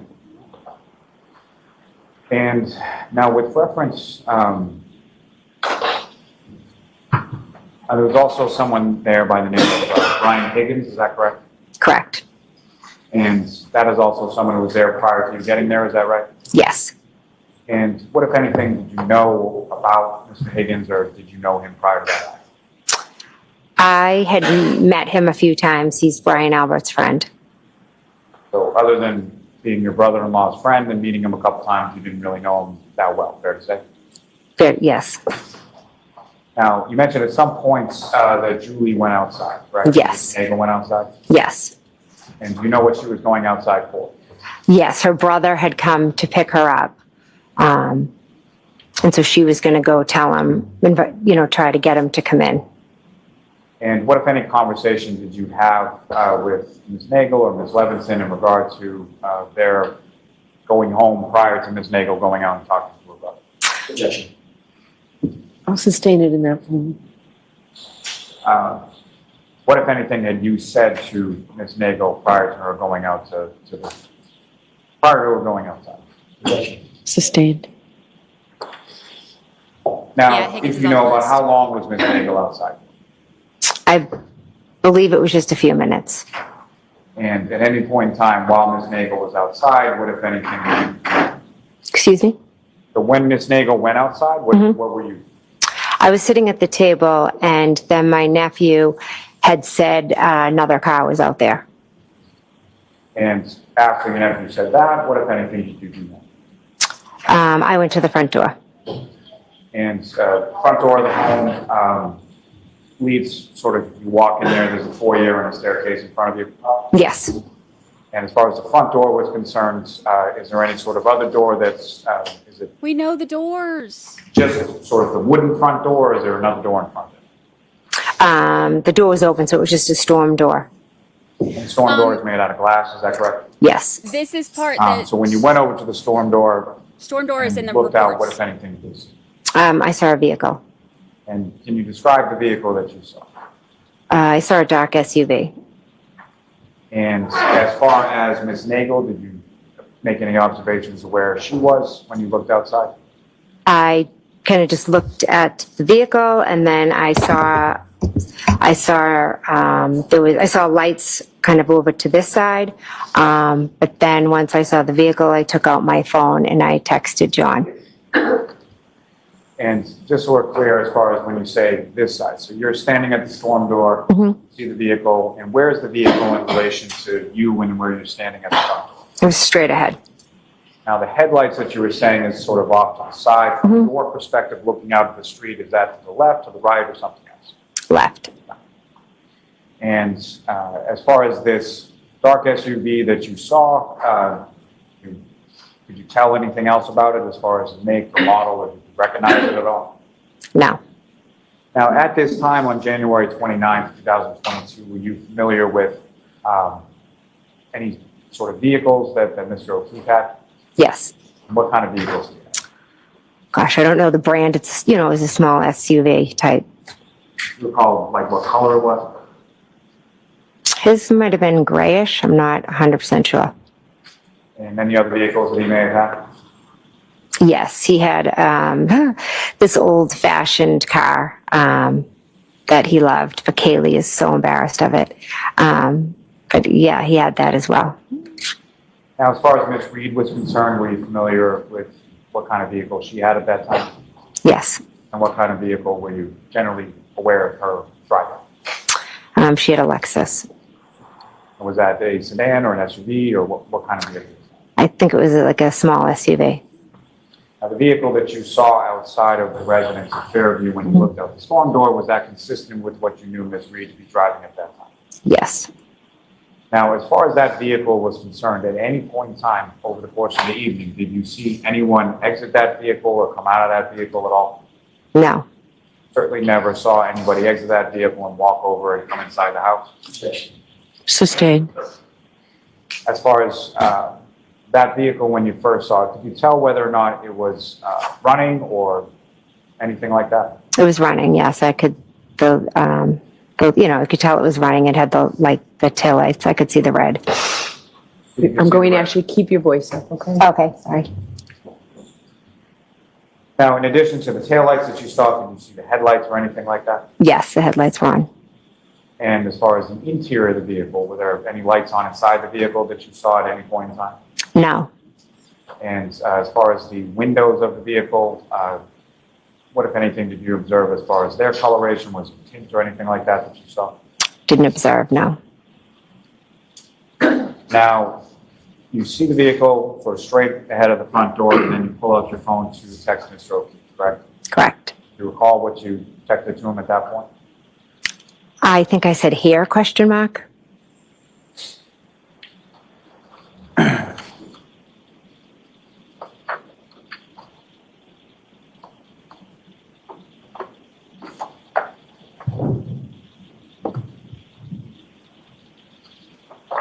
Do you think you said here, is that correct? Yes. Your may I approach? They all do Yes. that lip smack thing. I noticed this. Show Mr. Jackson, okay. My hair's still wet in the back. It won't dry. I noticed that when I'm doing the podcast episodes, when I have to get their like clips of them, when I'm editing the clips and stuff, there's most of these witnesses do that thing with that smack thing before they talk.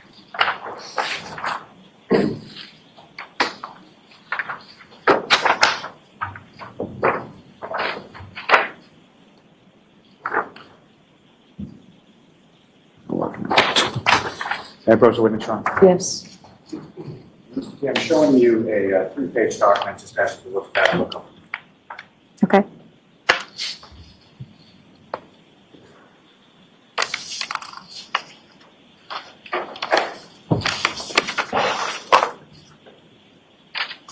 Just generally speaking, that 3-page document, do you recognize the contents of that?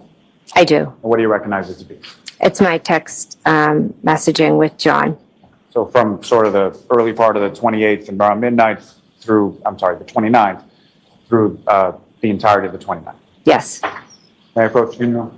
Almost. Is there any objection, Mr. Jackson? Okay. Okay.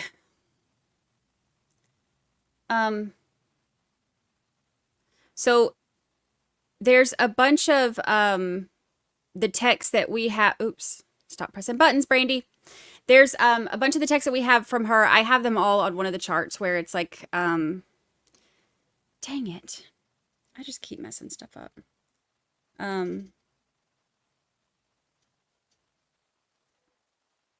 Stop pressing buttons. Where it's her saying, like, you know, here and park behind me and all of that. So she...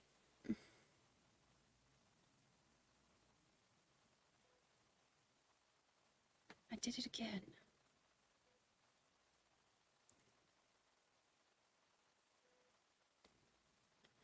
I don't know. I'm going to stop trying. I'm trying to get I try to do my notes as we go. And I am trying to do that right now. And it's just, I keep messing stuff up. And I think I just deleted a whole bunch of notes that I have been taking. So that's good. That's fun.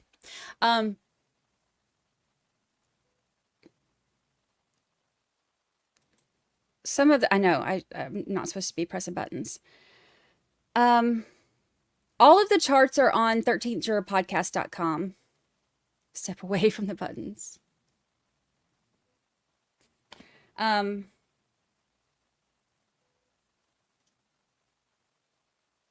She did text him a few times, but here's the thing. Here's one of the questions I had. There's something in one of the reports that says that she, at 12:45, saw them by the, like, I can't remember exactly which one it was, but it was something like at 12:45 she saw them and, you know, told him to park behind her or whatever, pull behind her, and then they left. So that being at 12:45, that's only on one of them.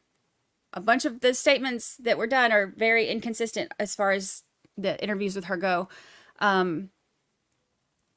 So we don't know what was actually said, of course, because, you know, none of the statements were signed and all that, but it's varying accounts. The 12:45 thing is interesting, though, because we've heard that there's that voicemail at 12:41 that she leaves for John when she's mad at him and calls him hollering.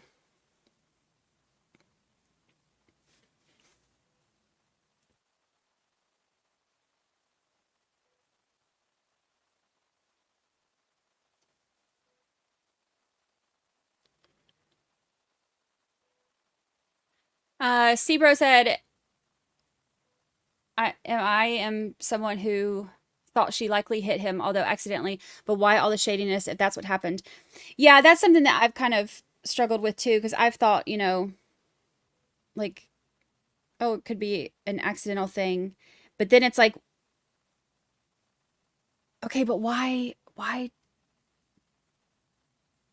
all the shady stuff? Why is everybody sketchy? Why are people lying? If that's all it is. Not sure. And some of it, and when I say, to be clear, when I say people lying, I'm not saying the witnesses, because I know I sound like a broken record because I repeat this all the time. We don't know if the witnesses lied on the statements, or we don't know if the police got it wrong or lied or changed things. But that's the whole problem, isn't it? Trying to figure out who we can trust. And if Proctor would have been like, you know what? Too close to this case. Let somebody else do it. It'd have been a lot better. Actually, great timing. So we'll have you back here at 2 o'clock. And Ms. McCabe, I'll just ask you to let the jurors walk out first and then. Okay. Court, all rise.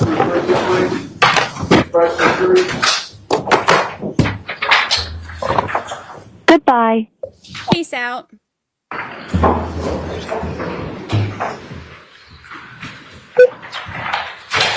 Okay.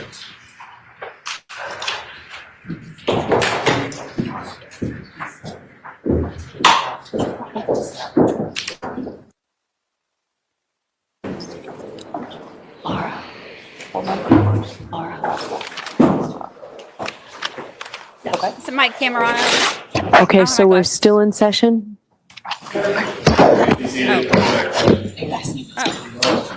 Just so the court has it, I have an extra copy for the court. That's what I was hoping for. Thank you. May I approach? Yes. All right. Thank you. And then, Mr. Lally, you'll be able to make those redactions that are necessary over the luncheon break? Yes, Your Honor, I think we can, and by we, I mean Ms. Gilman, because she's the one who can actually do these things.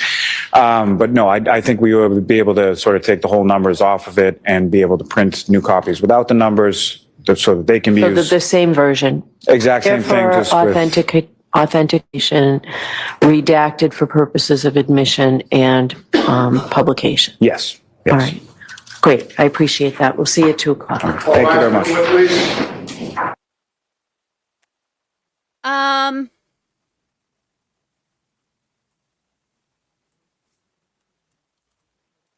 Fun times. All right. So, oh yeah, keep it blurry. Keep it blurry, baby.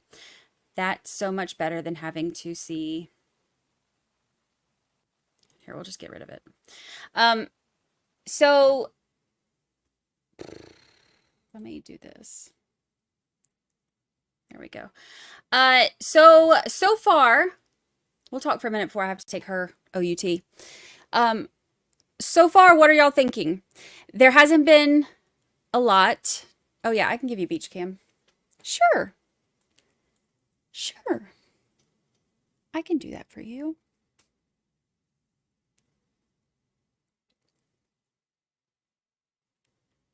Sure. Panama.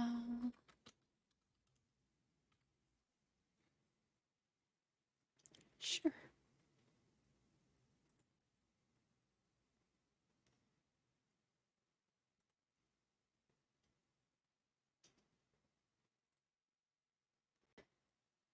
It's gonna make me want to go outside though.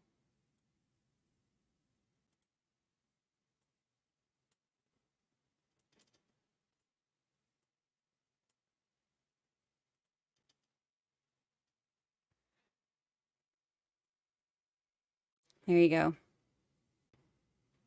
Y'all, if I could find a way to make my Wi-Fi work out there, I'd be streaming out there every single day. All right, so what are you thinking so far? We haven't gotten into a lot of the stuff that's super questionable yet, so it hasn't got too involved yet, too spicy yet. We know that we are going to be hearing about you know what? Let's do a poll. Let's do a poll on, do you think Lally will stretch this out to avoid cross before the weekend? I do. I do.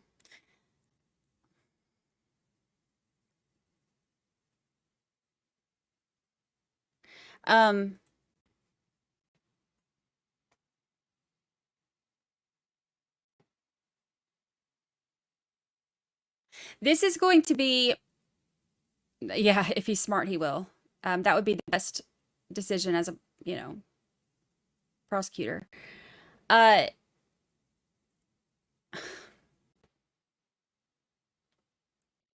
There's not a whole lot yet that they've gotten into. Let me look at my notes that I didn't delete. The whole thing about the frustration about taking Kaylee to Dunkin' Donuts and all of that, things like that are so specific to remember. You know what I mean? And it's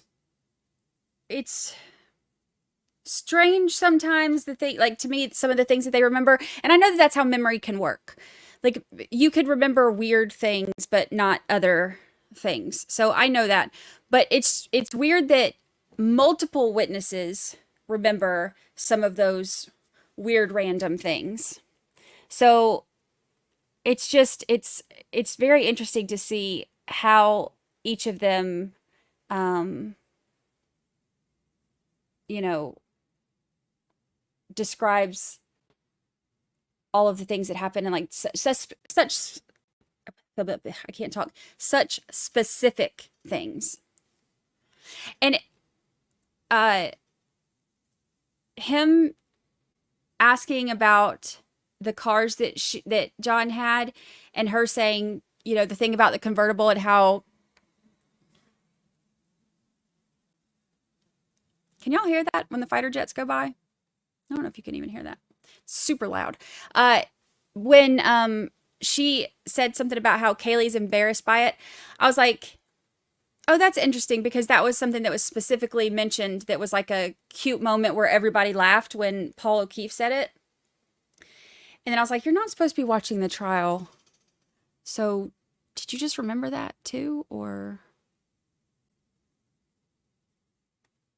I don't know. It's just interesting.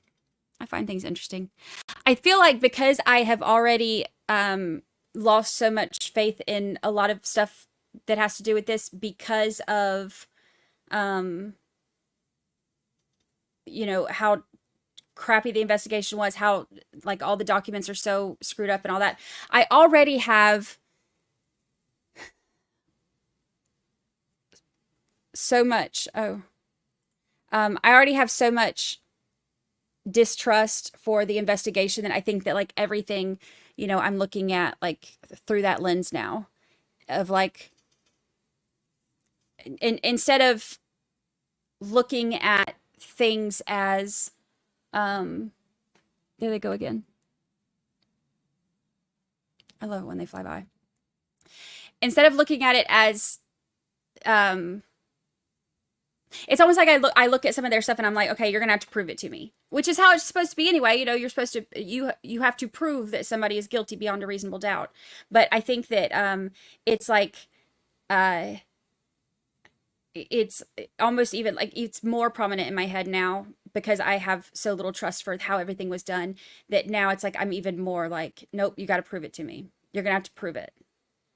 So it's interesting to see things come in, and I feel like I'm like side eye on a lot of stuff because I've lost so much trust in how everything was done.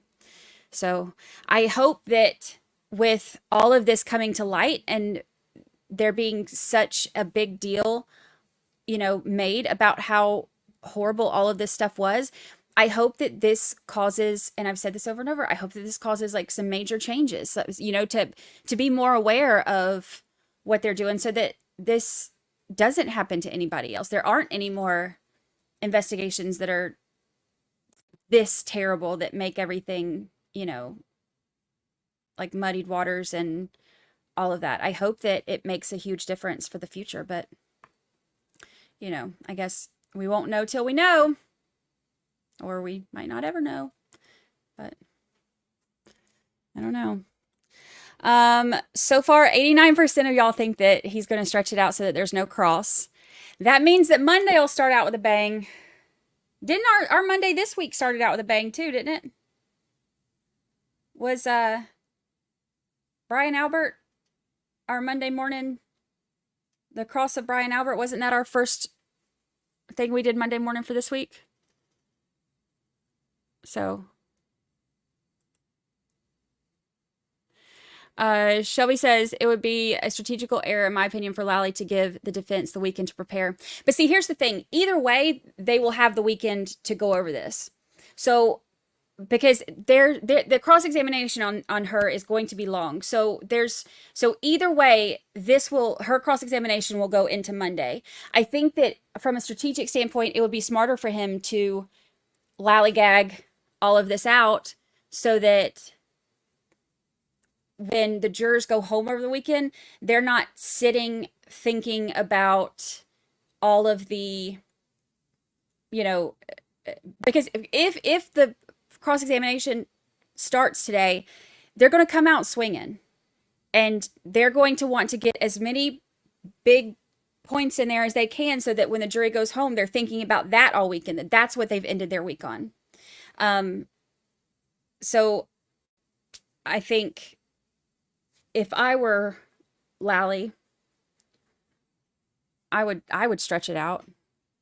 I would want the jury to go home thinking about anything positive, and I would try to get as many good points in there as I possibly could. Can you do a guilty, not guilty poll? We can. I mean, if we're going by evidence presented so far, then there's nobody who could be able to say guilty because nothing has been proven. We haven't even gotten to,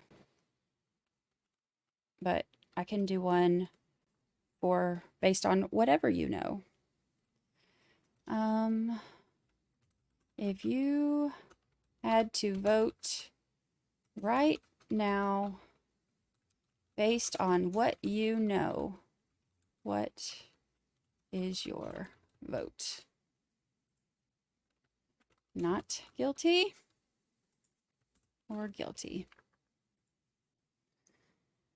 All right. He will have to keep her 2 hours. Well, I mean, we still need to find out where she's at the basketball game, and we still need to find out, Julie at Court TV thinks she's guilty. Yeah, she's made that very clear. Very clear. The majority of what she says as her reasoning isn't logical and isn't like, she'll make up things that are like that have nothing to do with the actual defense, and and she's like, she'll do the thing where she's like, oh, so the defense is saying this, and she'll say something crazy, and we're like, no, that's not what the defense is saying at all. But yes, what you're saying is crazy, but no, that's not what the defense is saying. Do it based on what you know, because what has been presented so far is not enough for anybody to vote guilty. So there's no chance, that anybody could look at just what's been presented so far and say guilty, because they haven't even presented anything other than, just like, I mean, nothing. So based on what you know, just where you're at right now.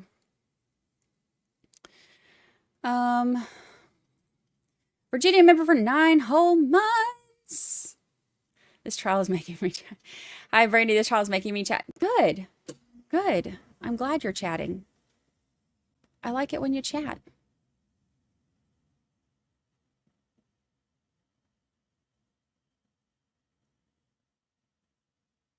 Mev says exactly. I've seen no evidence of guilt thus far. Way too many incredible witnesses and sketchy investigation tactics. Yeah, I mean, like, just based on that alone. Now, like, okay, if they bring out, and I know that the defense has a medical examiner that's going to say one thing, and the Commonwealth has a medical examiner that's going to say the other. The jury's going to have to hear everything and decide what they think is more reliable. And again, they don't have to believe that the defense's theory is exactly what happened. They just have to believe that, the Commonwealth didn't prove that their theory is what happened. If they think that it's, not proven beyond a doubt, and that's all they need. They don't have to, the jury doesn't have to believe what the defense says to not acquit or to not convict her. So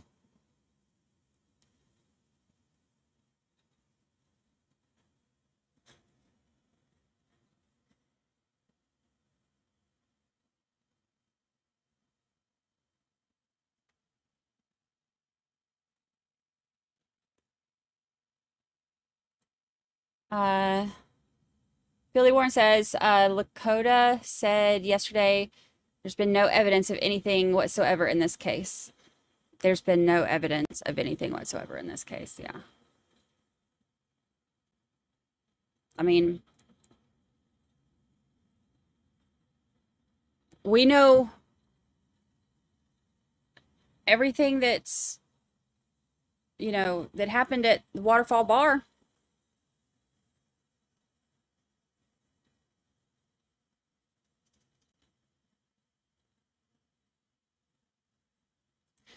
lawyer, is on the fence. Yeah, I mean, which is, and like everybody, it's still, we haven't even gotten to a lot of the like medical examiners and the any of the technical witnesses. We haven't even got to the state police yet. We have not even got to the state police yet.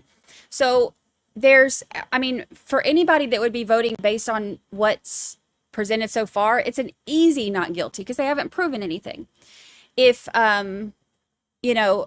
if they get their technical witnesses and all of that out and, present things that the jury thinks, gets them to that reasonable doubt, beyond reasonable doubt level, then, we'll see, if that happens or when that happens or whatever. But I mean, right now they haven't given us anything that even remotely starts to get past reasonable doubt. So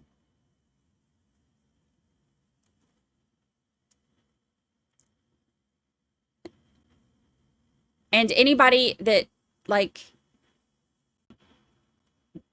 based on what has been presented in trial, if anybody says that they've proven it beyond a reasonable doubt, then they're not starting off with the presumption of innocence. Because that's not what this is. She has the presumption of innocence, and Lally has to prove it. You have to go into this looking at it as that is an innocent woman sitting right there. Prove me I'm wrong. Prove to me I'm wrong.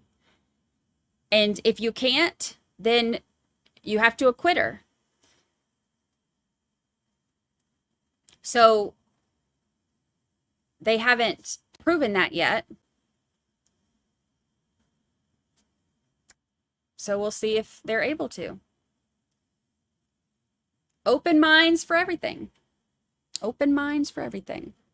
Proctor is state police. Ooh, that's going to be a doozy. That's going to be a doozy. If you have one unanswered question, that is doubt. Yeah, if this all ends and you've heard all the evidence there is to hear and you have questions, that's,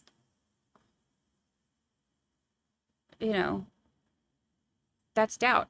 Like, I feel like sometimes I'm like, okay, it would be the easiest explanation, right? Like, easiest explanation. There's a busted taillight and, people are saying he didn't come in the house and, he was found in the yard, like not too far from the road. That would be the easiest explanation. Like Occam's razor. But then you throw in all of these other factors and it's like, that's where a lot of this doubt comes in. And one of the main factors is the investigations. Where is the dang shoe? The dang shoe was found during the second search when the CERT team went. And the hat. Isn't the car usually dented if you hit someone? That's what I thought. That's what I thought.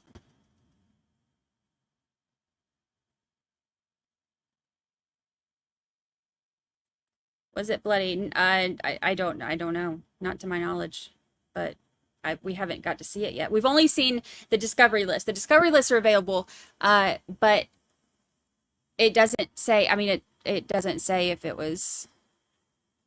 It doesn't say. It says that there are tears in the shirt, but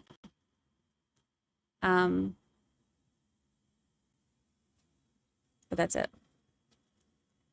I think one of the big things that's going to, having who was it? Lank or Gallagher? One of them. I don't know. I have it in my notes. The call that he made to dispatch where he said something about, I don't know if he's been beat up or what, or however he worded it. That shows that, like, from the beginning, it wasn't like, oh, he was obviously hit by a car, whatever. Like, right from the beginning, they weren't sure, or at the very beginning, they weren't sure what happened. And now, even with his injuries and stuff, like, they're going to have medical examiners that say two very different things. So all the jury has to believe is that it's possible that something else happened. So we'll see. We'll see what they say. Got some hurdles to get over to get past that reasonable doubt. So we'll see if they can get us there. All right, we got about half an hour. I'm going to take her out real quick, and then come back and we can do some more polls and answer some more questions. I'll leave this poll up for now. Was the belt missing also? Was that ever recovered or proven to be missing? I have not seen the belt or socks on the discovery sheet. Not to say that they are not there, or, well, they're not on the discovery sheets, but not to say that they don't have them, but I didn't see those. And not even to say that like socks is a weird thing, but just I'm a very detailed person. So like I was trying to think of anything that, you know, isn't there, and I didn't see those things. Does it mean anything? I don't know. We'll hear about it as it comes, but those are just what I remember seeing. So, all right. All right. I'm going to take our break real quick. I will leave you with Beach Cam. Let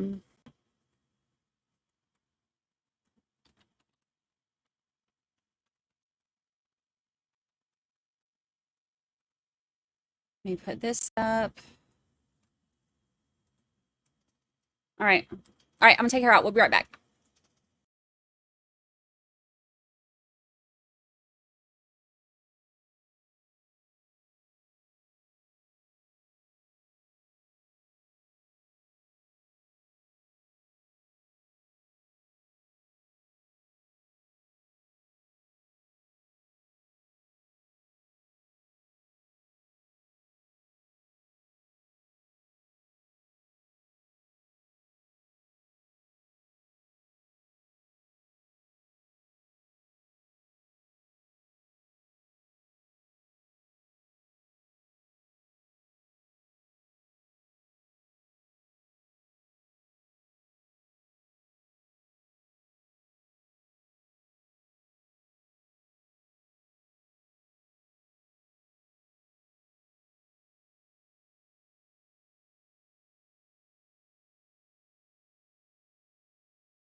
scared.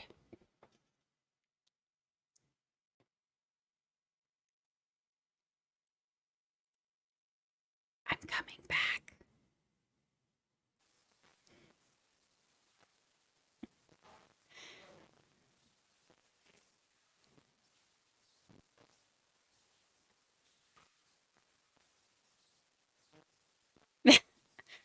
What do you mean that I scared you? I was as quiet as I could possibly be coming back. Like, that was as quiet as I could possibly be to keep from scaring y'all.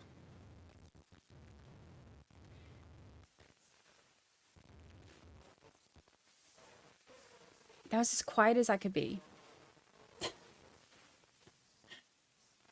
Maybe a little creepy, but at least it was quiet.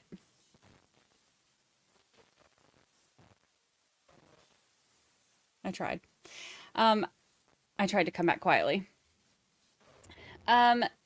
So all these people going out to the beach. You know, it's going to storm. You can see the storm off in the distance. But it's Florida, which means the storm will last, like, it'll be like hurricane, you know, between like 1 to 117, and then by 120 it's sunshining again. So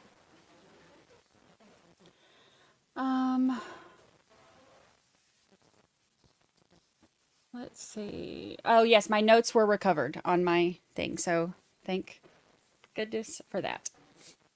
Thank goodness for that. I spun around in my chair thinking it was a ghost or something. You know what's funny? My kid told me about. You know how they have, like, on YouTube, they'll have those. What is this? What is this? I'm getting weird pop-up stuff.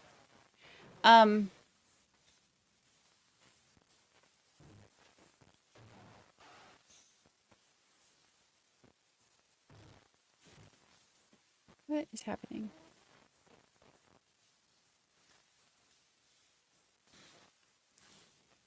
Oh. So they'll have those videos that you can watch on YouTube where it's like, you know, supposed to help you relax and sleep and stuff. And he said that people will make them to where it's like it'll be like 8 or 10 hours, you know? And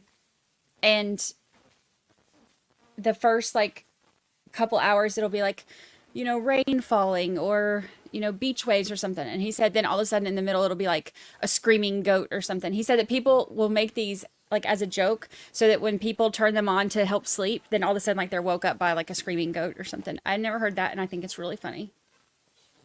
I think it's really funny. We need to Nan R says we need to hear you knocking things over from a distance so that we know you're heading back. All right, I'll just leave instead of muting, I'll just leave my microphone on so that way y'all can hear like the microwave when I'm making Lucy's food and, you know, like any and all noise so that y'all will just know where I'm at. I'll do that from now on.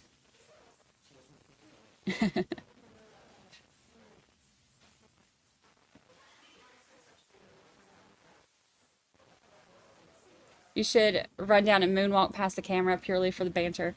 Didn't I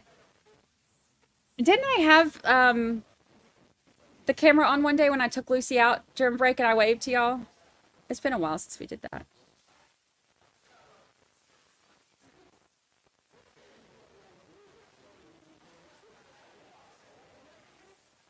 Hear ye, hear ye. That's what I'll do. Good idea, Courtney. I'll just yell, hear ye, hear ye. God save the Commonwealth from across the room, and then y'all will know I'm coming.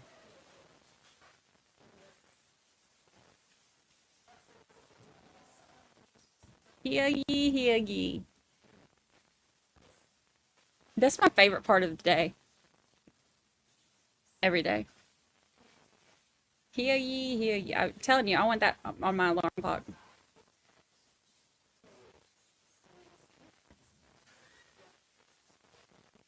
Time for a field trip with Brandy. We haven't done a field trip in a while.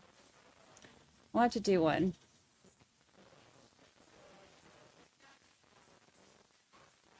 I haven't done one in a while. Last time when the hurricane came, I was out there storm chasing.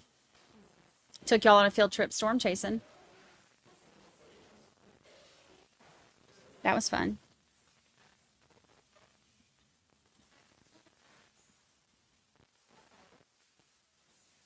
You could take us to CrimeCon with you. Yeah, so I found out that, when she said something about the days that we're going to have off at the end of the month, we are going to have off the days that I'm going to be at CrimeCon, except for that Monday. So, which CrimeCon will be over by then, but I'm still going to be in Tennessee with my family. I'm going to visit my family after CrimeCon. So I think that Monday I may be streaming from Nashville, from the hotel.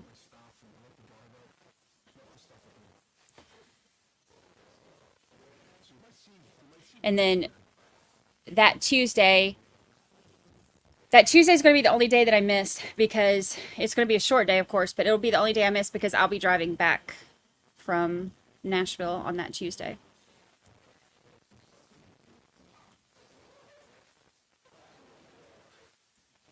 I'm still blown away from Matt McCabe's group text bomb. What's interesting is his what he said after. He said something about, my instruction, and then he corrected himself.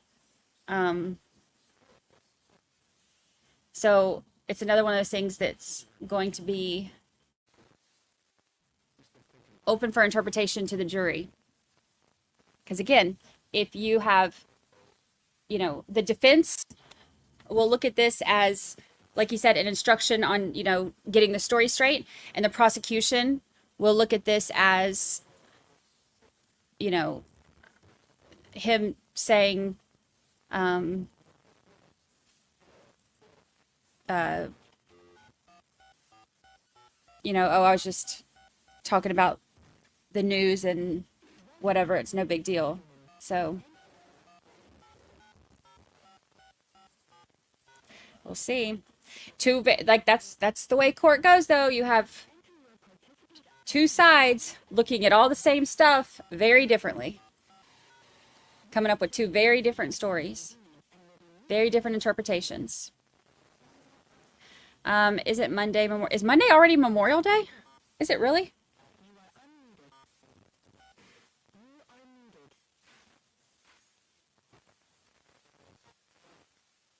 Oh, the 27th is Memorial Day, right?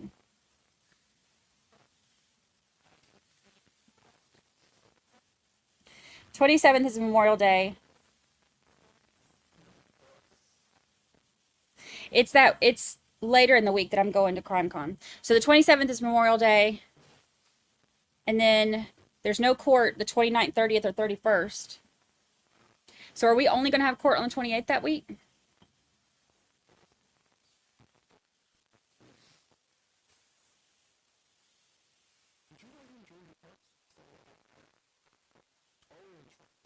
Oh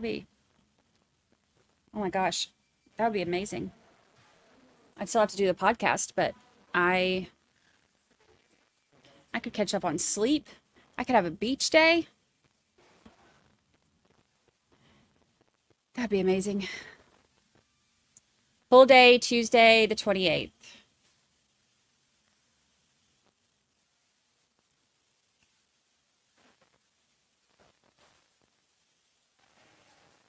So that'll be the only day that week. That actually works out really well too, because that means that normally where I spend my entire weekend working on podcast episode, it means that I won't have to, because I'll be at CrimeCon and I will not having to recap a ton of stuff that happened that week. So that's actually amazing.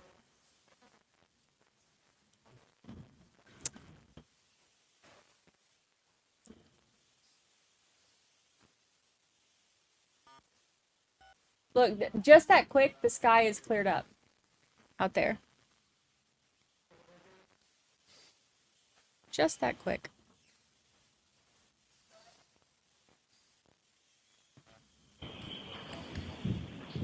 Oh. All right. Sorry, guys. Beach cam's got to go.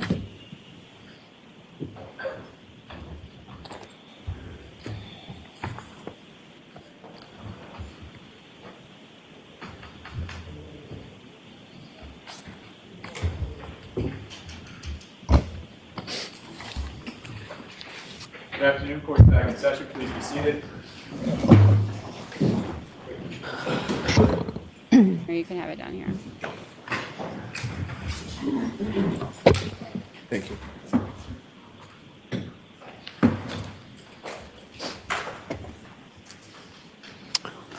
All right, so Mr. Lally, just before you begin, folks, I neglected to tell you before or during the testimony of Mr. McCabe, and I don't want to keep repeating instructions, but I do want to remind you, when it comes to electronic communications, before you can consider them in your deliberations, you must first find that it's more likely true than not that the person who authored or sent the communication was in fact the person identified as doing so.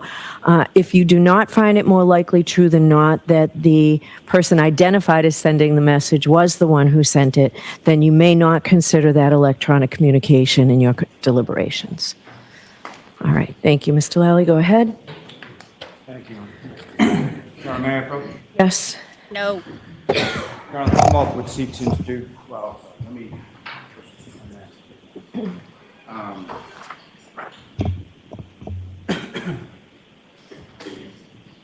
Those pages that I've just placed before you, do you recognize the content of those? I do. And what do you recognize those to? They are text messages between myself and John. And from sort of specifically that time period of the early morning of January 29th through the morning of January 29th? Yes. And what's contained in those, is that a fair and accurate portrayal of the content of those text communications? Yes. Now, with reference to Mr. O'Keefe, this is someone that you knew and you had his information put into your phone as far as a contact? Yes. And on prior occasions when you had contacted, or specifically that morning when you had left the waterfall and you talked to him on the phone, you called him, and who answered? You called the contact that you had as John O'Keefe, correct? Yes. Okay, who answered the phone? John. Okay. And then the contact that you had put in as John O'Keefe called you, and you answered, and who was on the other line? John. Thank you. Your Honor, may I approach? Yes. Commonwealth seeks to introduce and admit as an exhibit. No objection, Your Honor. Thank you. This is subject to what we talked about in sidebar? Yes, understood. Thank you. Jackson just said no objection, so he's going to be doing the cross. Thank you. Your Honor, with respect to what's now been marked Probably. as Exhibit 89, if I could, with the court's permission, publish that to the jury. Yes.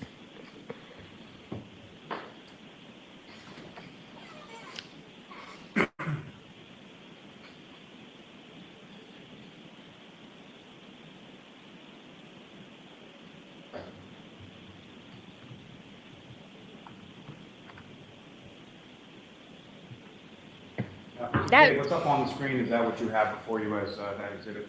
Yes. And this is a text communication between yourself and Mr. O'Keefe, correct? Correct. Your Honor, I'm sorry to do this. May we approach for... Sure, why don't you take that down, Ms. Gilman? And, thank you.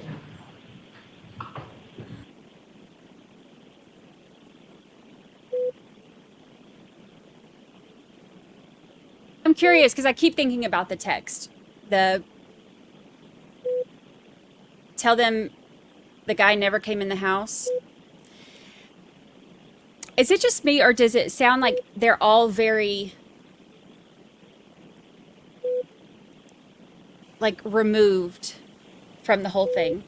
I'm trying to think about, like, if I'm in the jury and I'm hearing like Colin yesterday say, you know, where they were like, well, were you thinking about this? You know, like that there was a dead guy on your yard? And he was like, no.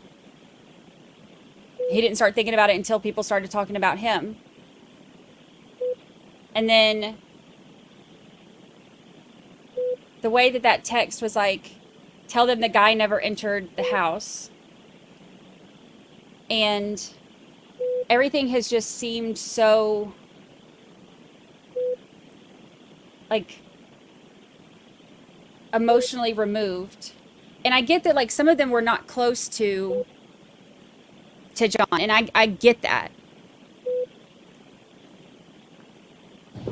And Julie said she didn't do anything about the black blob. Yeah, there's things that have been I'm thinking like if I'm on the jury, I would be seeing that.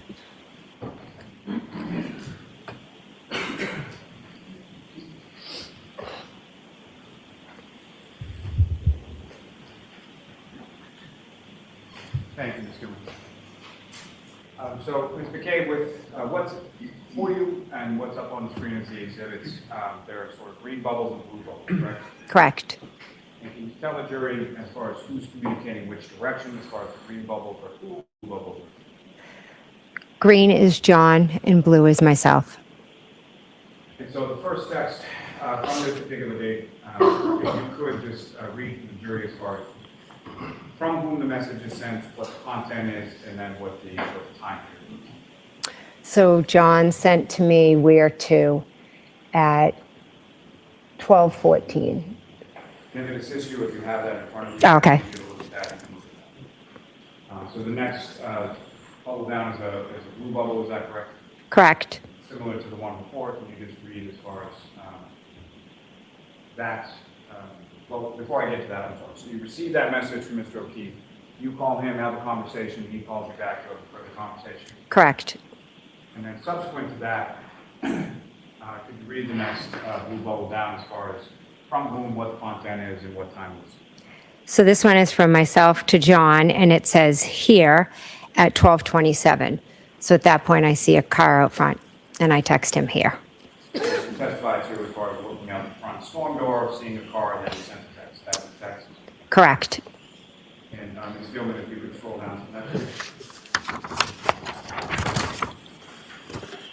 And ma'am, similar, if you could just, who sent it, what's the content, and what is the time?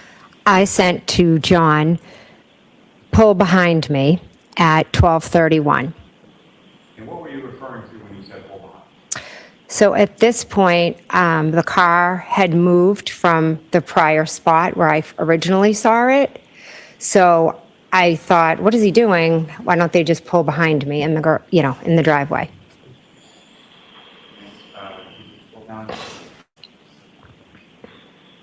And again, with this bubble, if you could read out. From me to John saying hello, and it was at 12:40. And at this point in time, as far as, let me ask you this way. When you're sending these text messages over these periodic time periods, what, if anything, are you doing sort of in between? So I originally went to the front door, saw the car, texted them, then texted John. Then I went back, kind of sat at the table, just either threw my phone probably in my back pocket. And then a couple minutes later, I got up again and saw that the car had moved. So I had sent the pull behind me. And then a few minutes later, I went back to the window, to the front door, I'm sorry. And when you went back to the front door, what, if anything, did you see at that? So at this specific point at 12:40, when I say hello, I cannot be certain whether they were still out front or if they had left. And from any of these text messages that you sent, what, if any, response did you receive from Mr. O'Keefe after the where to? None. Ms. Gilman, if you could, to the next bubble. And similar to the prior ones that we reviewed. Sure. Jen to John, where are you? And that was at 12:42. The next bubble. Myself to John, hello, at 12:45.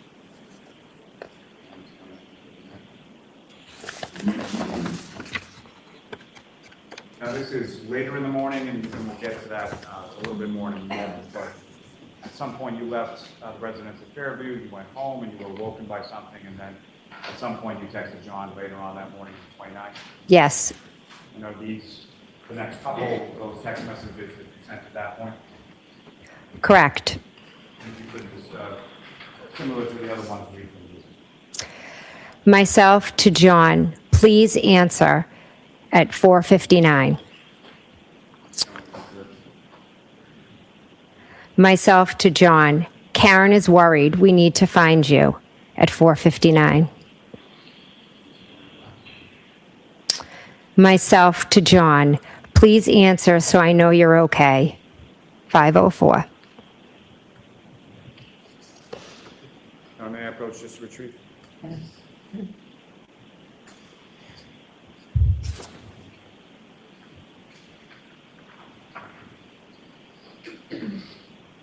Now, Ms. McCabe, if I can take you back to at the house on Fairview.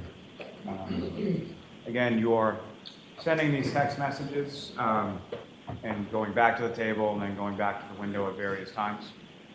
To the front door. To the front door, yes. Yes.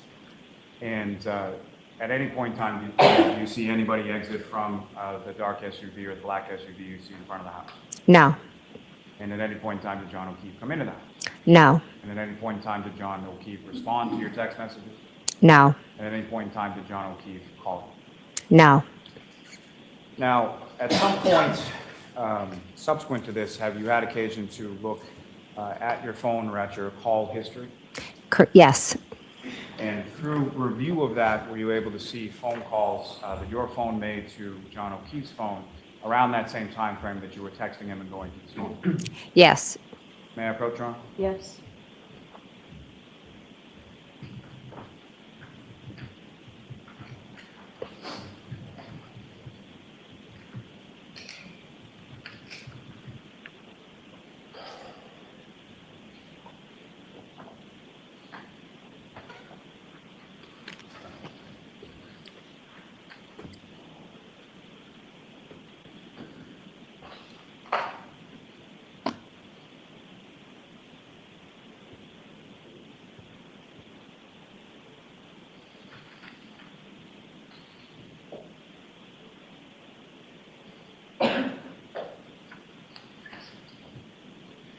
And I'm showing you a 4-page document. Actually, just look at that and look up when you're finished. And if I could suggest, I think it starts in reverse order from page 4, timing-wise, up through page 1.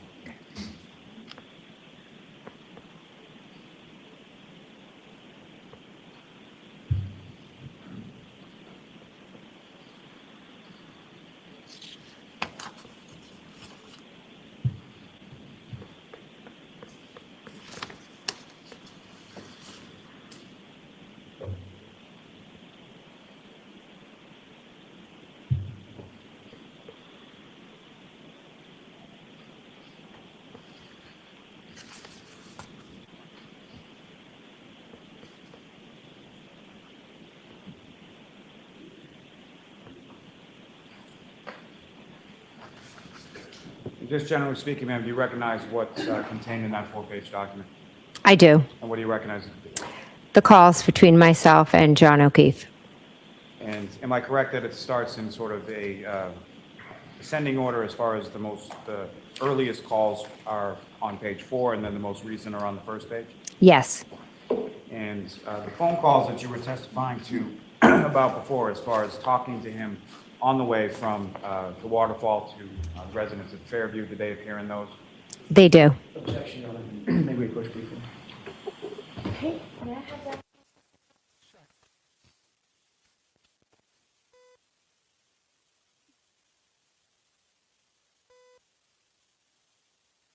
There are things that show up as deleted.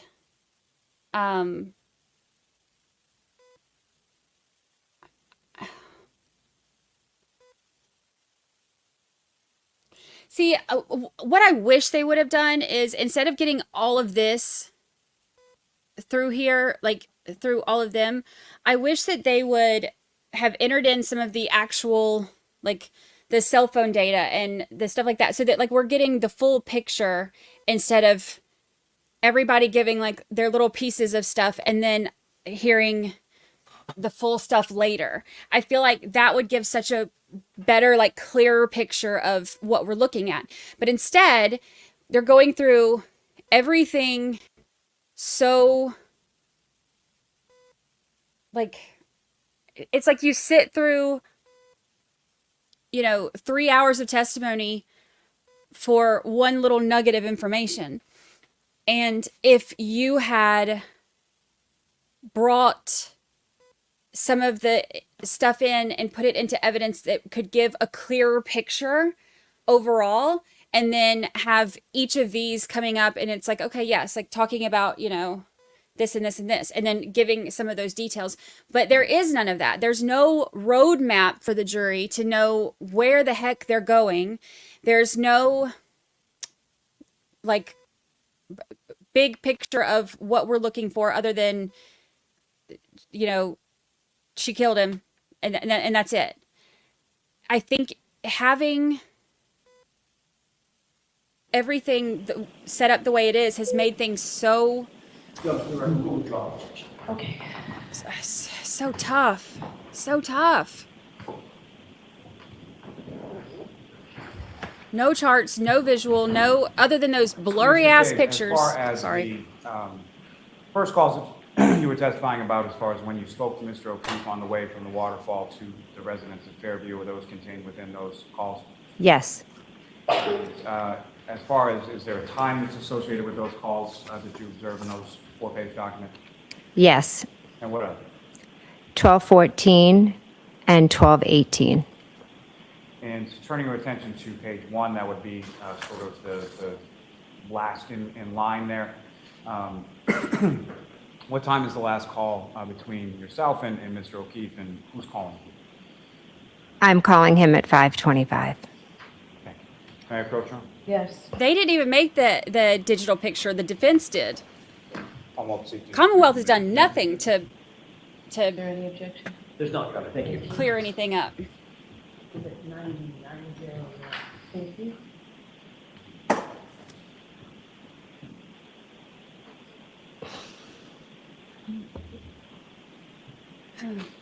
Now, Ms. McCabe, you had mentioned that during the course of the evening, shortly after you arrived at the residence at Fairview, you observed a vehicle outside of your sister's house, correct?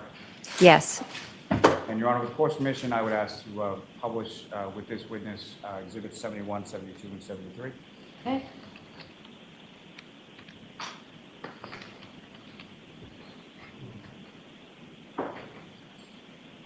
And Ms. McCabe, first and foremost, what's up on the screen is Exhibit 71. Do you recognize that? I do. Okay, I think you can just go right to what you want her to identify, please, Mr. Lally. So, Ms. McCabe, in front of you on the desk, there should be a laser pointer. Just click on the button and point at the screen. And if I could ask if you could direct, well, first and foremost, with respect to this photograph, do you observe in this photograph where you first saw the black SUV in front of the house? It was directly if I was staring out the front door. So this angle is kind of unique to see it. But if you go from the front door directly straight out, so maybe the edge, if you understand what I'm saying. Using that just direct the jury's attention. So if there's the front door and I look straight out. But the perception is almost like a side view. It's not straight on, so it could have been a little over here. Mr. Lally, why don't you show another picture if this one isn't helpful? If I could have Exhibit 7. Is it visible in this photograph? Yes, so it'd just be follow this and then come straight. And lastly, Exhibit 73. Now, Mr. McCabe testified that at another point you come to the front door and you observe the vehicle in a different spot, correct? Correct. If you could, again, using the laser pointer, just bring the jury's attention to where in this photograph, if at all, you observe where the vehicle was a second.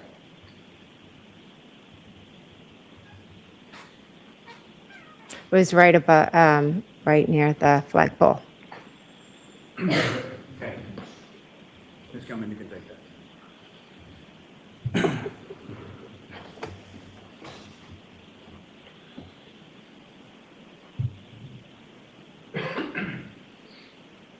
Yeah, what have we got? Like an hour and a half left to court? They won't get to it today. Now, turning your attention to back in the home, at some point you indicated you looked out and didn't see the black SUV there anymore. Correct. And what was your thought as far as where John was or where John had gone at that point? At that point, I thought maybe they decided not to come in. Maybe they got into an argument, or maybe Kaylee had called. Did you think much of it at that point? Why would you No. think they got into an argument? Now, you leave the home around what time? Approximately 1:30, roughly 1:30, 1:45. And when you leave, who, if anyone, goes with you? So it's myself, my husband Matt, and I had offered, when Julie Nagel's brother had come to the house earlier, I had offered Julie and Sarah Levinson a ride home because we had just gotten there and they had wanted to stay later. So I also drove home Julie and Sarah. Well, my husband drove them home. And so you exit the house, go out to the vehicle, correct? Correct. And your husband Matt was driving? Yes. And where are you seated in the car? And the front seat. And do you recall where Ms. Levinson and Ms. Nagel were seated in the car? They were in the back seat. Do you recall which one was on which side? I do not.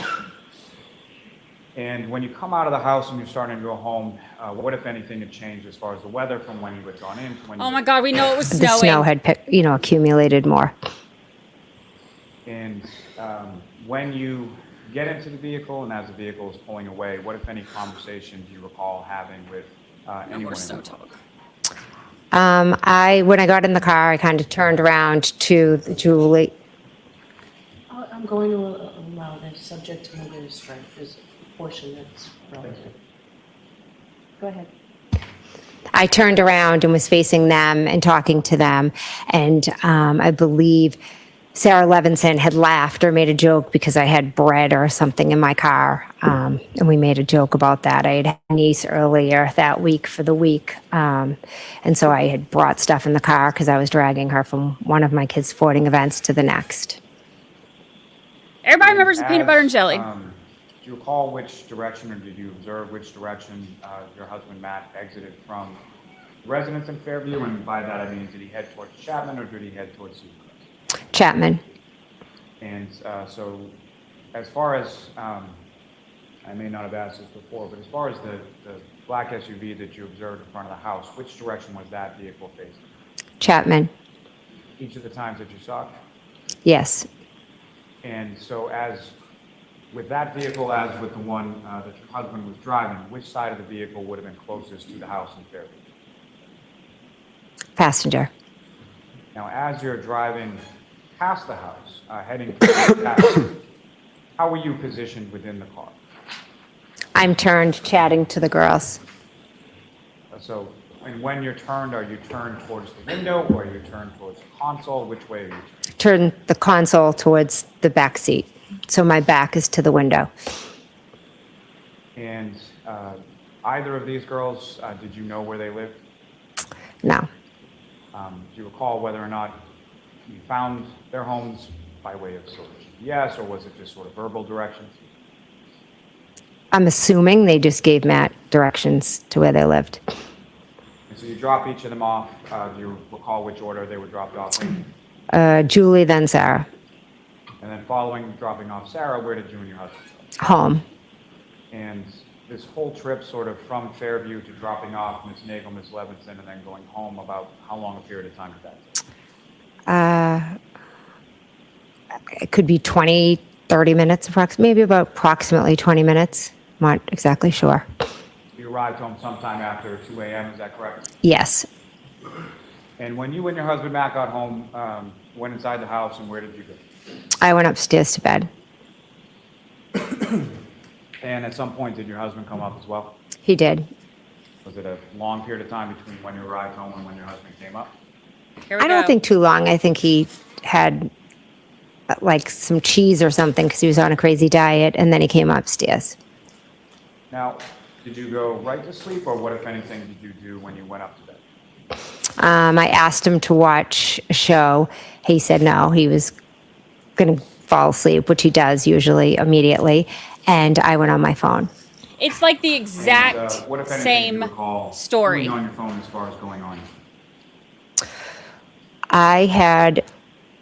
I was researching, my husband and I did briefly talk. My daughter had gotten an offer to play on a club Just tell us what you were doing, please. Sure. I was researching a basketball team, and I believe I also texted my sisters, and I texted in a group chat with my husband and another individual. Now,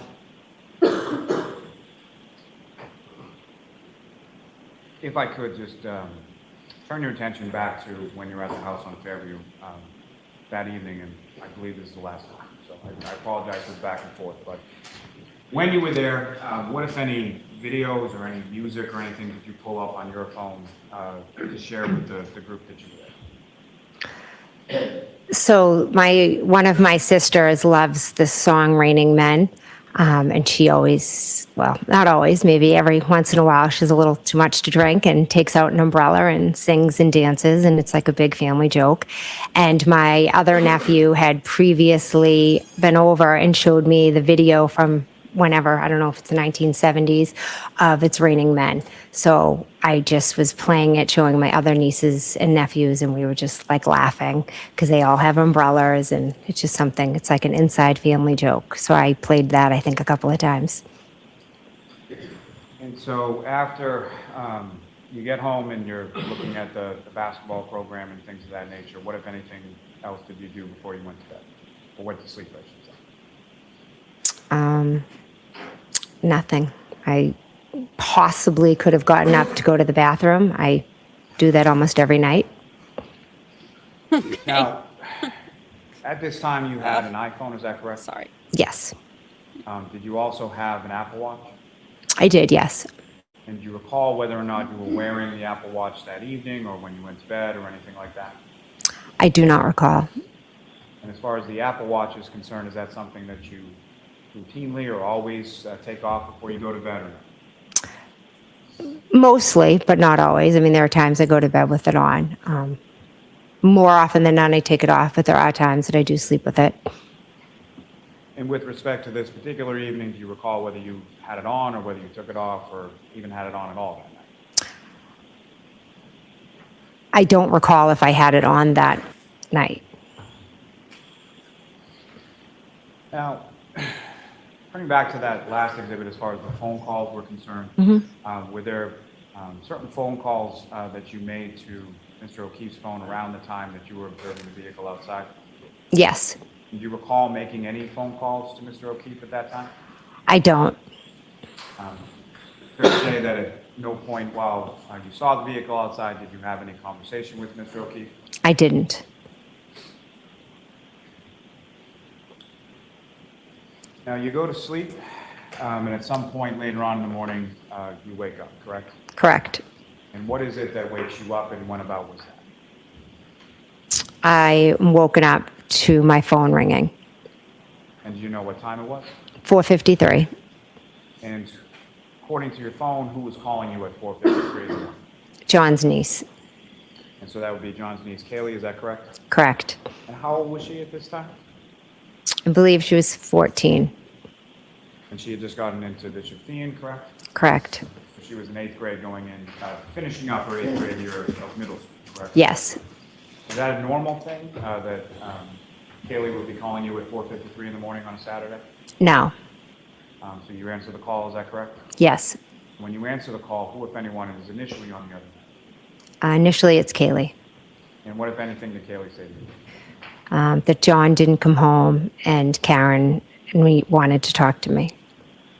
And even in that initial call, when you're speaking to Kaylee, what, if anything, do you hear sort of in the background while you're talking? Karen screaming. And could you hear what she was screaming? She was just screaming, Jen, Jen, Jen! Fairly loudly, is that correct? Extremely. Fairly loudly. Okay. Okay. Now, All right. at some point, does the defendant get on the phone with you? She does. And what, if any, conversation do you have with her at that point? she proceeds to scream my name multiple times. And she tells me that John didn't come home, they got into a fight, and that she left him at the waterfall. And how do you respond? I had just woken up. I was confused. I didn't know what she was talking about. I was like, what are you talking about? And then she, told me that they had gotten into a fight and she left him there and now where is he? And she was just kept screaming my name over and over. And so then I remembered that Chris Albert had still been at the bar. So I thought, well, maybe John walked home with Chris because Chris lives close to the waterfall. And so at some point that conversation ended and you recall how that ended? I told her that I was going to call Julie and see if John had ended up with Chris. And so you hang up with her and then what did you do then? I called Julie Albert. And did Julie pick up the phone? She did not. And as you were calling Julie, did you have any conversation with your husband, Matt, around that time? Yes. He, had kind of shot up out of bed when Karen had called, when Kaylee had called because Karen was screaming.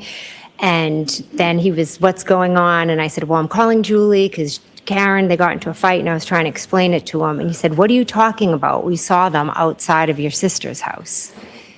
And at that point, I hung up.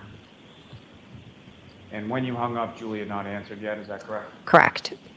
Now, as far as Miss Reed, is that someone who had your phone number? Did you have her plugged into your phone? How's she going to give him directions in the car and then think he walked with Chris? No. So never had any kind of conversation with her over the phone as far as a text or a phone call or anything? You didn't even have her information? Correct.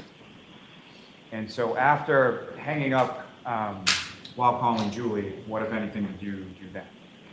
And then I'm not sure if I called Kaylee back or if Kaylee called me back. But at some point you get back in touch with Kaylee or at least her phone, correct? Yes, I get Karen. I get in touch with Karen again, and I say, Karen, we saw you outside of my sister's. And what was her response to that? She told me that she didn't remember going there, and then she started yelling, Jen, Jen. And then she was saying, did I hit him? Could I have hit him? And then she proceeded to say that she had a cracked taillight. And this is while you're still in your home and you're in your bedroom, correct? Correct. And what was your response to that? I thought she was honestly just talking crazy. And then she said, oh my God, I left him there. She was extremely irrational. She said that it told me again that they had gotten into a fight. So now she was just kind of all over the place, just screaming. She was very hard to understand. So my brain started going, okay, well, if she left him there, where could he be? Who could he be with? And as you're going through that sort of process, what did you do next? So then earlier in the night, there was another individual who we had been in contact with, or my husband had been talking to, and he had mentioned that he was going to meet up with John at Waterfall as well, but he never ended up coming. I knew he was at a house close to Fairview, so I thought, well, maybe if they got into a fight, John might have texted this individual, and maybe he just ended up on his couch. Who was that individual? Tom Beatty. And who is Tom Beatty in relation to, how did you know him? He has two daughters that are the same age as my daughters. I have questions. One of those daughters, at least around the same age as Kaylee? Yes. And so, based on sort of that process, thought process and what you're doing, what did you do then? So then I start calling Tom. And at any point in time that you called Tom, did Tom pick up the phone? Did you speak with him? He did not. And so, following that, what did you do from there? So I know at some point I was starting to call John. My husband was as well. At that point, I get up and I'm like, okay, well, we got to go out and look for him. And in my head, I was thinking I'll drive over to Tom's and maybe he's there. I then go downstairs. Matt gets up. He's starting to get dressed. I go downstairs. I make a coffee. And I'm not sure how much time passed, but then all of a sudden I hear screaming out front. Now, if I could just take you back for a second, as far as a decade or so that you had known and been friends with John O'Keefe, with his either his niece or his nephew or both home, is him not coming home, is that something that had ever happened before, you were ever aware of before? I was never. Ask it differently. Had John ever gone out at night and then not come home when the kids were home? Objection. I'm going to allow it. Not to my knowledge, no. So at some point you make your way downstairs, is that right? Correct. And then what, if anything, did you hear once you were downstairs? Screaming And where was the screaming coming from? out front. And when you heard that screaming, where did you go? I ran to my front door.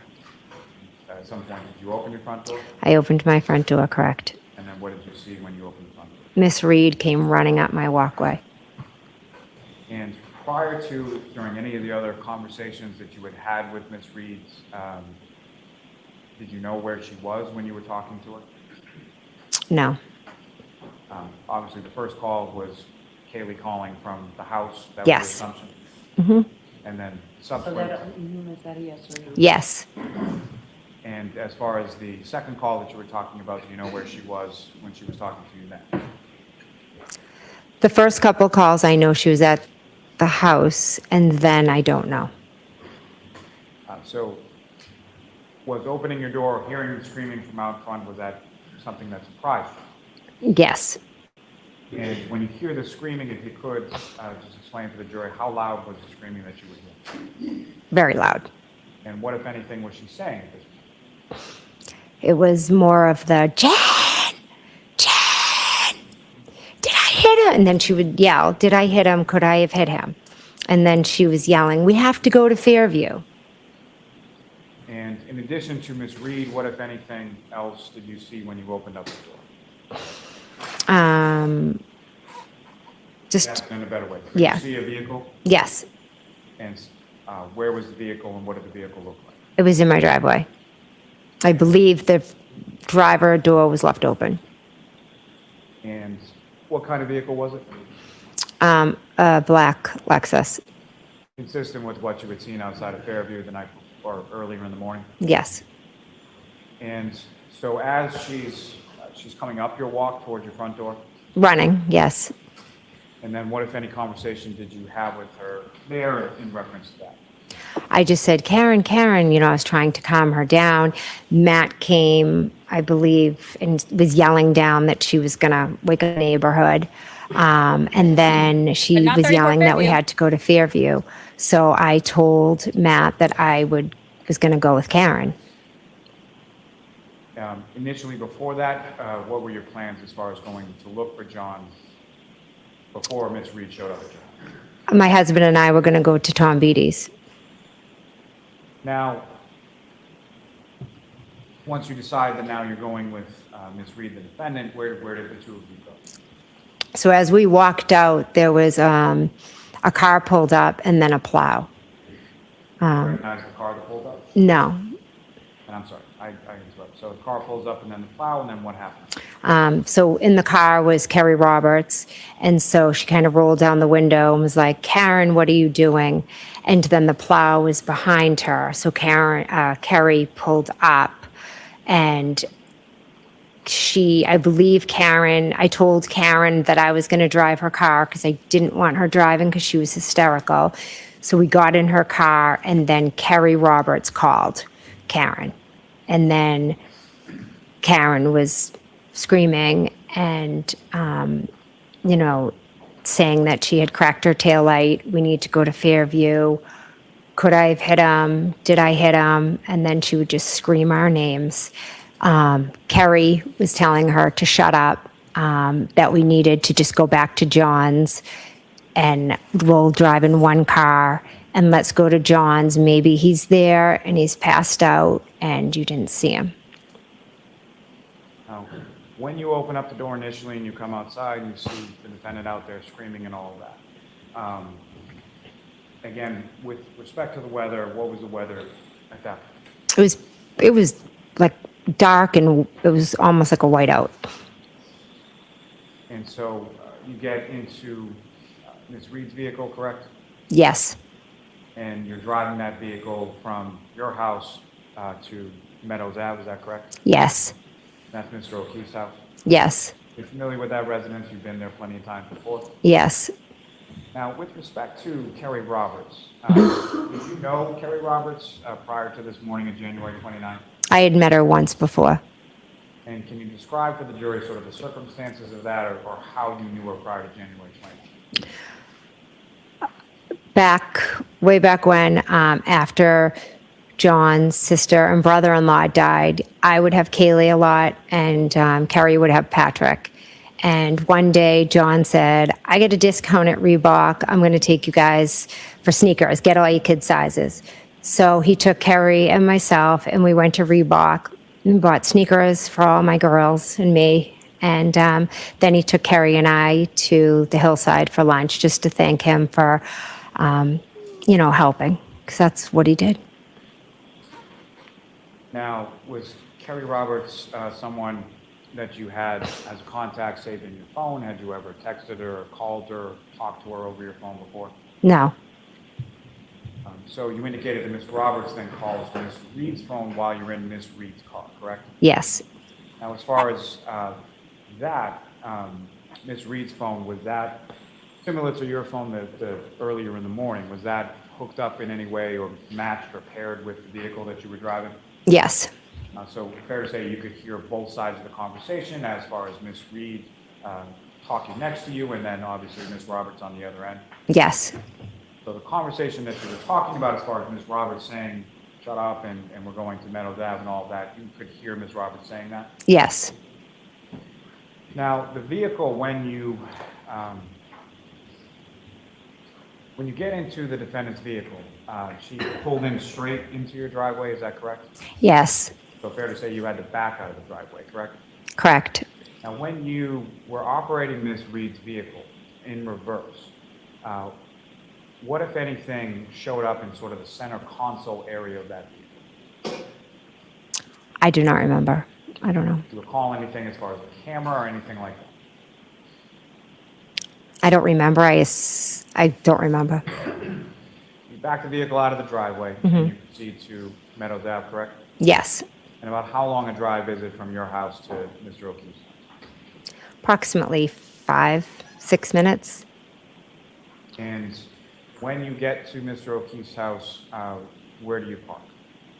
I pull in the straight in the driveway. And after you pull into the driveway, at some point you all get out, correct?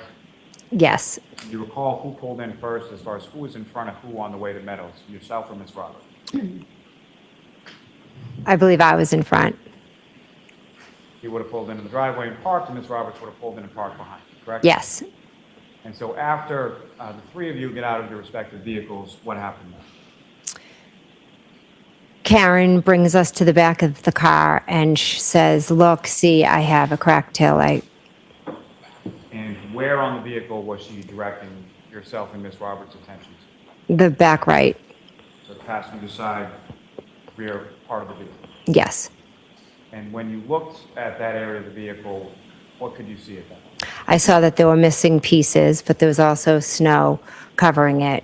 And Karen was screaming, look, look. And then Kerry was screaming back at her. It was very chaotic. So I didn't stare in depth, but what I can tell you is I saw missing pieces from the taillight. And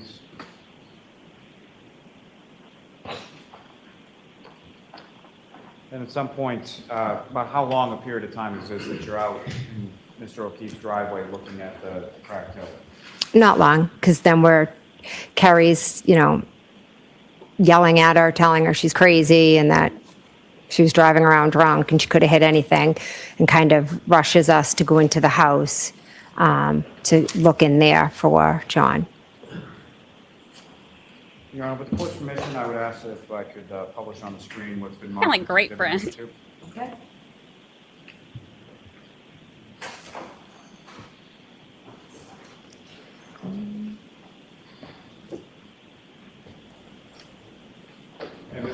recognize what's up on the screen? I do. What is it?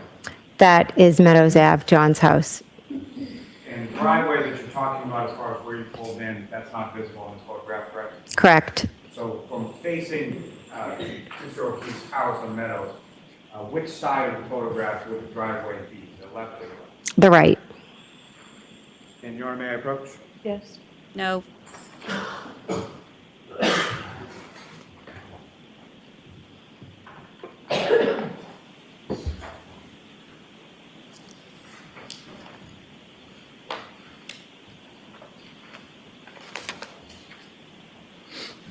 Yeah, hearing them all telling her to shut up and telling the guy never came in the house, like,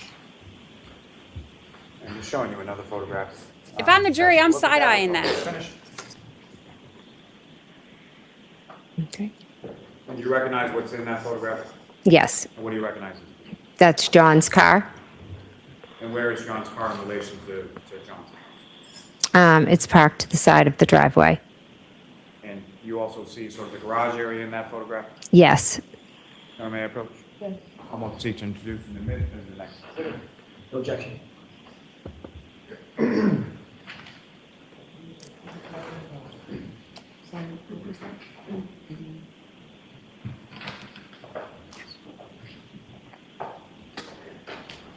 Your Honor, with the court's permission, if I could publish that to the jury now as well. Okay.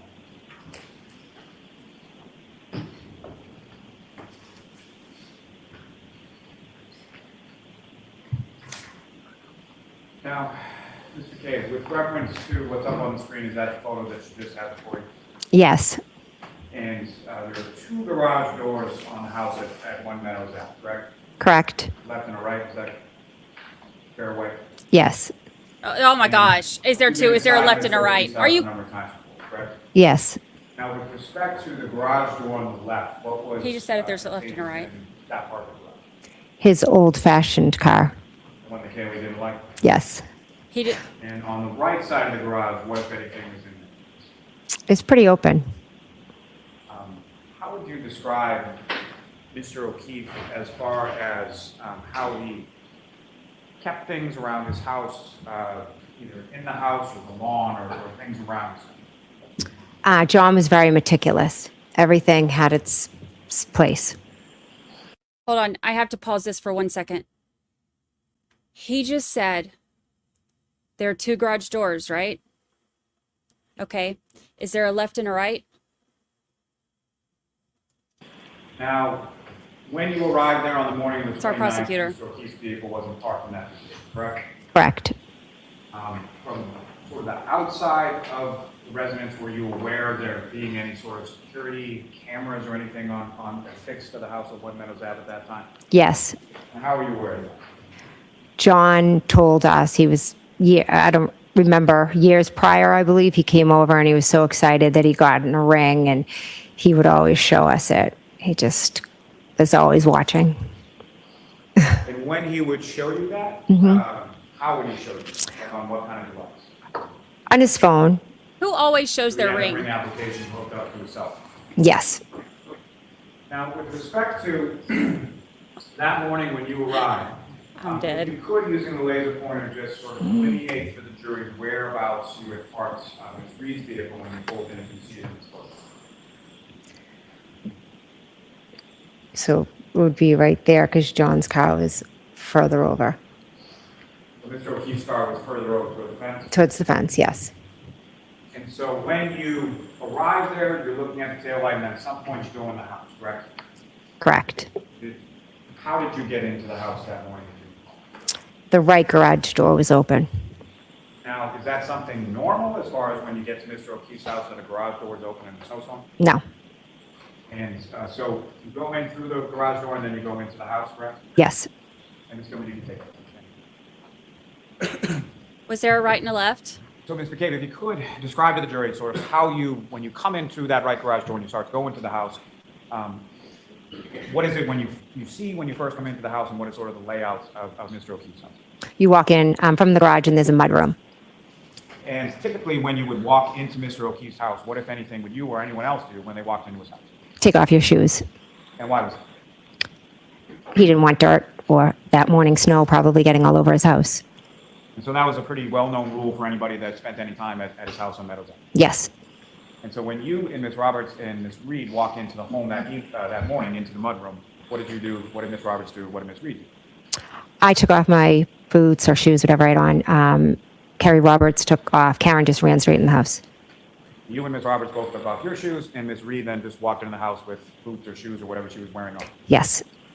And then once you get into the house, where is it that the three of you went respectively once you got in? Are we trying to charge her We with all that too? dispersed. I looked in the TV room where there is a couch.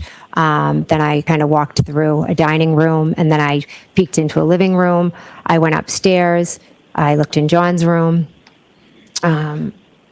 Carrie was also running around different rooms, and then I went into Kaylee's room. And during this time when you and Ms. Roberts are sort of going around room to room, what was the defendant? I'm not sure. When you see her doing the same thing that you were doing? No. Now, with respect to, you went at least peeked into John's bedroom, is that right? Yes. What, if anything, did you note about the bed when you looked? It was made. And so then you go into Kaylee's room and check on her, correct? Yes. And at any point in time, did you see Patrick at any point? No. And were you aware of where Patrick was, or did you know at that point? At that point, I believe Kaylee told me he was at a sleepover. So you have some conversation with Kaylee, is that right? Yes. And about how long a conversation did you have with Kaylee? Probably about a few minutes. And when you left from Kaylee, what is it that you said to her as you were leaving? Objection. I promised Kaylee. I promised Kaylee that I would find John and everything was going to be okay. So after that, where did the three of you go from there? After that, the three of us got in the car and we drove to Fairview. And when you say you got into the car, which part of the game? Carrie's.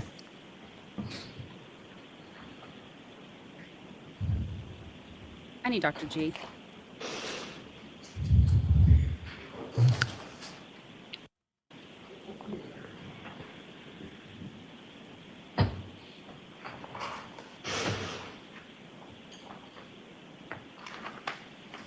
Now, may I approach? Yes.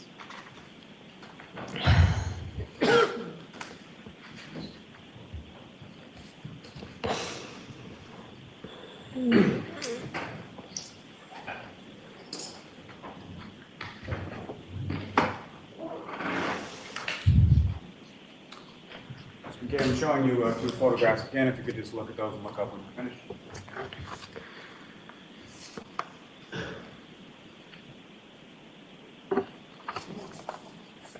Do you recognize what's in those photographs? Yes. And what do you recognize those to be? The defendant's vehicle. And, may I approach? Yes. You want to call them up to seek to introduce them as the next two exhibits? No objection. Thank you.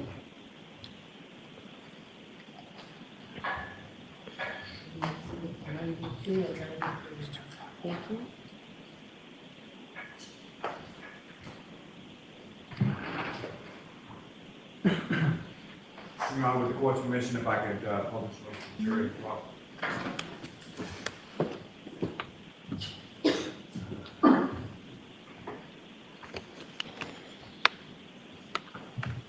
Ms. McCabe, what's depicted in this photograph is the defendant Ms. Reed's vehicle, correct? Correct. And in sort of focus here is the right rear passenger side of that vehicle, correct? Correct. And the tail light, if you could, with the laser pointers, just direct the jury's attention to where you observe that.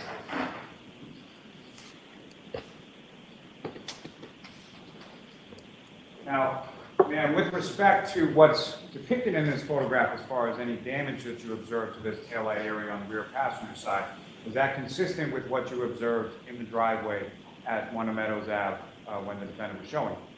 Correct, minus the snow, etc. And Ms. Gilman, if I could have the next exhibit. So they're saying that all of that was missing. And again, do you recognize what's depicted in this photograph? Yes. And this is essentially a closer image of that same rear passenger side taillight area, correct? Yes. Again, what's depicted in this, is that consistent with what you observed minus sort of the caked-in snow when you were in the driveway of Mr. O'Keefe's house on the morning of the 29th. Yes. Thank you. Gentlemen, you can take that down. And Your Honor, with the court's permission, I would ask to publish just a short portion of, actually, I'm sorry. If I could publish a portion of what's been marked as Exhibit 6, which is the ring camera from the driveway. Okay. All right, ring camera from Ms. the Gilman, driveway. If I could have video number 154 from the driveway.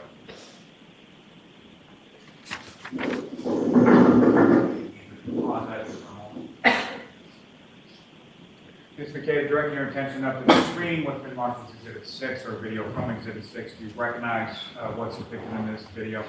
I do. And what do you recognize it to be? That's myself getting out of the car at Meadows Ave. Is that essentially where you parked Ms. Reed's vehicle when you pulled in? Yes. If you could, just direct the jury's attention with the laser pointer as to where Ms. Reed's vehicle is that you parked and if you see Ms. Roberts' vehicle. That is Miss Reed's, and that would be Miss Roberts. And as far as the right garage door that you entered into the house, if you could direct the jury's attention to whereabouts that would, I know it's not on the video, but where would it be with respect to this? Walk straight. Gentlemen, if we could run this into fire.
Ms. McCabe, what was depicted in that video, is that consistent with what you observed, the weather conditions to be around the time that you arrived at Mr. O'Keefe's house? Yes. And lastly, in this line, Your Honor, if I, with the court's permission, could publish just a very short portion of what's been marked as Exhibit 41. Okay.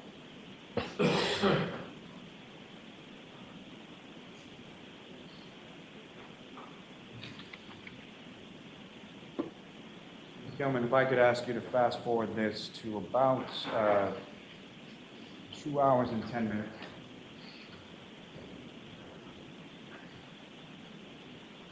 If you could play from there.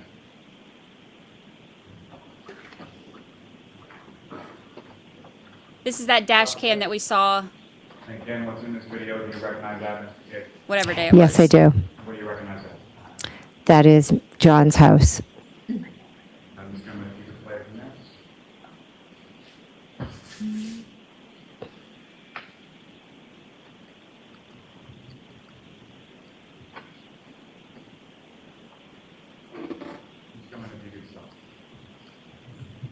Now, what's depicted in this video, sort of the screen directly in front of you, do you recognize what that is? Yes. And what do you recognize that? John's driveway. As far as what, if anything, do you observe in John's driveway? John's car and Karen's car. And where, if you could, using the laser pointer, just direct your attention to where is the defendant's car and where is Mr. O'Keefe's car? Mr. O'Keefe's car and to the defendant's. And where you observe the defendant's car to be, is that essentially where you parked it at that time? Yes. Now, may I have a moment? Okay. No.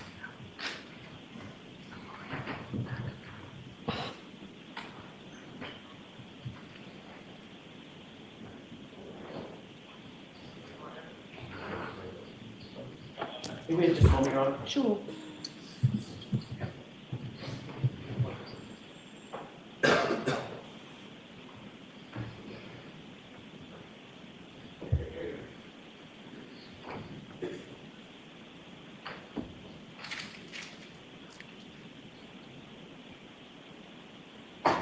I'll see counsel at sidebar for just a minute.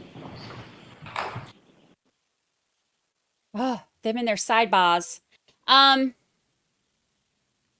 So thoughts? Oh, Lucy, did you knock your lights down? Goodness. I'll fix it for you.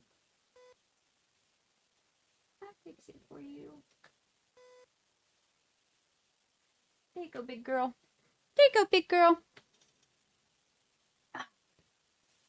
Say hi to your friends.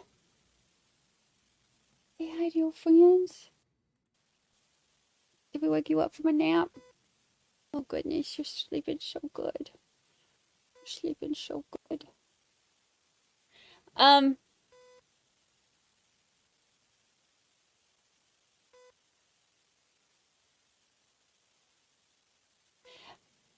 I'm a little confused on some things because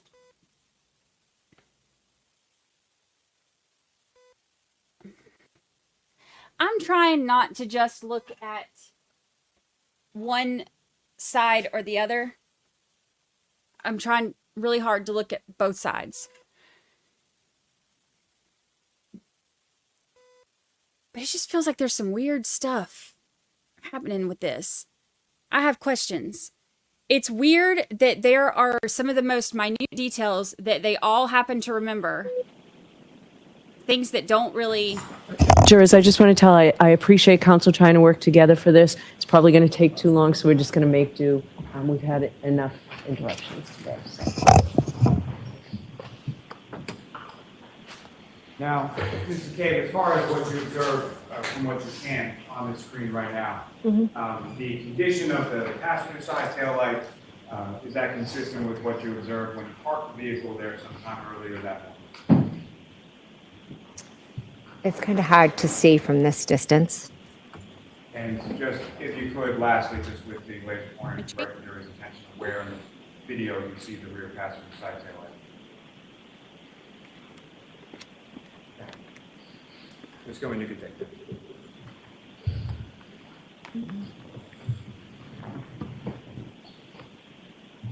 Now, Ms. McCabe, you then, yourself, the defendant, and Ms. Roberts then get into Ms. Roberts' vehicle, is that correct? Yes. Who was seated where within Ms. Roberts' vehicle as you're going from Meadows Ave? Or what was the plan and where were you going sort of first when you left Meadows Ave? We were going to Fairview. And why were you going to Fairview? Because Karen kept screaming, we need to go to Fairview. Now, who was seated where within the vehicle when you did it? Kerry was driving, I was in the passenger seat, and Karen was in the back. And what were the lighting conditions at this point that you're driving over there? It was hard to see out the window. You really had to be kind of staring out. It was dark. The snow was coming out the car. And as you're making that drive, or as Ms. Roberts is making that drive from Meadows Ave to Fairview, about how long a drive is it?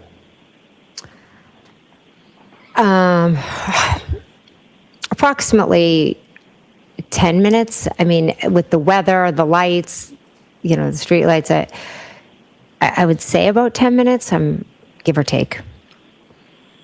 And as far as during the drive from Meadows Ave to Fairview, what's going on inside the car over the course of that ride? Karen is in between us, like from the back, kind of pushing up in between Carrie and myself. And she's just screaming, Carrie, Carrie, her name over and over, my name over and over, and repeating certain phrases. Could I have hit him? Did I hit him? Carrie is yelling at her to shut up, to sit back, to buckle up, to look for John. And while this is going on, what, if anything, are you and Ms. Roberts doing in the front seat of the car? She's slowly driving, and I'm just peering out the window looking for John. I mean, it was a crazy situation. She's screaming, he didn't come home. Could he be walking home? Where is he? So we're just looking out the window, looking for John. Now, during That's the the first time time I've heard that that. this is going on and Ms. Reed is sort of screaming in between you, was that continuous or what, if anything else, did you see her doing in the back seat while you were going from Meadows Ave to Fairview? I didn't see her doing anything. She just continuously screamed that. And then as we got by different landmarks, she then started, screaming, asking if John could be at certain people's houses. And whose houses was she asking if John could be at? If she could be at Bella's house. Referring to the directions that you had provided the night before? Correct. And so that would have been, Bella was a child who was around the age of Kaylee and your daughter, correct? Yes. And there have been some years in the past dating relationship between Mr. O'Keefe and Bella's mother, correct? Yes. And so Ms. Reed is saying that in the car that morning as you're driving over to Fairview? Yes. She asked, could he have been with Ashley? And I looked at her and said no, because to me that was a crazy idea. And then Carrie had mentioned, oh, do you think he could have called somebody else that lived on a street over? And she started screaming, who's that? Who's she? And you recall who Carrie referred to? Yes. And who was it? A woman that John had previously dated. And was that anywhere recent in time to when you're driving around on January 29th? When they had dated? No. So similar to Bella's mother would have been years before? Correct. And so when Ms. Roberts said that, what, if anything, did the defendant say? She was just spiraling, yelling about Ashley, who was Bella's mom, and just talking what I thought was very irrational about John maybe being with her.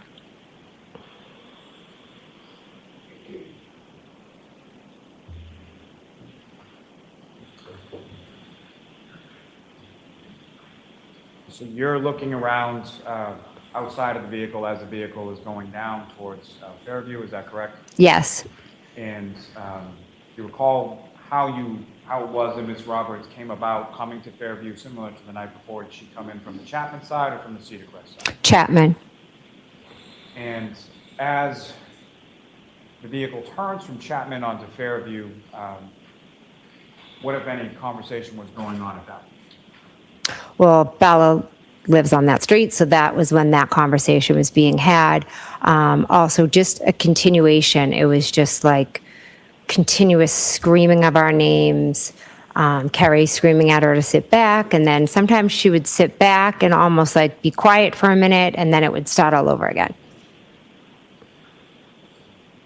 Now, as you were coming down Fairview Road, what, if anything, were you saying to Ms. Roberts did Ms. Roberts know where she was going as far as where your sister lived?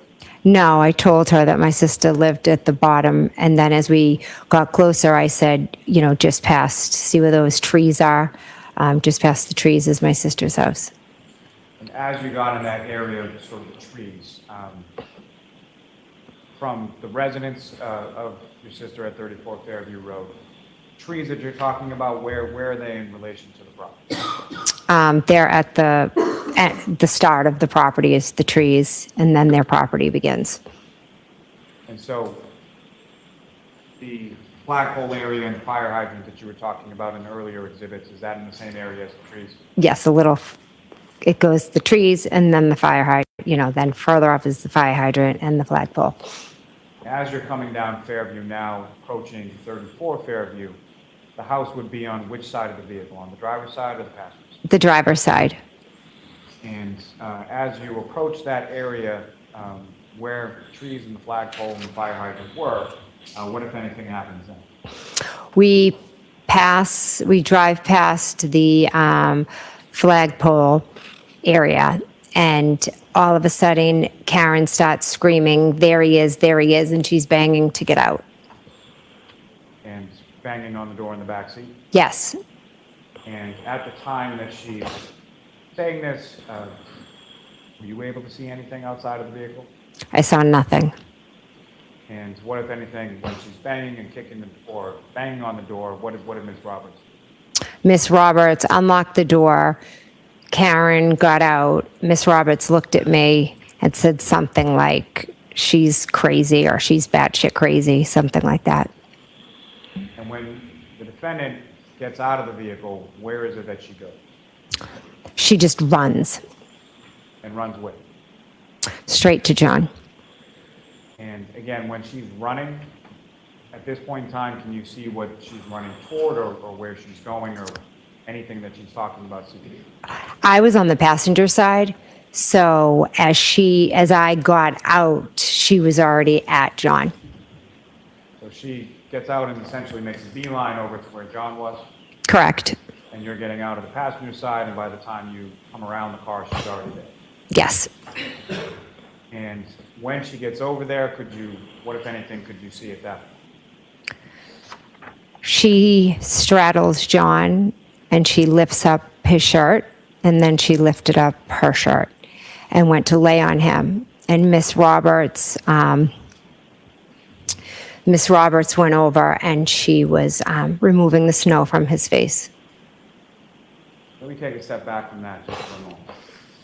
And Your Honor, with the court's permission, I would ask to publish just a portion of what's been marked as Exhibit 12. Okay. So, wonder if they have any dash cam of her asking her to Google.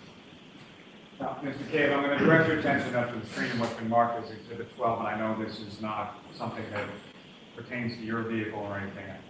But what I'm going to ask you as it plays through is if what you observed in this video is consistent with what you observed during the drive to Fairview Road that way. I'm just going to, if you could play.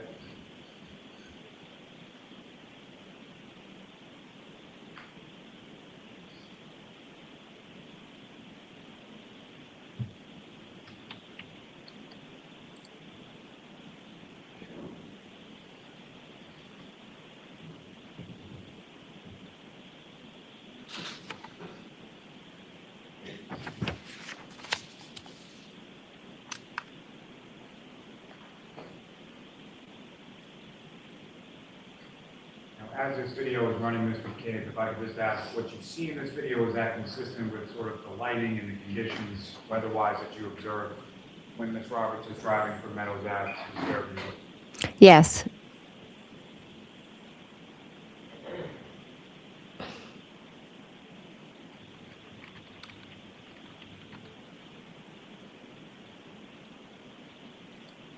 I know the 227, but I'm saying from the other side, from the prosecution side, if the prosecution's theory is true,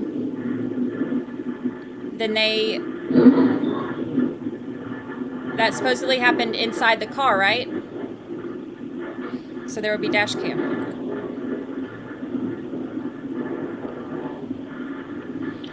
Well, I guess one of the reports said something about the car.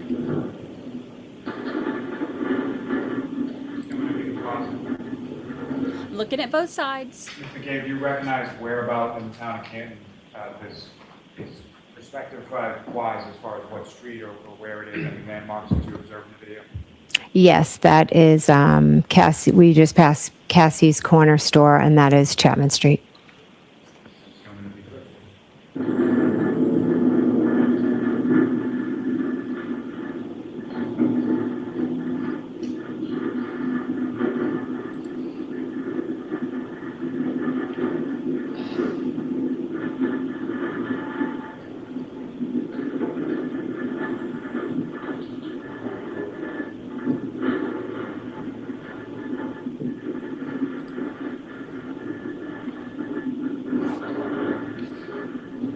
Well, the chat seems kind of split, so I appreciate y'all discussing this civilly. I am going to do a poll.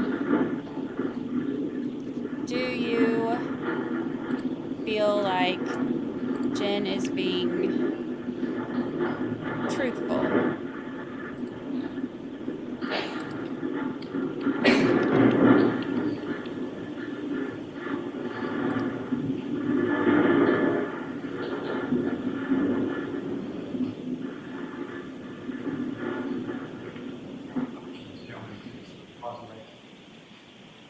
Again, Ms. McCabe, do you recognize whereabouts in the town of Canton we are in this portion of the video? Yes, Where are we?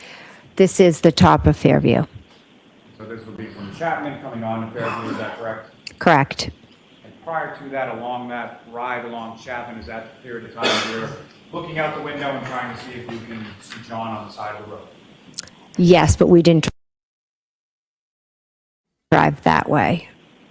You came from the other direction? Yes, You would have been taking, instead of a right onto Fairview, you would have been taking a left onto Fairview? yes. And Ms. Gilman, if you could.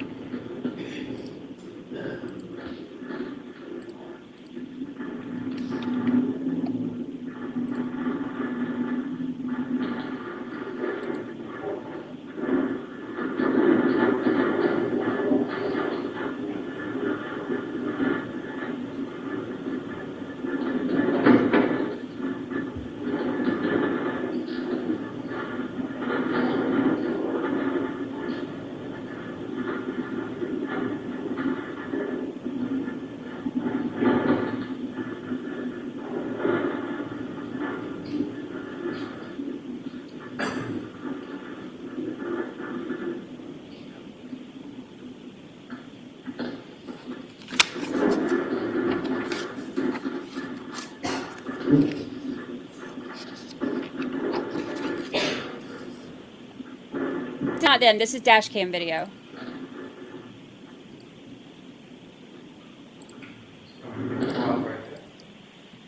Now, what's up on the screen and what you've just observed as far as the drive down Fairview, is that fair and accurate material consistent with what you observed and Ms. Roberts was driving down that morning? Yes, And at this point in time, as you're coming sort of down the hill from Fairview, is this the point that conversation occurs as far as Bella's mother and prior dating relationships and things like that? a little bit more towards the top of the street, So Bella's mother lives more closer to the top by Chapman? midway down, yes. Ms. Gilman, if you could.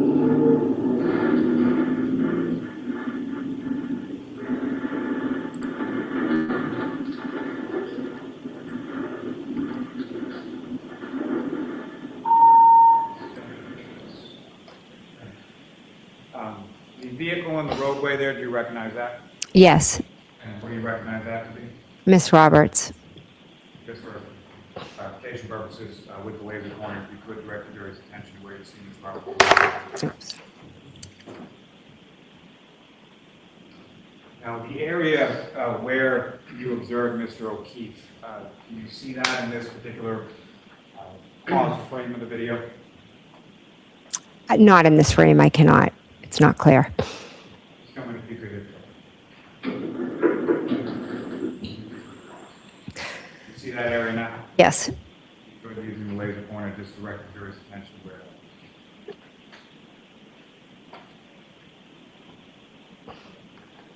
Ms. Gilman, if you could play this for.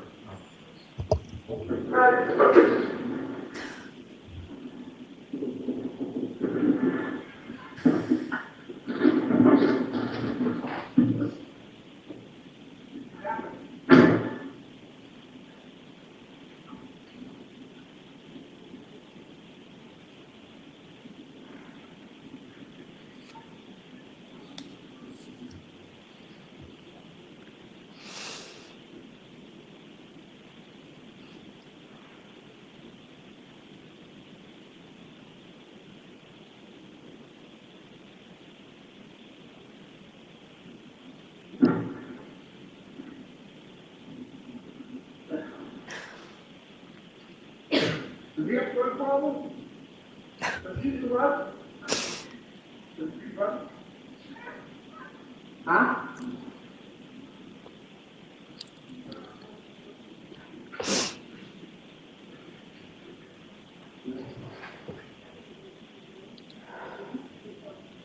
If you could, fast forward just about a minute.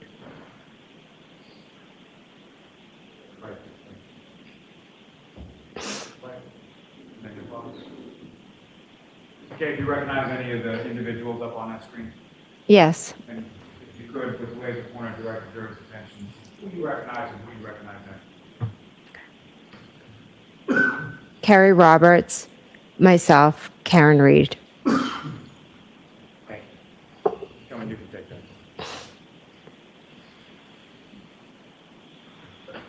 Excuse me.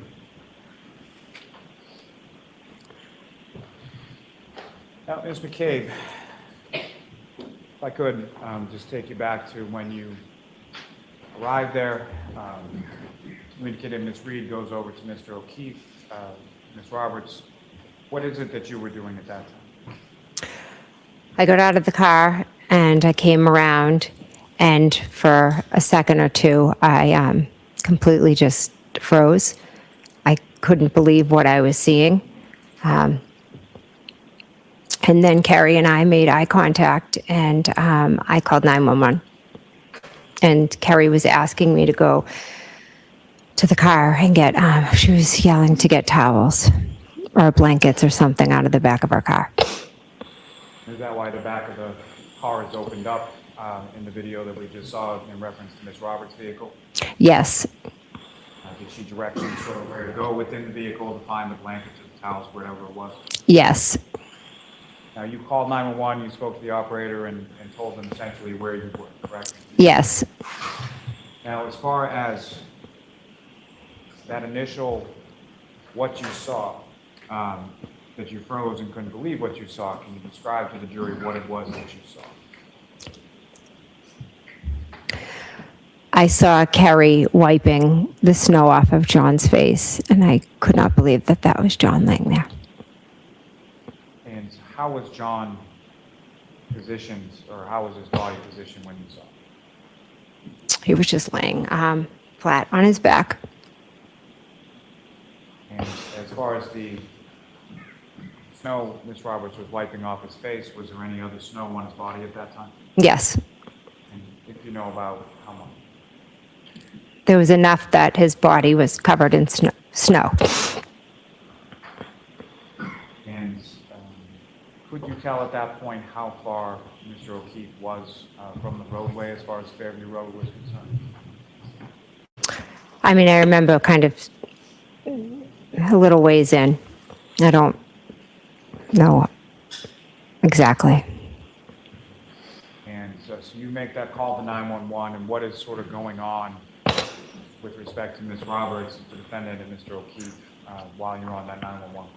So I run the blankets over to Miss Roberts, and she's kind of lifts him up, put the blankets underneath him, and she's screaming at Miss Reed to get off of Mr. O'Keefe, and they're kind of yelling back and forth. Karen's screaming, "Is he dead? Is he dead?" I, at some points, walk over towards the car, Carrie's car, to get away because they're so loud. And I was trying to be calm and get help there for John as fast as possible. Carrie starts yelling about doing CPR. She tells Karen to do mouth to mouth. Karen's yelling because as they start, blood starts coming out of John's mouth. As far as the CPR, that's what you're talking about? Yes. So during this time, the defendant's yelling and you're on the phone with 911, correct? Yes. So you're trying to back up or distance yourself a little bit so that you can hear what's going on with the 911 operator and they can hear you. Yes. And after you complete that 911 call, what's going on at that point? I go over, and at that point, Carrie asks if I can take over doing the compressions. And did you do that? I did, yes. And at some point after you call 911, do either police or fire or someone responds and arrives on scene, is that correct? Yes. Do you know about how much time it was in between when you hung up with 911 and when the first responders started to arrive? From when I hung up, maybe a few minutes. I'm not exactly sure. And do you recall whether or not it was police or fire or who showed up first? Police. And that the officer that was in that video or that cruiser that was dressed up on the screen as the last person? I didn't see the officer, in the video, but I know it was Officer Sarif was the first officer to arrive. And so then, after the officer arrives, what happened then? He was trying to figure out what had happened. Karen just ran around screaming my name, Kerry's name. Is he dead? Is he dead? It was on repeat. Could I have hit him? Did I hit him? More officers started to arrive. The EMTs, they began to work on him. And while by him you mean Mr. O'Keefe? Yes. And is Mr. O'Keefe still on the ground and they're working on him there, is that correct? Yes. And could you see anything about sort of what they were doing or what was going on with that? No, I just saw a bunch of them around Mr. O'Keefe. And then what happened then? More officers began to arrive. Miss Reed just continued to run around screaming. As more officers and EMT arrived, they asked what happened. One EMT asked, I'll allow it. One EMT had asked, his name, his age, things like that. If she knew what happened, Miss Reed stated that she hit him. Besides running around saying, I hit him, did I hit him, could I have done this, is he dead, is he dead? At one point, one of the police officers put Miss Reed in the back of her cruiser, and he asked for myself to go over with her, and Kerry came over with us as well. I'd like to just take you back to when the paramedic is asking for information, biographical information, things like that. You indicated that the defendant said, I hit him, is that correct? Yes. Is that something that she said once or more than once? 3 times. I hit him, I hit him, I hit him. Now, so now her story's you had changed. made reference to statements she made with sort of qualifiers or questions as far as could I have hit him or did I hit him? Is that what she said at that time when she was speaking to the paramedic? No, she was earlier, it was could I, did I. When she spoke to the paramedic, it was crystal clear. I hit him. Now, That's not what the reports say, so this is new. This is one of the officers takes her over to the back of a cruiser, is that right? Yes. And you were over in that area as well? Yes. And who, if anyone else, was over in that area? Miss Roberts. And while you were over in that area, what was going on over there? We were in the back of the police cruiser. Karen was sitting in there. I kind of scooched myself in. Miss Roberts came over. Karen grabbed our hands. She asked us to pray. She looked at her hands and she had blood. She asked us if she could have gotten her period. We told her no, that was John's blood. Then she said, what if he's dead? Promise me you'll take care of the kids. Someone's going to take care of the kids. Then we prayed. Then at the end, they were moving John.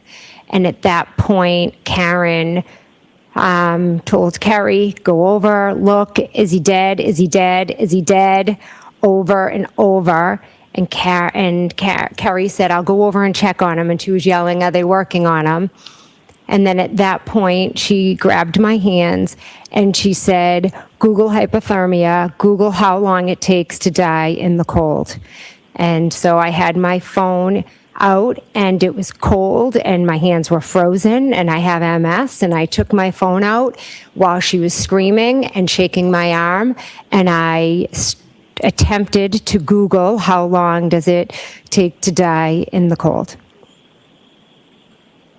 And when you conducted that search, that was at the defendant's request on scene sometime after 6 a.m. on that day, correct? Yes. You recall whether or not that came up as far as your search in Google? Is it something that you typed once or more than once, if you know?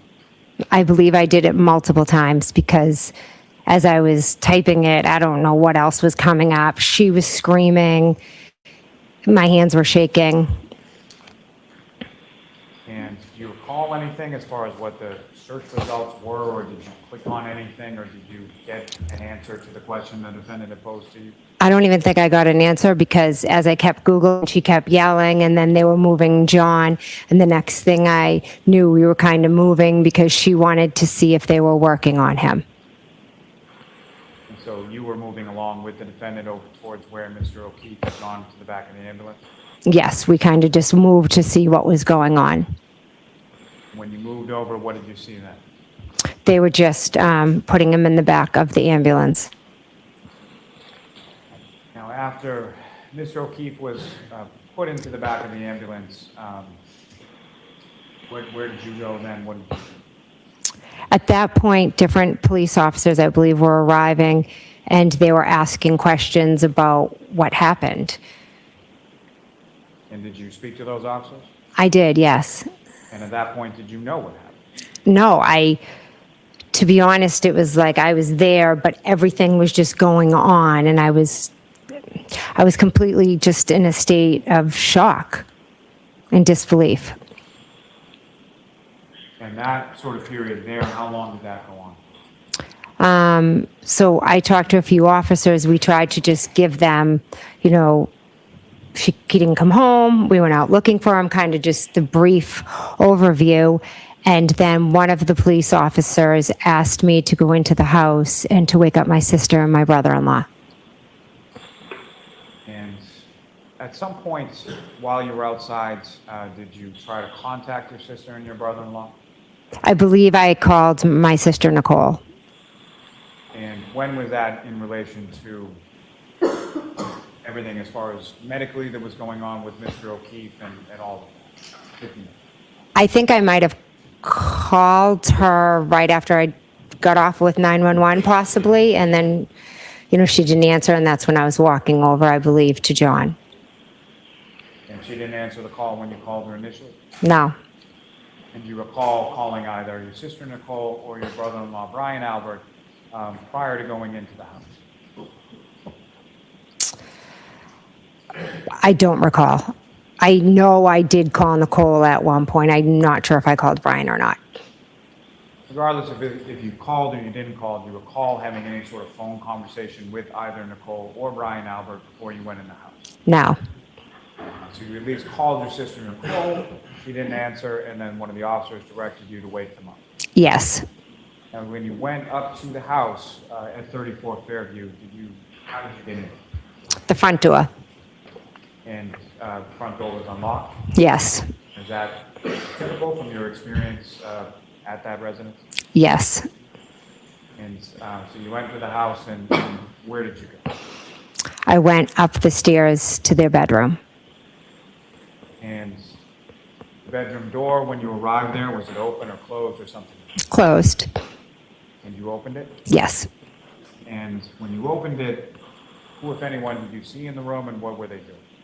I saw my sister and Brian, and they were both asleep. And you familiar with a dog that they have? Yes. What was the dog's name? Chloe? Was Chloe in the bedroom as well at that time? I don't recall. You come in, they're both sleeping, and what happened then? I go over to the bed, and I'm calling out their names. And how long were you calling out their names before you got any kind of response? Brian responded first, and he was very, startled and looked at me like, what is going on? Nicole took a little, and, I think it took Nicole a little bit longer than Brian to wake up. And what is it that you're telling them as you're coming into the room and they're waking up? I'm telling them that we just found John out front, and I could have possibly said John has died. We just found John out front. They were very confused. At one point, I think Brian was like, "Who's John?" I mean, they'd just woken up and they had no idea what I was talking about. Who's John? Now, as far as when you're they're first waking up and you're explaining to them, how would you describe sort of their demeanor as you're talking? They were both shocked. I think they thought, like, why? Not what you think they thought. Pause Okay. for speculation. So what I'm asking them is just sort of when you observe them, how would you describe your physical observations of what they look like, their demeanor in that respect? Shocked, confused, not understanding. Objection, move to strike. Strike the last one. Now, as far as this conversation that you're having with your sister and your brother-in-law in their bedroom, how long was that going on for? A few minutes, at least. And then following that, where did you go? They got up, got dressed, and then we walked down the stairs. And when you got to the bottom of the stairs, what, if anything, did you see when you got there? There was a police officer at the bottom of the stairs. And do you know who that police officer is? Yes, Officer Lank. At that time, did you know who that police officer was? I did, yes. How did you know? He's from Canton. He was, 5 years older than me. I knew him kind of growing up, who he was, and met him through the years. So you're aware of who he was? Yes. And were there any other officers with him initially? No. Now, before you go into Didn't the he house, say do you know that he went in where there with Ms. good? Roberts and the defendant were, or what they were doing when you went to the house? I believe they put Karen in a car, and Only if you know, only if you. okay. If you know. Do you know? Karen was in a car. Kerry was walking all around. Now, as far as the ambulance with Mr. O'Keefe, at the time that you go into the house, was that ambulance still there? I'm not 100% sure, but I believe it had left. And when you come downstairs with your sister and your brother-in-law, and the officer's there, you have a conversation, is that correct? Yes. Where did that first conversation occur? In the hallway, and then into the kitchen. And from there, you mentioned that there was Officer Lank at one point. Were there any other officers that joined that conversation at some point? Hours later, yes. And so during that initial conversation, you're talking to the officer, who, if anyone else, not what they said, but who, if anyone else, is speaking to the officer? Brian and Nicole. That conversation initially with the officer, do you know about how long that went on? I don't. A few minutes. And following that conversation, what did you do, or what happened? My husband arrived. And had you called him? Yes. And when had you called him? I called him when I was walking in the house to wake up my sister and Brian. So as you're walking in, you call your husband Matt, and then he arrives at some point after.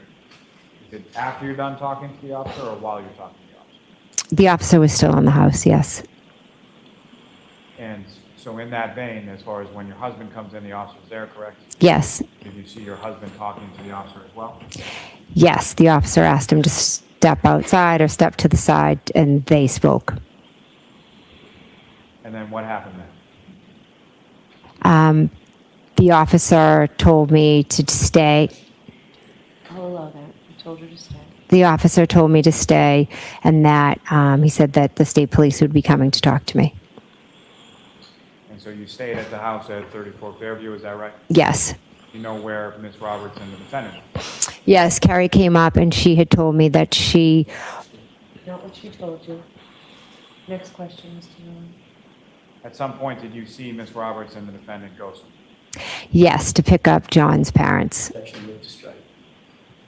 I'll strike that. And as far as they left in Ms. Roberts' car, is that right? Correct.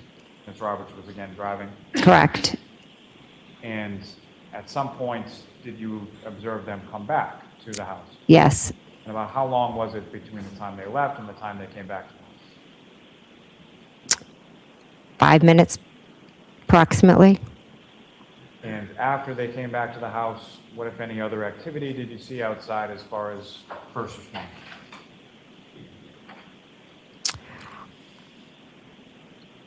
I I was in the house, so I didn't see Miss Roberts pull back up.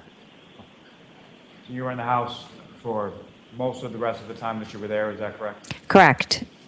And how long were you there that morning, waiting for the state police? I believe I left approximately 11:30. During the time that you were there, you're there, your sister Nicole Albert's there, your brother-in-law Brian Albert's there, and your husband Matthew McCabe's there, correct? Correct. And was there anybody else that arrived at some point over the course of the morning while you were there at the house? Yes. And who was that? And if you know about what time was it that they arrived? Julie Albert. Now, with reference to when Julie Albert arrived, at some point around that time, did you have occasion to look out and see sort of what was going on outside? No. Were you aware whether or not there were any police or fire or anything that was still there at the time that Miss Julie Albert arrived? There wasn't. And she comes in the house, and at some point, I'm assuming she's informed of what had transpired there before her arrival, correct? Yeah. Yes. And when she's informed of that, what, if anything, did you observe about sort of her demeanor or how she reacted? Shocked.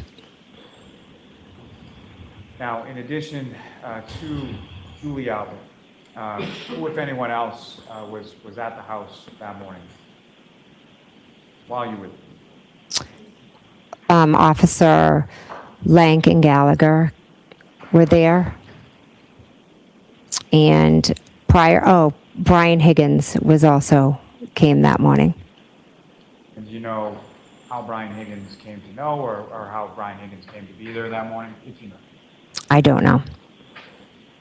Now, you mentioned that Officer Lank came back to the house, is that right? Yes. That was after some period of time when he had left? Yes. He came back with another officer named Gallagher, is that right? Yes. And why did they come back to the house if you know? Because I called Officer Lank. And did you have his number, or how did you get his number if you did? Julie Albert gave it to me.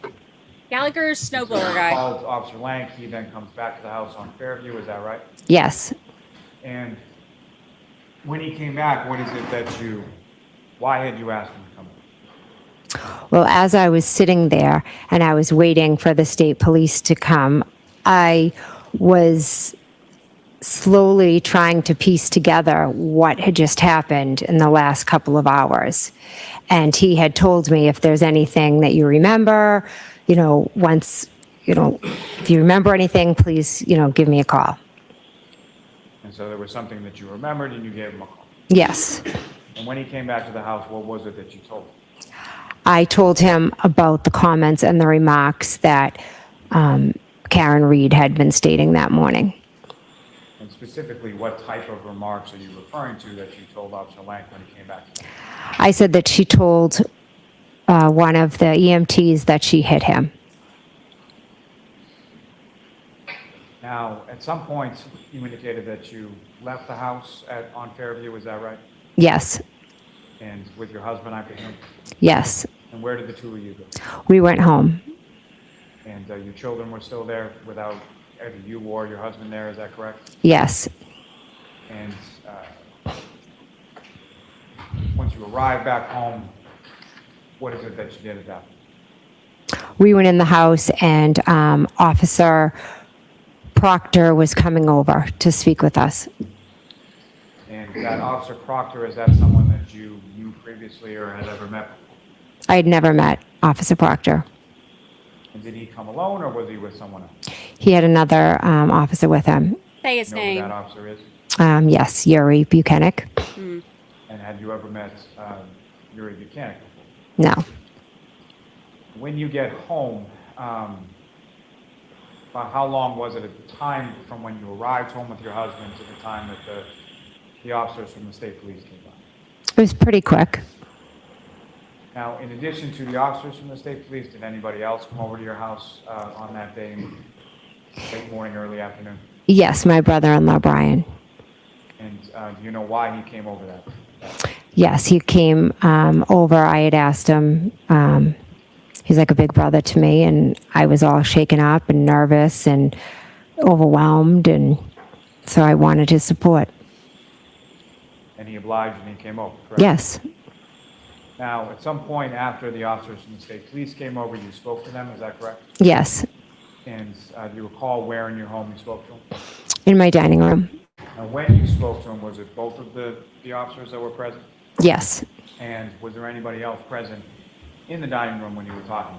no, And as far as your husband or your brother-in-law, Brian, do you know where in the house they were when you were in the dining room? yes, they were in my bedroom. And at some point later on that day, did those same officers talk to both your husband and your brother-in-law, Brian? Yes, And during each of those respective conversations or interviews, do you know where you were in the house when those were going on? in my bedroom. And when you were in your bedroom, could you hear anything that they were saying downstairs in the dining room? No,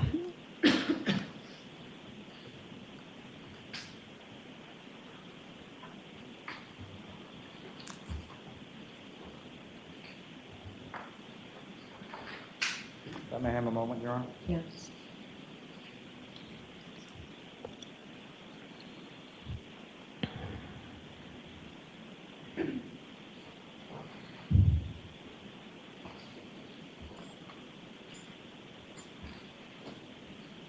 I'm taking it all in because there's some things that have now changed from what has been in every other report.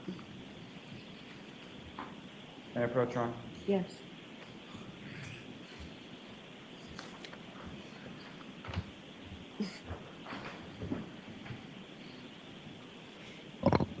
He's going to tell her, we have 9 more minutes. And I would like to stretch this out, please.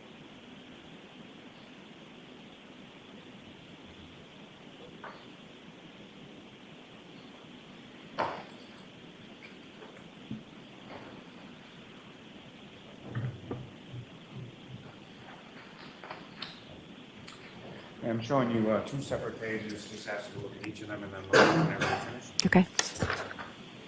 I love it when they say, look at me when you're finished. It's super creepy. It's like, did you make eye contact with me when you're done?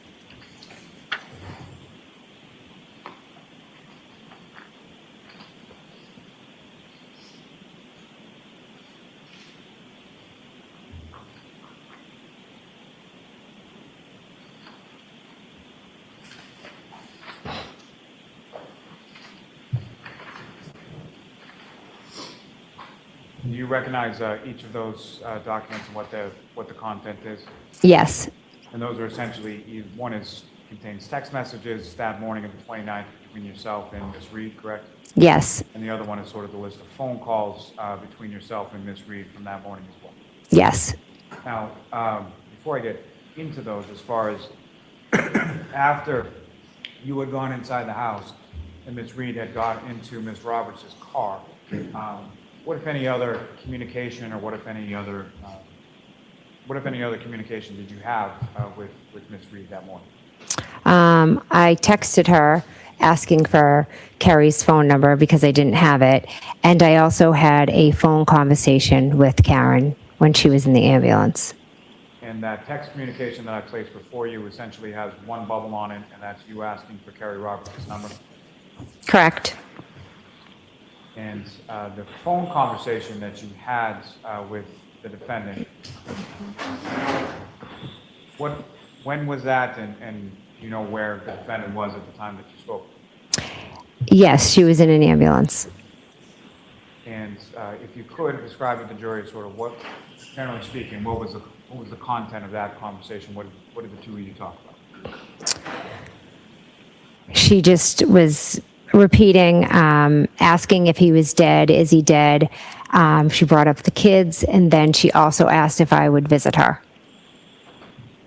And how did you respond? I said yes. Now, following that phone conversation, did you have any further communication in any form that you can recall with the defendant? No. Your Honor, may I approach? Yes. Commonwealth that seeks to introduce and admits each of those as the next two exhibits. Is there an objection, Mr. Jackson? No objection on that.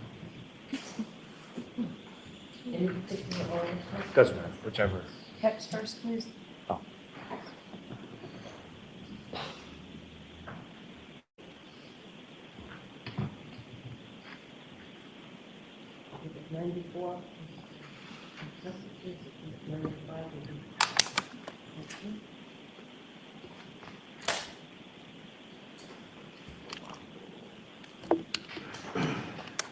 It's just hard because it's like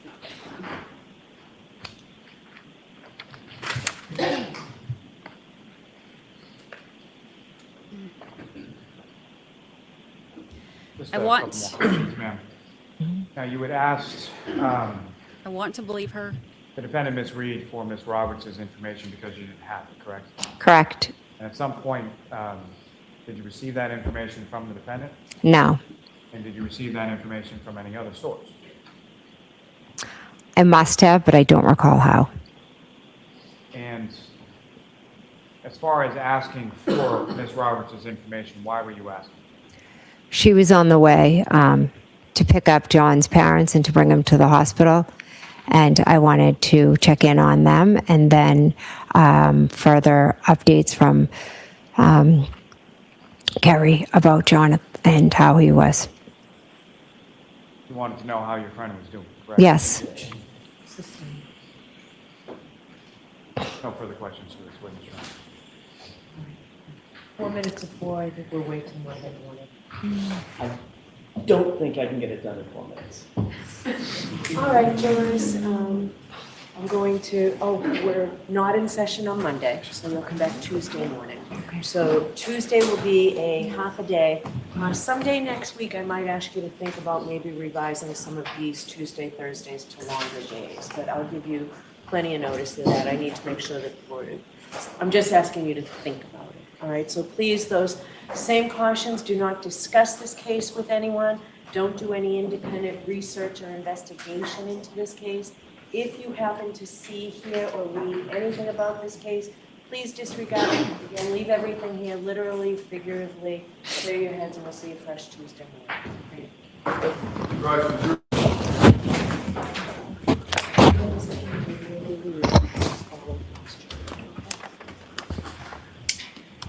I have no idea why there's no court on Monday.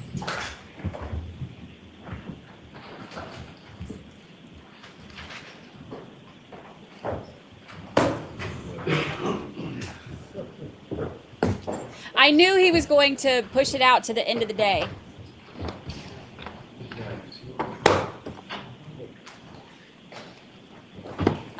This is not Colin's mom. This is the homeowner, Nicole. It's her sister. Right, so I'll see counsel at sidebar about scheduling. Excuse me. I would like to know about scheduling as well. It's rude to leave us out. It's incredibly rude. I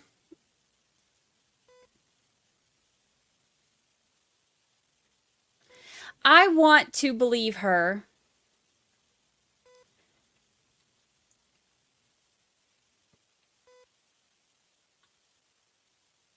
Because that's, you want to believe people.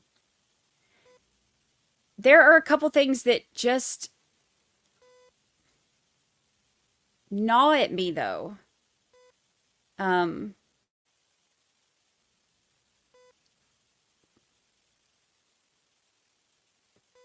One of them is the very specific details of the story make it sound scripted. That doesn't mean that they are necessarily covering up a murder, but what it does make it seem like is that they have coordinated very specific things to say, and that makes it hard for me to put enough trust into somebody to believe everything that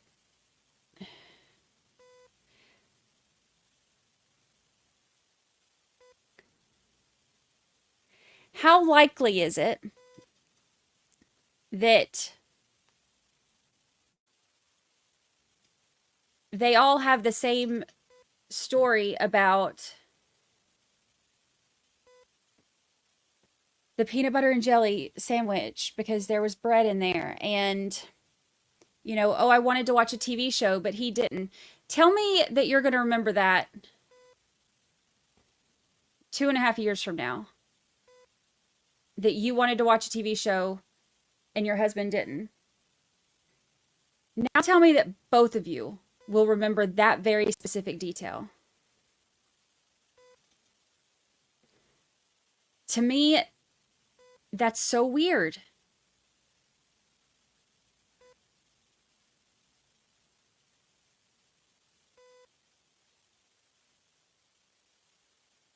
The 2:27 a.m. search is everything inside of me believes that it happened.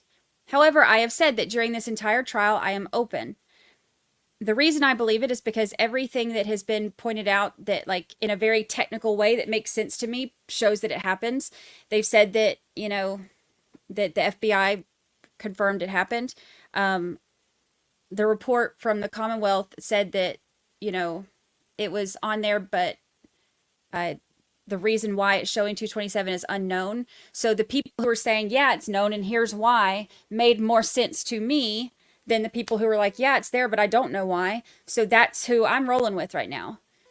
Now, if somebody else, comes out during the trial and says something that changes my mind, like I said, I'm always open. I'm open till the very end.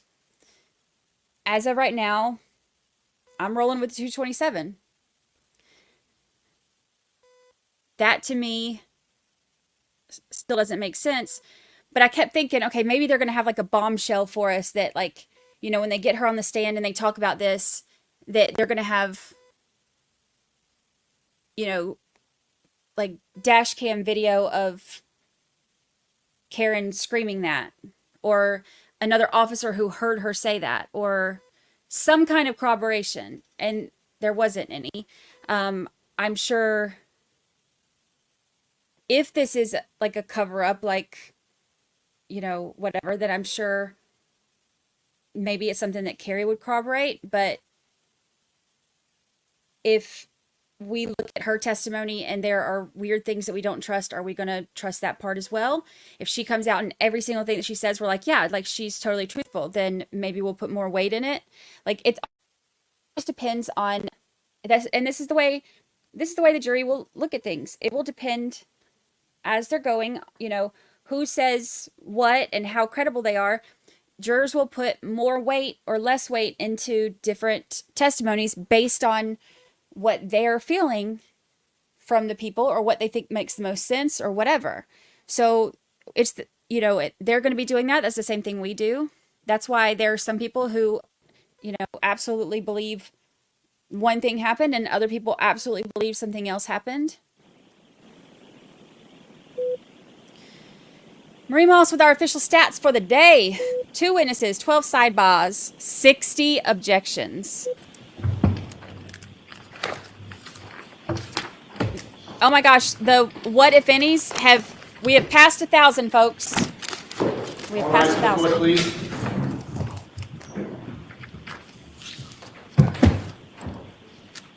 Goodbye. Peace out.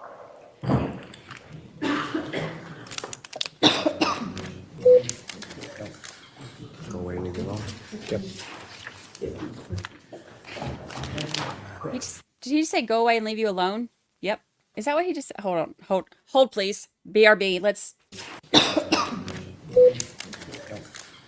Go away, leave it alone. Yep. Yeah, he said go away, leave you alone. Yep. Bless it. Bless it. Oops. Put that little nugget up there.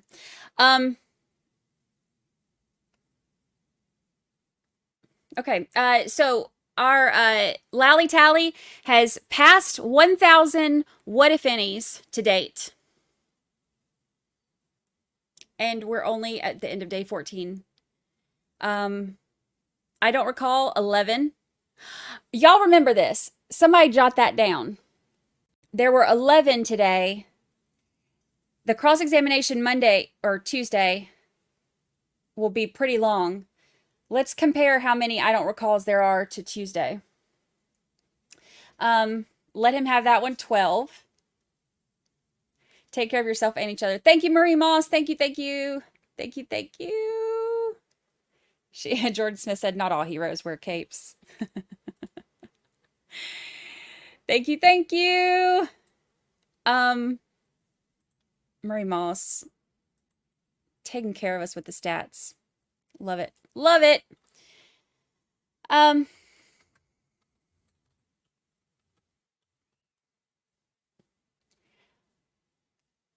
don't know how y'all feel about some of this stuff. I feel like there are certain things that I'm like, that I feel like she's being very truthful on. The problem is, it's like, you know, thinking that she doesn't sound, you know, like it's not making sense to me doesn't mean that she's covering up a murder, but it could be that they're overdoing it a little bit on trying to get the, you know, get everything together so that they don't get caught up in, you know, like trapped in a corner by the defense or something. I don't know. But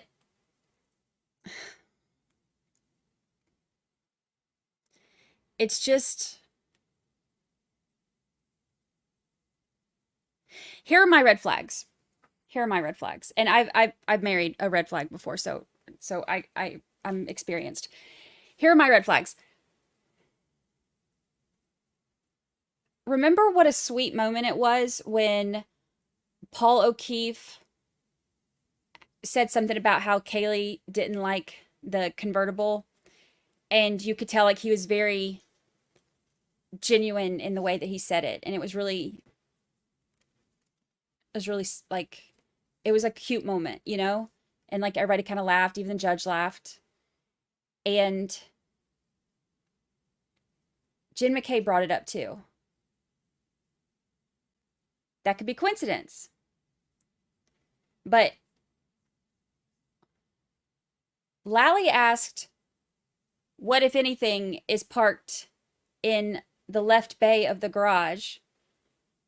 And instead of saying, you know, he had a convertible or he had whatever, it's like she repeated that same, like, moment that, which could totally be coincidence. It could totally be coincidence.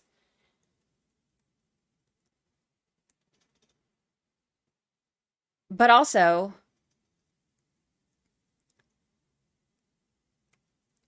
that, I'm going to put all this in the next episode, I think. I want to compare some of the weird details that everybody remembers. I'm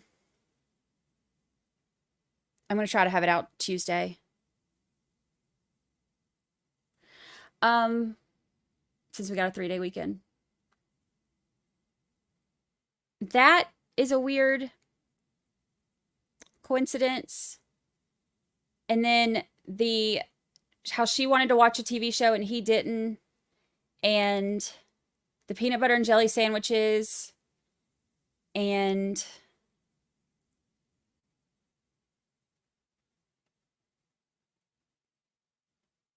just how much everything lined up. And I know that some of this will line up because you are talking about things at different times, but just some of those weird details, it's just, I don't know. It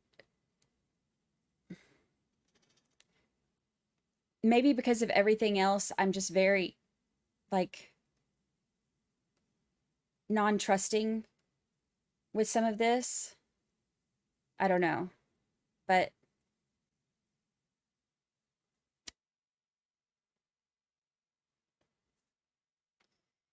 she could remember talking about bread, but not remember who was sitting where in the back seat as she was looking back at them. I feel like that would be something I would remember more. Because some of those with memories, like, you're in that moment. Like, you know how when somebody's talking about like a fight or something. One thing, this is a bad example probably, but it's the first thing that came to my mind. I knew this couple, and this they used to, when I was in college, they lived across the I had an apartment or whatever, and they lived across the hall from me. And she like was upset one day or whatever. I'll spare you details. Anyway, she comes over and she's like, she's upset, and she's telling me like that he like hit her or whatever, and she's explaining what happened, and then he gets mad. He comes over there and he's like, she's lying because she's, you know, whatever. But when she's explaining it, she's touching the spots where she's saying that this happened. That is a way to tell that somebody's being truthful about something. Like if they're, you know, when somebody's saying something about like, you know, yeah, like I hit my head right here, or, you know, he grabbed my hair right here, or whatever it was. Like things like that. It's because you're like in that moment.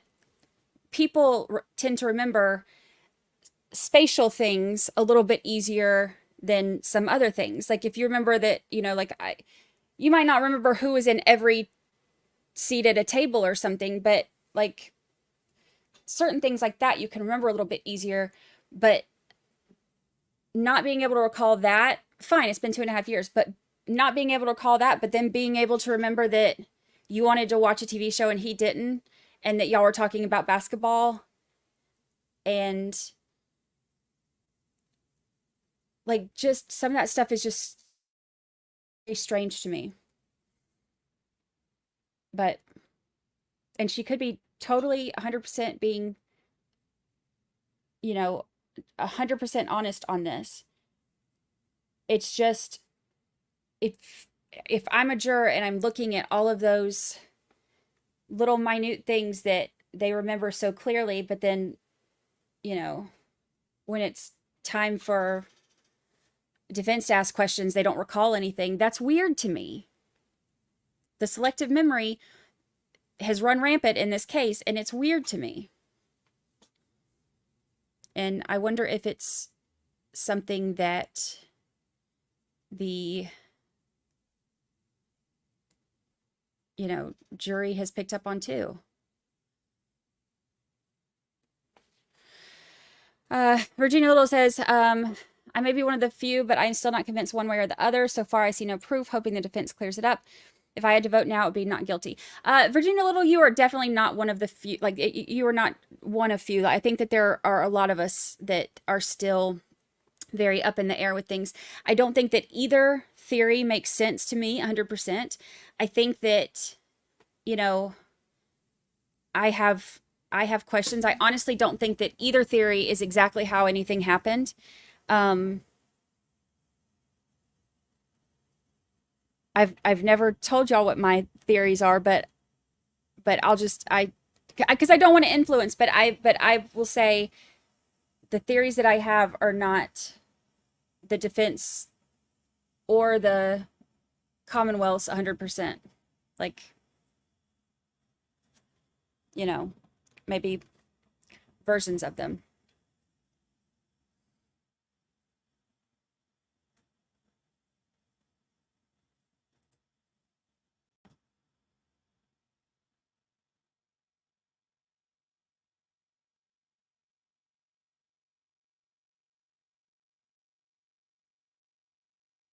I feel like my problem with the memory stuff is that there are things, and I said this earlier, there are things, like weird things. Oh, I got something in my eyeball. There are weird things that will stand out to us, and that's normal. But when those weird things stand out to everybody who just got up to testify, that's weird to me.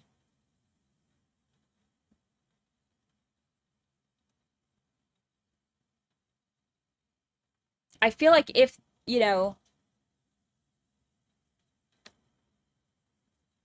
I don't know.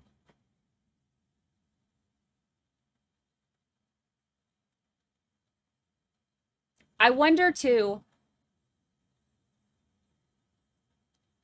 how, okay, we are 14 days in, and today is the first that we've heard anything about,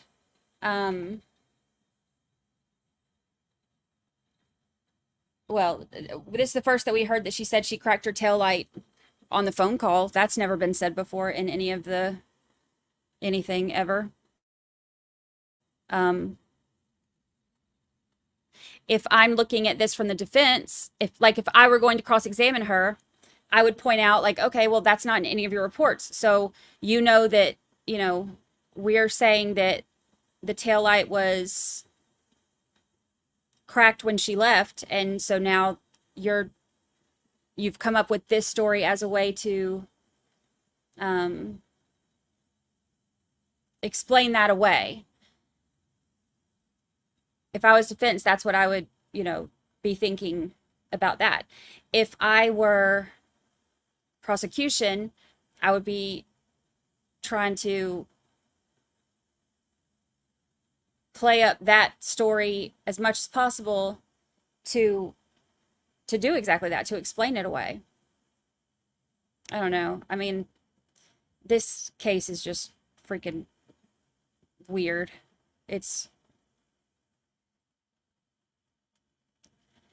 I have so many questions.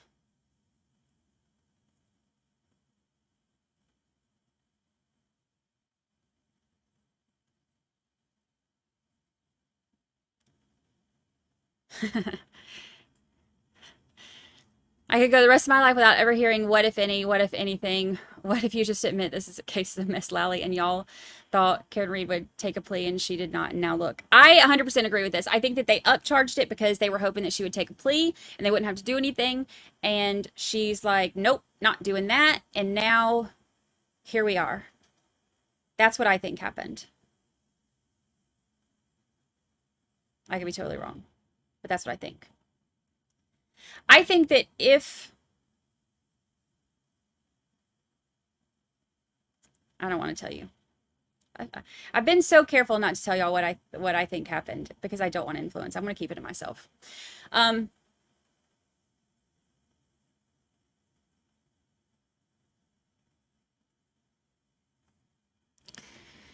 Holly Jean Lane, I just spoke to someone who said, who lives in Canton, who said Brian Albert went to an officer's funeral who he didn't know, but didn't go to John's funeral who he knew. Yeah, that's true. He went to the New York City cops funeral, but I mean, he wasn't friends with John. When they went up there to tell him that John O'Keefe was dead in the yard, she said that they said, John who? She said, John's dead in the yard, and they said, John who? So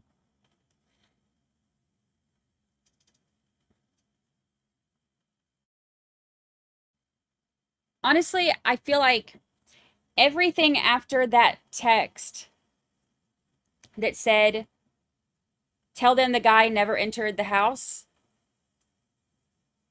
everything after that today, I have been side-eyeing. Every single thing that has been said since that moment today, I have been side-eyeing it because, and like I said, I am trying to look at this from both sides. I'm thinking like, okay, if I'm the defense, this is what I'm getting out of that. If I'm the prosecution, this is what I'm getting out of that. Because that's the whole point of this. You have two different attorneys looking at the same thing and getting two different meanings out of it. So,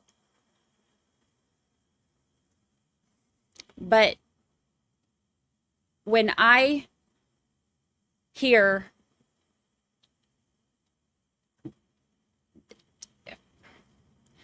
my perception, which I'm allowed to have, my perception of hearing that felt very callous and very dismissive, very emotionally detached. And to say, you know, tell them the guy never even came in the house, or tell them the guy never came in the house, or whatever it was, felt so gross to me And again, this is only my perception. People will interpret it differently, and I'm allowed to have my own perception. And my own perception doesn't have to match yours or anybody else's, on social media or in the world. Except for Lucy, because she thinks what I tell her to. My perception, that felt so dismissive of John O'Keefe as a person, and the situation, and because I get that, Brian Albert and Nicole Albert were not friends with John O'Keefe. I get that.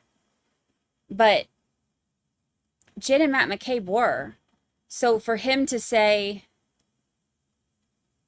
tell them the guy never came in the house, felt so, it was one of those things that, took my, you get, that thing right here, where you feel, the air. It felt, because it felt just very, just gross. It felt gross. It felt really gross. And I feel like everything since that moment today has made me look at it side-eyed. And I am still open, but I am pissed. I think I've kind of been pissed about everything that's been said since that moment, which is probably why I'm looking at things much more skeptical than I have before. Because to me, that set a tone for the whole rest of the day. And for everything else that he and his wife had to say.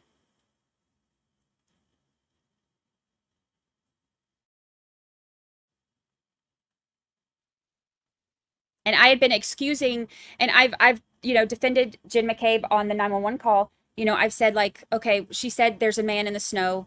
And I've defended her on that. And I've said, because people have said the same thing about that, saying that sounds very, callous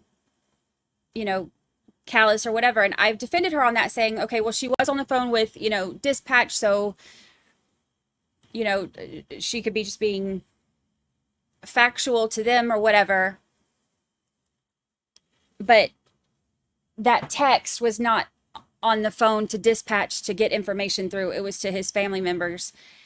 And he said, tell them the guy never came in the house. I don't know. Everything since that moment today has just, I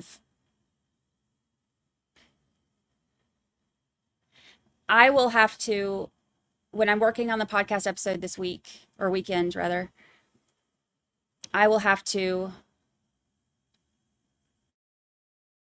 go back when I download the transcripts and everything. When I go back through everything, I will try to go back through with a more open mind than I had since I heard that text. Because I will be completely honest, I have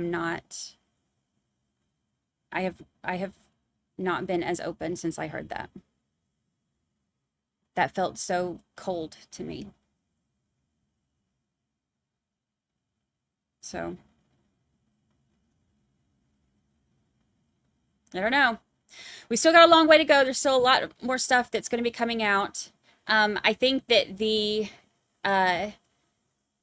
prosecution has done a terrible job, honestly. At some point, I hope that they figure out how trials work, so that they can get a clearer picture going for the jury. But so far, it has not been very cohesive at all. So we'll see if they get that together. Monday will be or Tuesday, no court Monday. Tuesday will be explosive. Tuesday is going to be, that's another thing. He mentioned, Lally is not preparing these witnesses for this cross-examination. He is like sending them into the snake den with no preparation to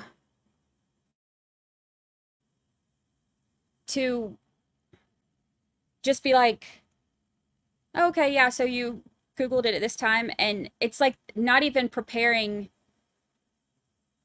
the jury for the arguments that are like, the jury has no idea what's in store for them on Tuesday with this cross-examination. And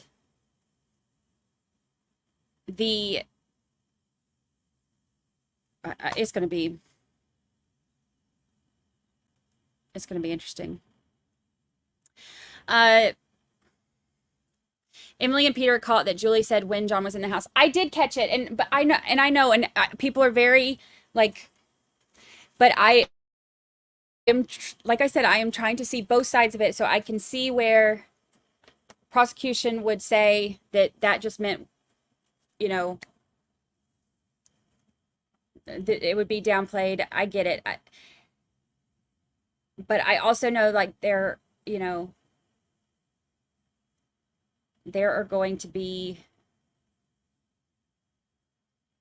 are only so many of those moments that the jury can hear before they start side-eyeing everything, I don't know. I'm not sold one way or the other. What I can tell you is there's not even one part of me that believes that this was any kind of premeditated murder at all. Whatever happened to him was an accident or, fight that went too far, whatever. But the only thing I'm convinced of right now is that it was snowing, there was a band at the waterfall, and the apron was clear.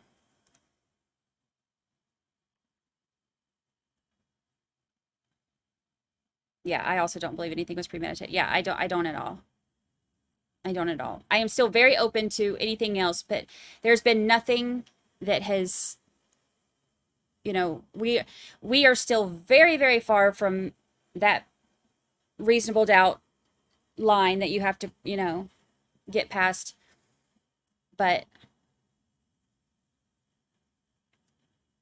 I am, what a trial, right?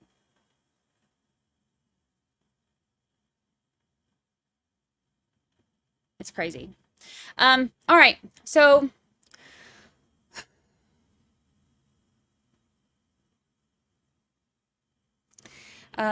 Virginia Little, no one premeditated. If anything, it's an accident, but his injuries tell me something different. The cuts on his face didn't come from a skull fracture.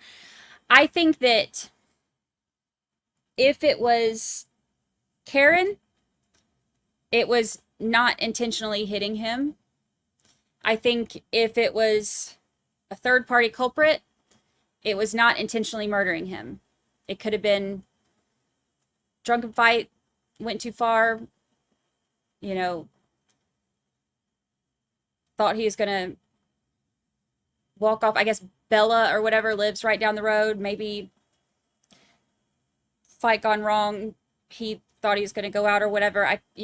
This, and again, this is pure speculation. This is just things that would potentially be possibilities, but I don't see it being I don't think that the Alberts lured him there to do anything.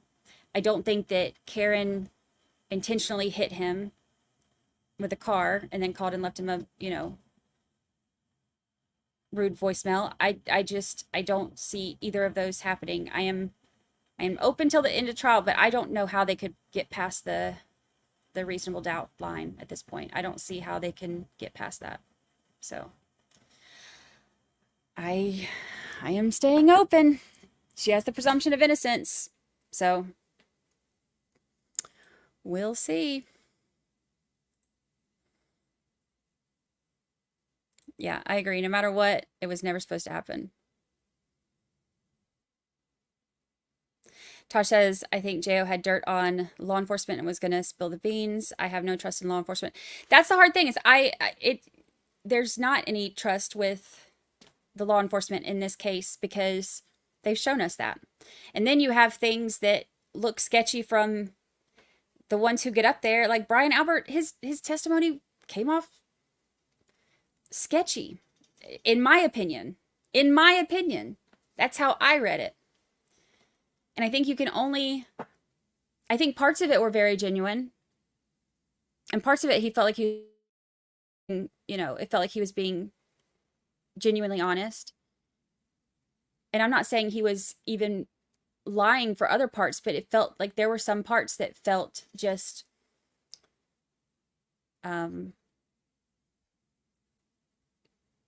like it came across just like kind of deceptive. I don't know. And I thought it might just be me, so I watched a bunch of other reactions to it. And I mean, even was it Court TV that had the people on there that were saying that? So I was like, okay, it's not just me. I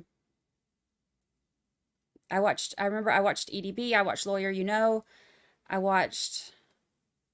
think I watched Runkle, and then I watched somebody on Court TV, and like every single one of them was picking up on all the same things that I was. So I was like, okay, I'm not crazy. And the reason I like to go see other people's, because everybody interprets things different. And same with the jury will all interpret things different. So I wanted to see other people's interpretations of it and hear that side. But everybody that I watched, which is crazy, because even like the people who are generally very pro prosecution have been pointing out all these same things. So very interesting. Maybe we'll finally get answers by the end. You think? Maybe not.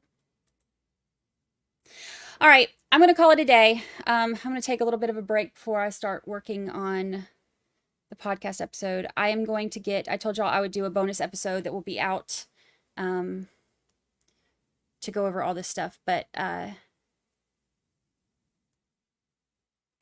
I'm going to get it together and then work on it on our 3-day weekend. Get caught up. Sound good? Mods, I love y'all. You're the best. You're amazing. I appreciate you so much. Thank you, everybody, because I know that the majority in chat today are like leaning not guilty. Some are very convinced, of third-party culpability. Some are just very convinced that, it's not beyond a reasonable doubt yet. And then we had some that were saying that, they felt like that Jen and Matt were being honest. So we had kind of a mix. And for the most part, y'all were very open to each other. And I appreciate that. And then the few that weren't, mods took care of it like they always do. Super mods. Mods, I appreciate you. Rewatch crew, I appreciate y'all. Everybody, I will see you on Tuesday. Take your anxiety pills. Drink some calming tea. Grab a dog that you don't refer to as it, and do all the calming yoga or whatever you need to do, because it's gonna be tense on Tuesday. We'll have tense Tuesday, but I'm here for it. It'll be interesting. All right, I'll see y'all then. Love you.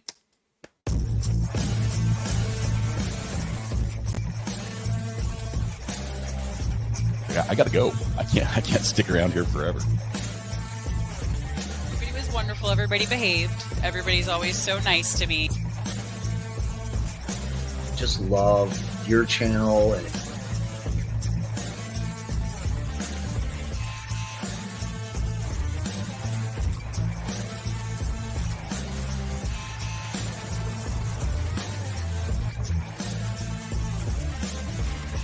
Good morning.